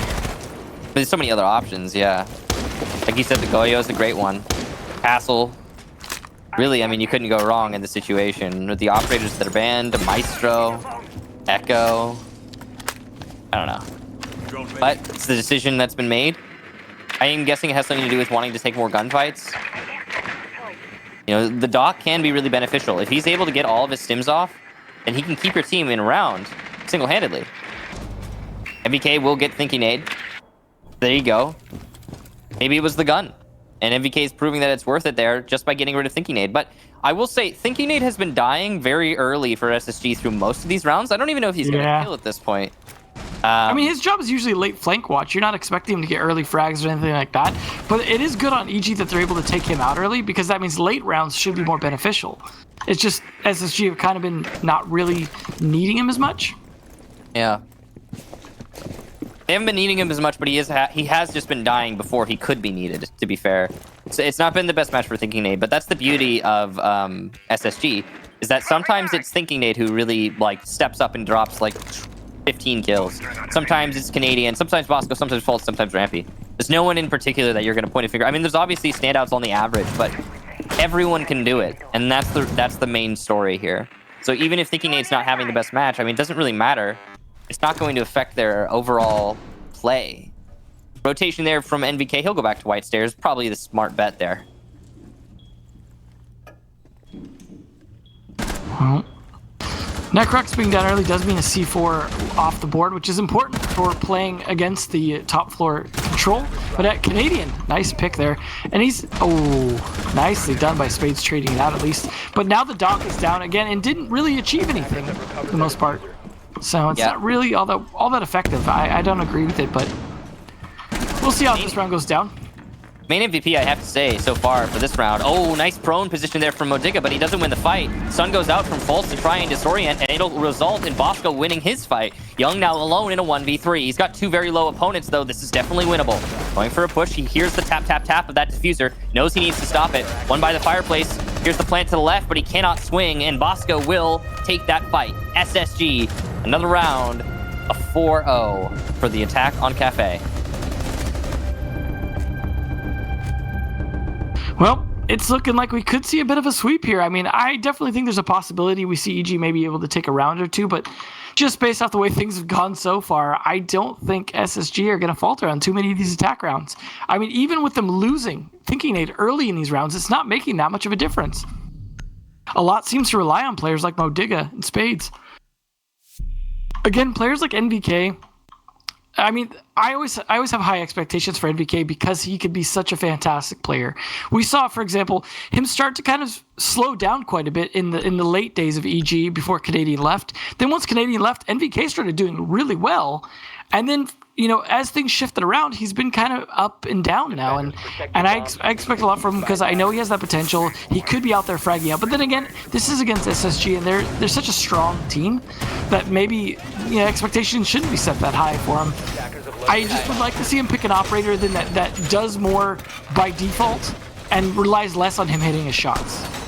I think that he's just trying to give that leeway to his teammates, and that's really important to keep in mind. We always talk about Modiga, who is probably one of the standouts for Evil Geniuses. Not probably, he is. He's the standout for Evil Geniuses. Again, the only player on this roster through the season who's gone positive. And given that, I mean, you have to keep in mind that he's also playing on the fragging operators. He's on Jaeger right now. I mean, he is the guy who plays those roles for his team where he's supposed to be getting the kills. So, yeah, as much as I know, MVK can definitely be that guy. He's not playing that role right now. That's not the position he's in. So you have to keep that in mind while we watch this unfold. Yeah, Modiga's definitely taken up that mantle. He does quite well at it. I think Modiga has definitely been a strong Jaeger roam player and things like that. But everyone around him is not being as effective, I think, as he needs for that support on that. I just would like to see a little bit more on that. At least they're bringing in a fair bit of utility here. Hopefully NVK's castle barricades will be helpful in giving them some roam freedom, especially in supporting Modiga, like I was talking about. Reloading, cover me. Oh. Going for an attack in through red. Standard stuff here. Evil Geniuses have decided to bring the Goyo this time. Spades takes down Thinking Nade. And what a surprise. What a surprise. There's the nade, though, as a response. So every time Thinking Nade dies, SSG gets that refrag. An angel gets its wings. Yeah, sure. Yeah. Kill one Thinking Nade. Two more shall take its place. In this case, it was a literal nade. Stun's going in, or actually, no, not a stun. Looks like something to get rid of the Evil Eye, possibly, or a bulletproof that had been placed deep inside a piano. Hole opened up into piano wall. Hopefully this time it is traversable. It is. Nade comes out there for Pixel Spot. That's going to get the shield if the ADS has been cleared. It has. Shield gone. Activating drone. Slow here for SSG, but thorough. That's going to open up some more droning. Down goes Rampy to Young's TCSD 12 in all likelihood, based on the angle. Weird peek there. Oh, nice. He'll die to Fultz, who's just waiting on the angle, and that's going to allow for Rampy to be retrieved. Well, we know how important that kill is going to be for this attack, is taking down the person outside heaven. We heard in the interview earlier how important that could be to getting control. Obviously, they're not going to rotate around to repel into the heaven window, but it is an option, I suppose, for them in theory if they can keep control of that side. A little bit late on Maverick tricking here, though. I mean, this is 35 seconds left, and he's just now doing it. Yeah, I think that they're just trying to get the top of that wall open, maybe, because that's based on based on what we've been seeing, and I think they're getting boosted spots. Rampy's a little bit elevated, as you can see. Young will deny the plant, though, so plant attempt failed there for Canadian. Yeah, you could stand on the couches and get the angle there. Pixel Spot not controlled by SSG, and EG will pressure it. This is running out of time for SSG. The aggression from EG will be punished. One more playing by the bars. One by Pixel Spot. Bar's dead. Last one, Pixel Spot. And he sees the enemy, but can't land the shot. And oh my gosh! Fultz with the reactions. Mo with a huge, crucial mistake. And SSG will win yet another round. Definitely get a little close, a little hairy there. Especially these bar attacks tend to be the ones where it can be a little bit dodgy for them, I think. But at the end of the day, you know, they still managed to pull them off. Some great kills. I mean, also the pick onto, I believe it was Necrox, across the way onto the new balcony side, or the heaven balcony side, rather. And then being able to pick up his teammate who didn't die on that, who was able to rotate around behind one of the pillars. That was definitely a big play in terms of setting that up to be favorable trades, because it traded into a down instead of a kill, things like that. They will try bar one more time. Again, this has been some of the kind of one of the better sites, I think, to some extent for EG. Oddly enough, the one site that DZ was completely avoiding earlier. but it still hasn't led to a win yet. Right now, we are barreling towards a 7-0 or 7-1. Certainly looking like a 7-0, that's for sure. Evil Geniuses have made some pretty crucial mistakes throughout this match, and I mean, in that last round, again, Mo saw the planter, 0-0 almost, like, well, it was 0-0-1 when the planter, well, 0-0-2 really, wherein the plant was stopped, and then it started again, just barely outside of Mo's vision, and at that point it was too late. So, because there's no way that the last player, Fultz, is going to get that diffuser if Mo had downed him. Just so close, yeah, so far. Yeah, those little things, right? Little mistakes making for rounds. Attackers are moving Now, to It is defuse the weird to bomb. see Bosco not playing an operator that brings smoke. He's so often playing the Jackal or the Gridlock and taking advantage of the extra smoke he brings. It's I don't know, it's a little bit change of pace here that we're seeing from him. in favor of more soft destruction, but I don't know, it's weird. The sledge and buck combo. I mean, maybe it's due to the expectation of Castle. That would be my prediction. I mean, it's been correct to see Castle here right now. Yeah. And Castle's been really powerful, and the sledge is the hardest counter to Castle. You can use Ashes, you can use Sophia's, but you run out of those much quicker. Very few people actually run out of Castles. Good Sorry. point. Very few people actually run out of sledge, is what I meant to say. It can happen if you're taking from above, but anyway. Damage done there. MVK will be eliminated, actually. I believe that's the player inside of Train. Yeah, it was. His Fultz was on the rappel, holding a cross angle. So thinking A, not just engaging through that window willy-nilly, he actually had support from Fultz. Now, SSG have control of below. They can use this to their advantage, what with the soft destruction they have at their disposal.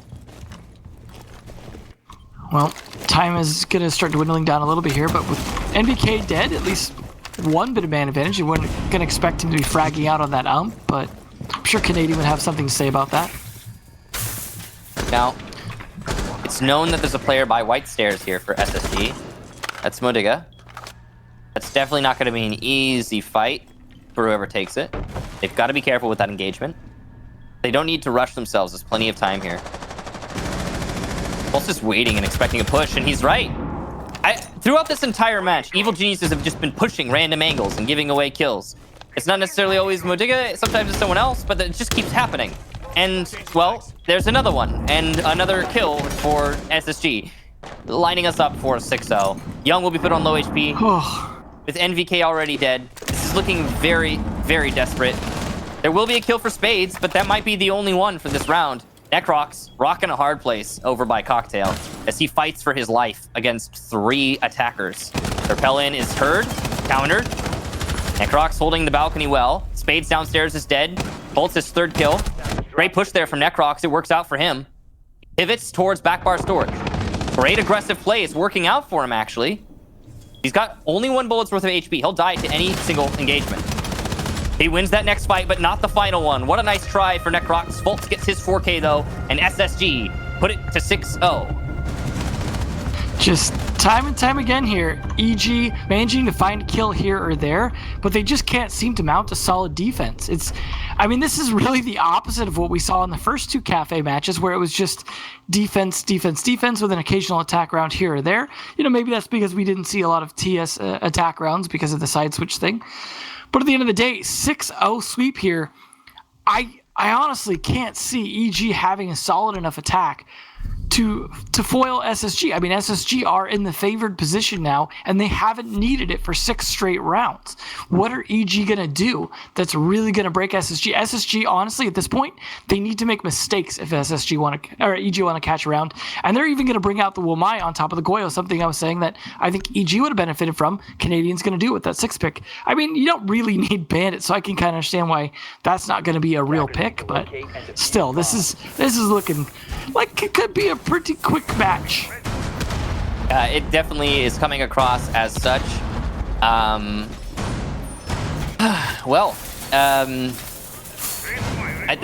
guessing that this will be the last round based on what we're seeing right now.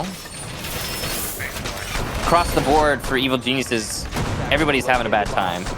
Spades least so. He is the shining light today. Nobody going positive. Been a rough one. I mean, there's really not a whole lot to talk about. Here's something. There are currently on the defense a total of 5 shields. Attackers are heading out to defuse the bomb. That's always helpful. 5 shields is a crazy high number. That's like, that's too many almost. Yeah, and then there's a decent amount of utility on the attack, but probably realistically not enough with the Wamai being brought as well. I mean, you're going to be really dealing with a lot. They've got, 2 sets of grenades, so 4 grenades total, plus the 2 Ash Breach charges. You got about 6 to take care of things. I mean, you've got 5 shields plus Wamai and 3 Jaegers. Yeah, I'd say that there's maybe just not enough soft destruction. They've got 2 sets of nades and the Ash. There should be more. Realistically speaking, there should be more. Most people would bring, like, instead of an IQ or a Habana in this situation, probably a Zofia. And it's weird to say, and you don't want to say it because it doesn't make sense. The lineup from EG makes more sense, but it doesn't make as much sense when you're looking at the shield lineup that SSG is bringing. Obviously, I guess you can't always expect it to be as this drastic, but I mean, here we are. It is pretty drastic. I mean, can you blame SSG, right? Like, if they're going to take full advantage of the position they're in to make sure that they win their 1 defense round. Canadian, though, maybe getting a little overzealous. Does take about half his life in damage. He's running around with that AUG, a little bit of a roam. Usually it's the Wamai who plays in the corner there because he can help support himself, stay alive in Pixel a little bit longer. And that's why Necrox is able to kill Thinking Nade, who, of course, dies at the beginning of the round again. Really, it should have been Canadian in that spot. He should have been there to be able to continue to throw Wamai discs or magnets, whatever you want to call them, to make sure that he can continue to hold that position longer than poor Thinking Nade was able to. Because we know Thinking Nade's not going to be long for this world. Yeah, we also, yeah, you're right. Thinking he was put in a bad spot. It's a rush from EG, and it works out pretty well, actually. Spades getting control of Cocktail, but the bounce back from SSG is too strong as EG find themselves with a man disadvantage. Incredible kill there from Bosco. Now it's Evil Geniuses in a 2v3. MVK will get rampy, but he's been downed, so now a 2v1. If MVK can be retrieved, this is definitely be recovered for Evil Geniuses. I'm surprised that Bosco allowed that cross from Necrox, and MVK will be picked up. Still enough time here for EG to mount an attack, and the HP values are very close to each other on both sides. Bosco is going to be the key player for SSG. If he falters or dies on this shield, it will likely be a win for Evil Geniuses. And there it is! Bosco down! All the pressure on Canadian now! He's not in a great spot, and with so little HP, he's unlikely to be winning many of these fights. 20 seconds left. A little bit of a pause. Bosco going to be calling for his teammate. Nice angle there from Canadian. Now it's the 1v1. The mark's coming out. Free fires from both players. Here comes the aggression. It's required from Necrox. 5 seconds remaining. And it's going to be time? No, Necrox wins it in the end. The suspense was palpable. Evil Genius is able in the end to just barely edge that out, and they will not get 7-0'd. The excitement from Spades at them winning 1 round so far. Necrox even so humble. We got 1. It was 3 points. Yeah. Oh boy. And a desperate play that was. I mean, Canadian was fairly trapped right there. Yes, he could have rotated down. Probably wouldn't have worked. But maybe that would have been the play. If he would have had that pre-open, a lot of players will open or, destroy a lot of that railing to be able to rotate across. If he had done that, in the prep phase, he might have actually been able to just rotate off that either behind Necrox without popping the Goyo shield or just rotate down and just play time at that point. But I did like that Canadian thought to pop the Goyo shield to trap Necrox as well. But yeah, desperate plays. I really liked seeing the snapback from SSG as well. As soon as EG started to get some footing, SSG just immediately crack it back. But at the end of the day, good on EG for winning a round as close as it was. Packer-sided Cafe. 6-0 incoming for Eagles. We'll go to a draw. Yeah, that's true. We have yet to see a single defensive round win. Yeah. That's a Kappa though, by the way. I don't mean that really. This should be over already, but it's not. We'll go a little bit further. Some good opportunities seized upon there in that last round from Evil Geniuses, I gotta say. Props to them for that.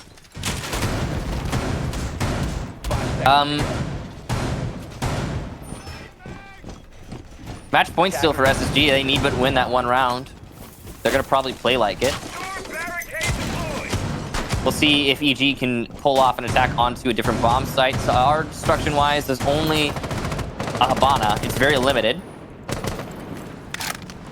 Evil Geniuses are going to have to struggle with that. Lots more soft destruction. I think they reacted directly to, well, not more soft destruction, different kinds of just soft destruction. A set of nades for the Zofia. Drone ready. More consistent soft destruction, that's for sure.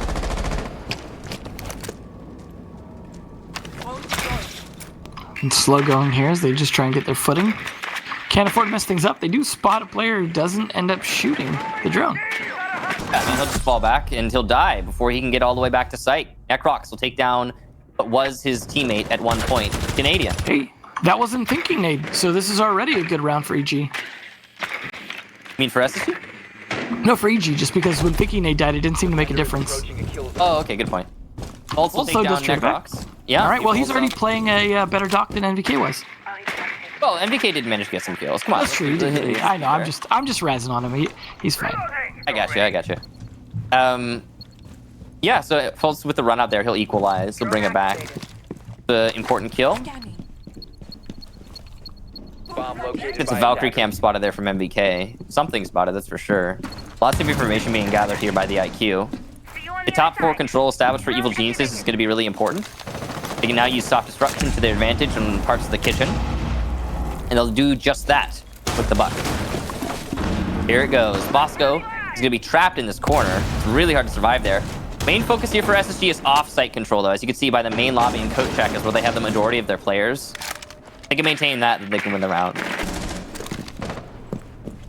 Well, important thing is when Canadian dies, he just tends to spend his time IGLing. And I imagine his cameras were already likely up as well. So he's just going to be trying to support his team post-death as much as possible to make sure that they make the smart plays here. But I like all the droning coming out from EG, trying to stop them from being able to have some freedom. There was some rotates out as well. A little bit brave, I think, from Fultz, but not punished at least. Rampy rotating over to the main lobby. Spade's rotated behind him. NVK will also get Thinking Nade. And this is a tear apart here for Evil Geniuses. They lose a lot of players, but manage to get more for themselves. The attack in the main lobby coming out really successfully. Evil Geniuses now trying to isolate and plant. 15 seconds. One gas canister left for Bosco, but a bad throw there means it's not going to stop anything. Mo will shut down Bosco as he attempts to rotate. And Evil Geniuses get their second attacking round. Somebody give, give him 6 points now. Yeah, they deserve it. This is a hard fight, guys. Give them the bonus. I mean, great plays by EG, though, in terms of managing to catch a lot of the players off guard. They were doing a better job droning, working well as a team, just forming a bit of a net, catching players individually like Fultz off on a bit of a roam, as well as catching Canadian early definitely helped, because that was a C4 off the board. Plus, of course, Canadian has been impactful on his roams. So I think that was a great early kill.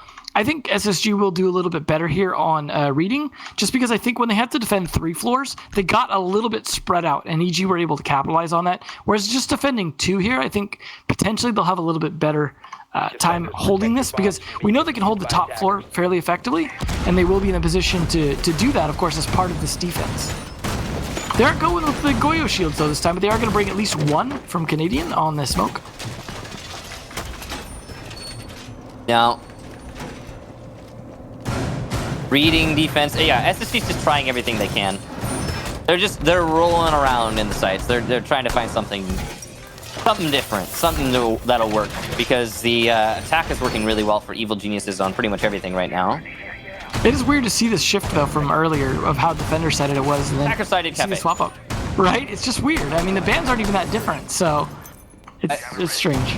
Again, this comes back to something I've talked about a number of times actually on this stream, and it's basically sometimes when 2 teams meet each other, they match up in a certain way with their attack and defense practice that they'll just win one side. And it's the same for both teams. So sometimes they'll win attack, sometimes they'll win defense, but it'll be consistent, right? And usually it's either it's a draw or one team is just slightly better than the other at this thing, and they'll just barely manage to edge it out in the end. And I guess there's one important difference, though, is the Kaed has been banned, and I think that does impact things a little bit. Oh, man, that was sloppy at Bosco. Yeah, well, it's sloppy on Bosco. It's also sloppy on Spades.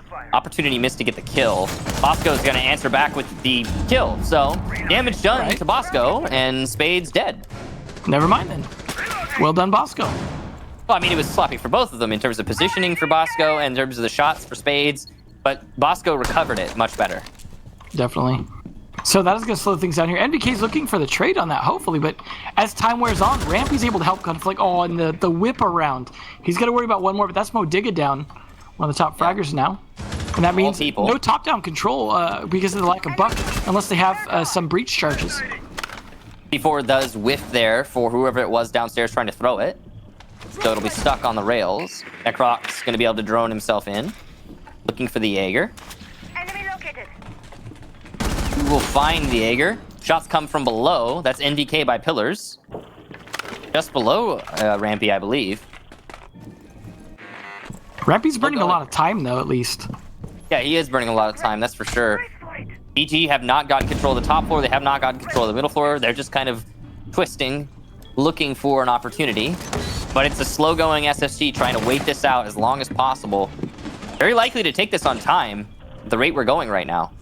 Thinking he's still alive as well. Yeah. Young will get Bosco, so it's a good start for EG. On a cross, Canadian will get lit up but not finished off by NVK. That means just one more shotgun and gas canister still in play. Necrox gets Thinking Nate, who is not aware of these angles above him. And suddenly, it's looking actually possible for EG, but it looks like Bolts is going to get a freebie onto NVK, who's attempting to rotate downstairs. That could be the final nail in the coffin. Canadian's on low HP, though, so that is to be considered. Young has Diffuser. He'll need to get towards the site. He's trying to clear Cocktail still, with 30 seconds left. Rampy holding on to this. Full flash, though. No capitalization from Young. No push at all, despite the full flash. And there's the push. He'll get it in the end in the heads-up gunfight. Bolt's now the real center for SSG's defense. It's easy the last defender with full HP. Bolts goes down. It's all on Canadian. And he'll die to Young. What a clutch for Evil Geniuses. And we continue this attackers only stretch. And, I mean, good for EG in that they actually faced some tough opposition in both Bosco, not only getting a kill, but burning tons of time. And then Rampy also burning a ton of time upstairs. It took them down to, like, 25 seconds left or something before they were finally able to clear him off the top floor. The fact that they won that round with that late of a cocktail clear is surprising. It just maybe came down.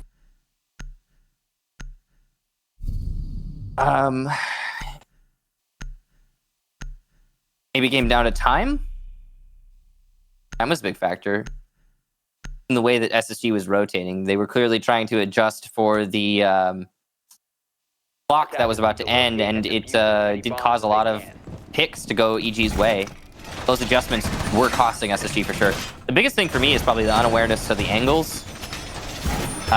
There were many moments where SSG would have a completely exposed player, and despite SSG trying to wait that out, again, it's those late rotations and those exposed players giving away those 3 picks that allowed for EG to clutch that up in the end.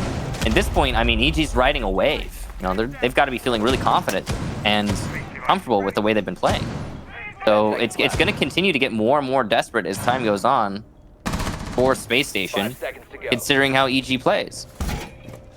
Well, it looks like it'll be a kitchen defense next. SSG will roam upstairs and in the middle floor in an attempt to slow this attack down for as long as possible.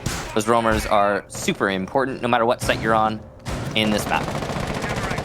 I appreciate seeing the Mute Mozzie combo just because the droning from EG actually has been pretty effective.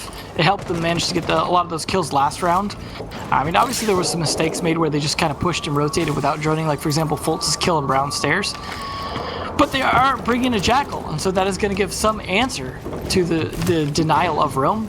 So I think that's a good idea. I mean, they're not bringing a Nomad or a Gridlock. We saw a lot of Nomad play from SSG, but it really didn't actually amount to much just because Thinking Nate was dead often early. So see how this works out in the end. But NVK already doing good work with the C7E, taking down Rampy, one of the strong players, and a strong roamer as well. So that's already going to give them a huge leg up. It took, you know, about 45 seconds to almost a minute, but still, definitely worth it.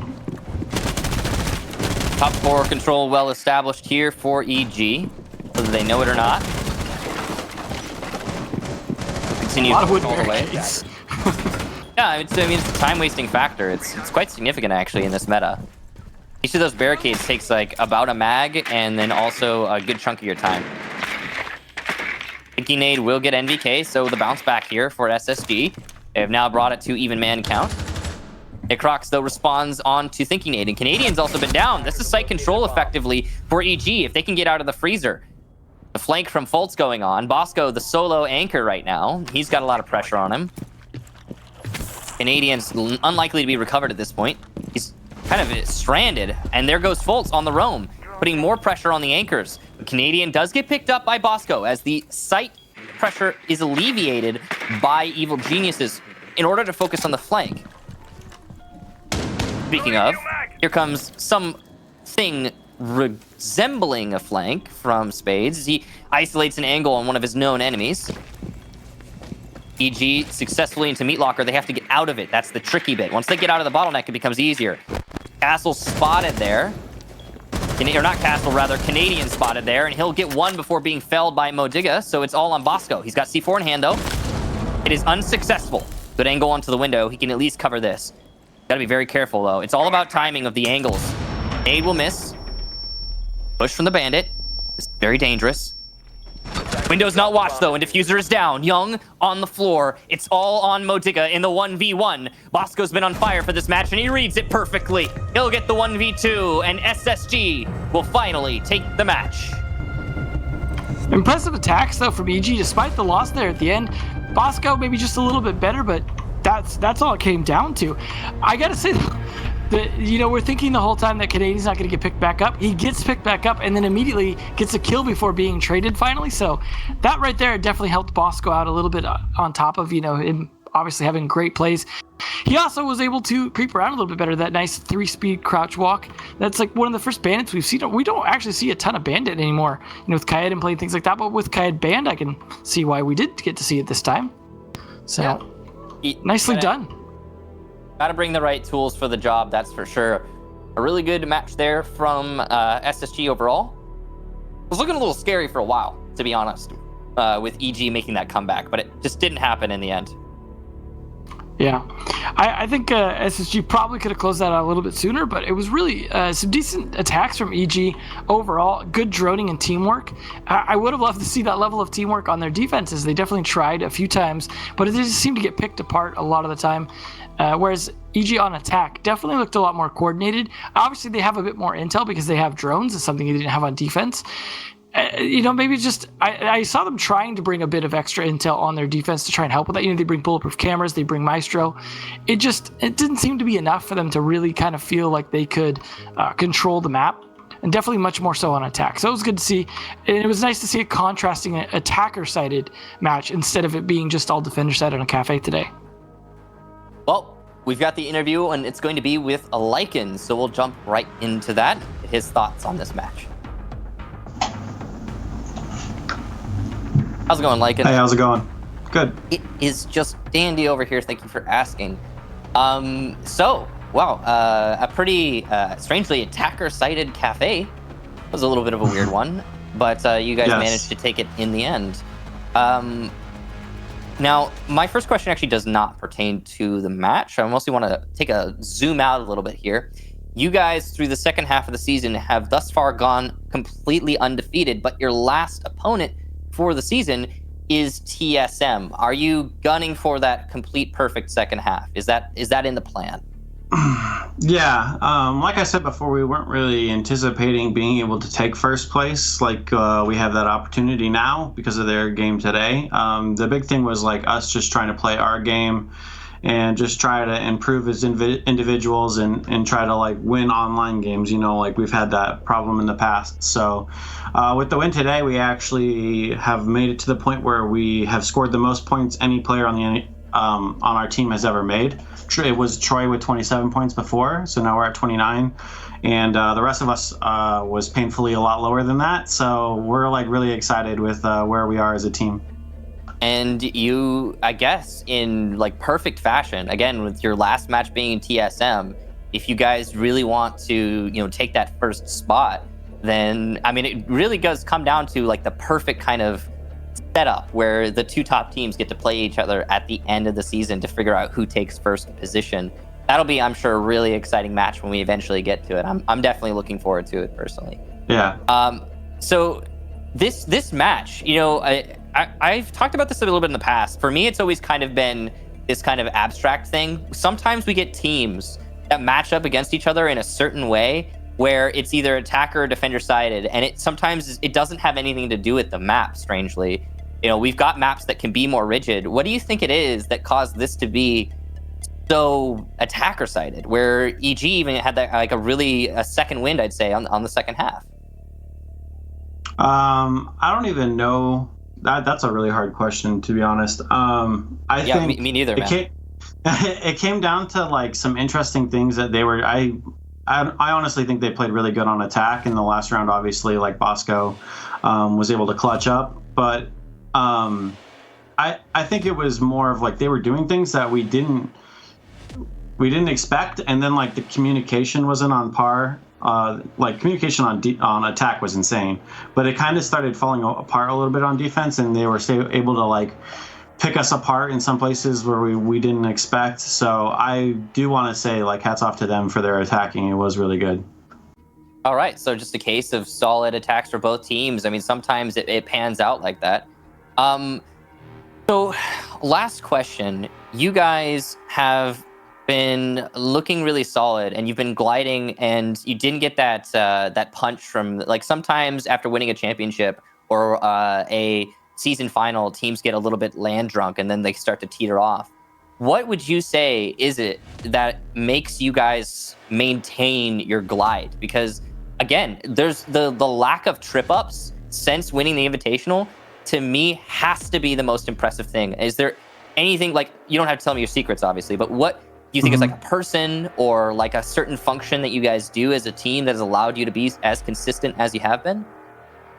I think it's just our drive, and I know, like, I don't. First of all, I'm not hitting at any other team's drive. Like, that's not the purpose of this. But there were players that I would jump in their stream and I would hear them making fun of the fact that we were scrimming right after season 10 ended. They were like, "Why aren't they taking a break? Like, what are they doing?" But we knew that we were struggling, and we knew we wanted to switch worlds with Troy, and like we grind. Like, we don't take days off. We, like, even though we won, like, we want to win again. And I guess that's probably most of it.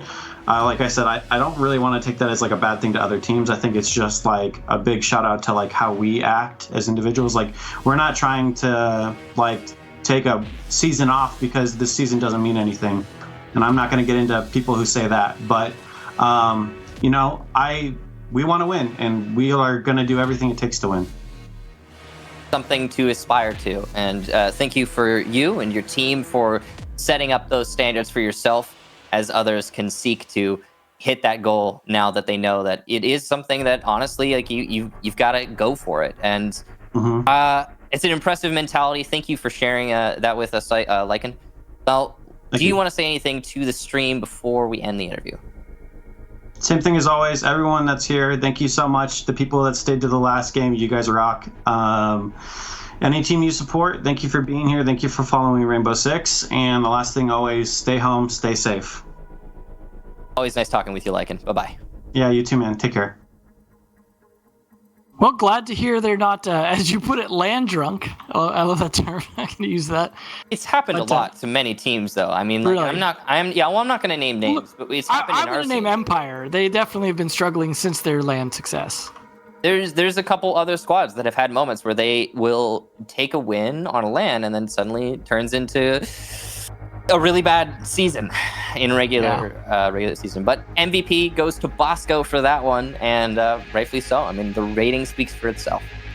It's honestly hard sometimes to have an MVP on this team because, or a highlight player, just because so many times individual players just show up on this team and all of them can do it. I don't think there's a single player on this team that isn't highlight player worthy in at least one match. And it's fantastic to see. I mean, yeah, this wasn't a good match for Thinky Dade, but he's been highlight in the past. You can see now how close the teams are getting at the top there, especially those top three. TSM, 31 points. They are definitely rocking it, but they had their second loss today, showing there's a possibility for SSG to take them next time. Yeah, and again, as I talked about during the interview there with Lycan, it's TSM versus SSG for the last Playday of North America. That'll be a banger of a match. Yeah, it's perfectly lined up. Whoever wins it will take first place. However, if it is a draw, TSM will take first. So, that's one of those matches where you really wish it couldn't draw. Where you're like, can we just make an exception? Just like turn it into a straight infinite overtime best of one or something. But it's not. Unfortunate for Reciprocity as well that they can't move up above Dark Zero because it would require 2 play days worth to get there. Yeah. And because they lost to Dark Zero today, DZ effectively shut the door on Reciprocity. So that was an important event for sure. And then, also United and Tempo Storm both were getting what you could consider upset wins and, upsetting the standings for LG and TSM in particular, who failed to distance themselves from SSG. So, a different day than usual for many of these teams, but as expected for some. And it's been an interesting play day for North America, an interesting season overall. And we have but one more play day left in NA. The schedule for that, if you're wondering, is DZ versus LG, EU versus EG, TSM versus SSG, and Reciprocity versus Tempo Storm. So, that's it for us. Myself and Devin, we'll catch you later. For the next Playday, whatever that happens to be. Thanks so much for watching. Make sure you stay safe, wash your hands, and see you later. Hunter's next.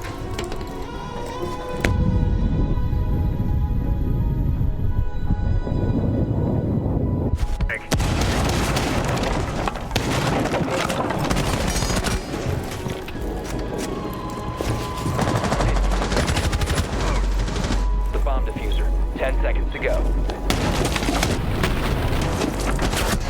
5 seconds to go. Attackers.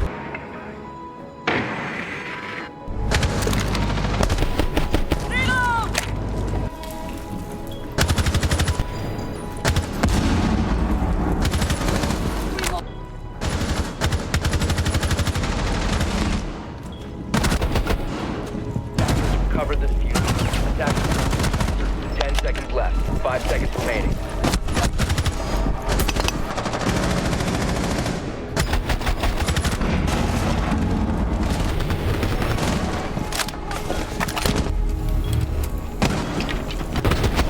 Drop the diffuser.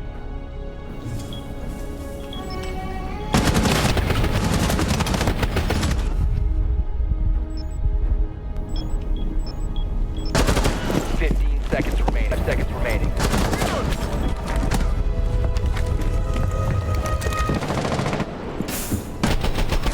Place. Drop. Oh.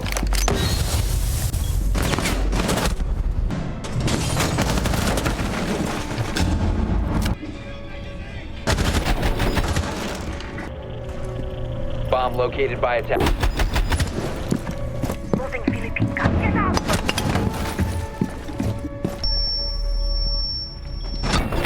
Drop the bomb diffuser.